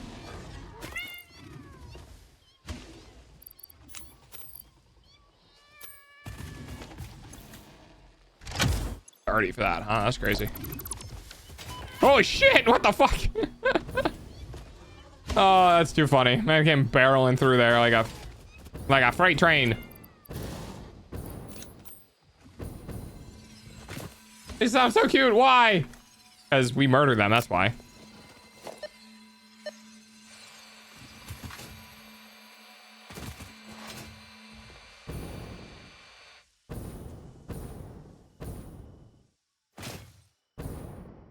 I'm really glad I found out that you can dismantle things, because now every time I see a crash site, I know it's a hard drive that I haven't gotten yet.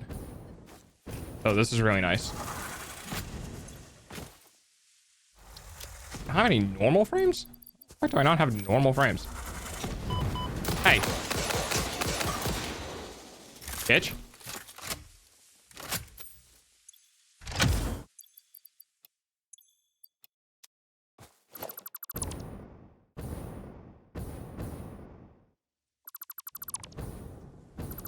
Oh, I kind of want my KK slider back.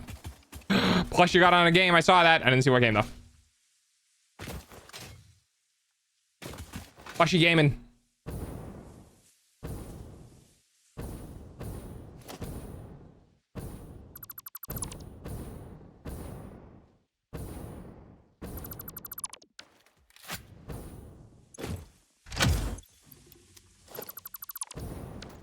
I'm so glad I just cancel all those animations and that I know that that works, because that is insanely fast. Push me in Q Gamer. Oh my god, my face. Okay, we're good. Gaming dog. Just like me. He's just like me for real.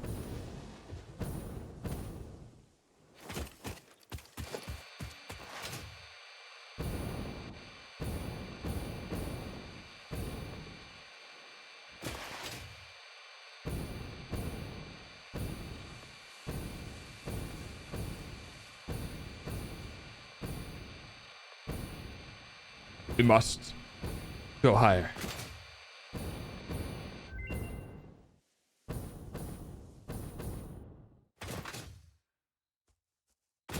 And results completed. We will get this hard drive and we'll get another recipe. Alternate recipes be crazy.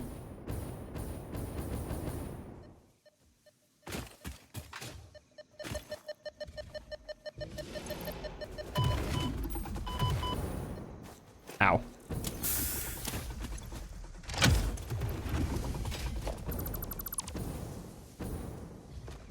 Excuse me, sir. That's not very respectable of you.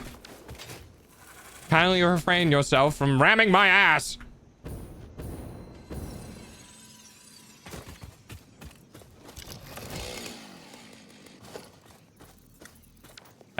What? There we go.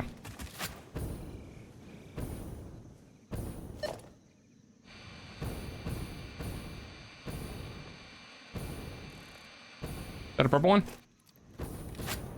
Purple one. That's not what I thought it was.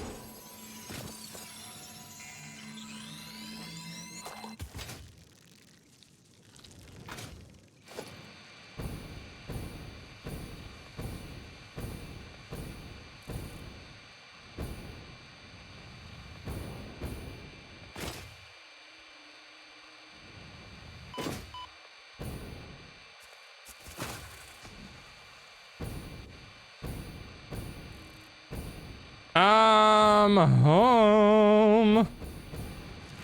Dodge a weave, dodge a weave, dodge a weave. Yeah, I meant to do that. Wait, hang on.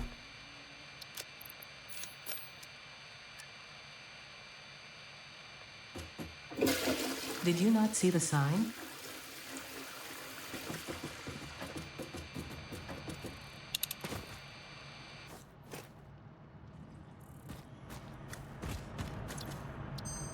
All right, what do we got? Coated iron plates, tempered copper ingot. Nah. Copper rotor or quick wire stator. Of the two, probably the quick wire stator.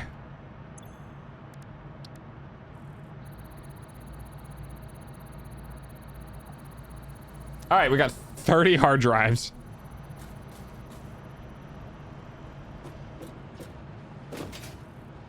I think that's it. I think that's it for our stream. In 4.5 hours, a little over, but that's okay. Nice, good stopping point. We got home, got a bunch of hard drives. I think I'm good. All right. 10 entire minutes, 10 real-time minutes, yes. But that's okay, because we're gonna go ahead and end stream now. Alrighty, guys, thanks for hanging out with me. Thanks for listening to me yap. I hope you guys have a good rest of your day. I'm gonna head off. I'm gonna gorge on food, I guess.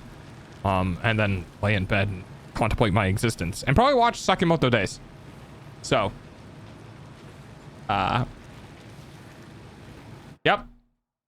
Bye. Take care, have the donut. I don't have a donut. Wait, hang on. Okay, how about this? I'm gonna check something real quick, and if it's here, we'll do that, and if it's not, then I'll end stream. So give me 1 second.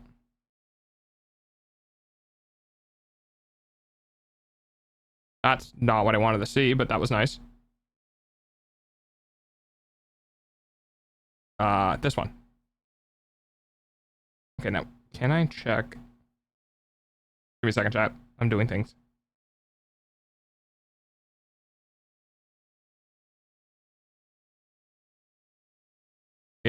Really 2 days ago?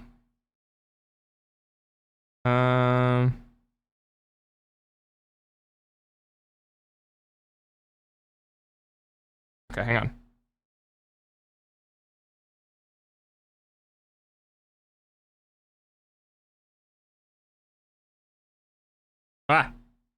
I'm not doing good at this. Give me a second. Watch party? No, not a watch party. No, it's something else. Track.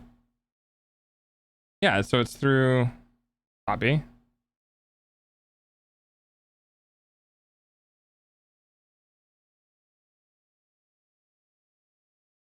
Oh, it's coming out of Texas. That's why. I mean, that makes sense. So when is it supposed to get here? The second?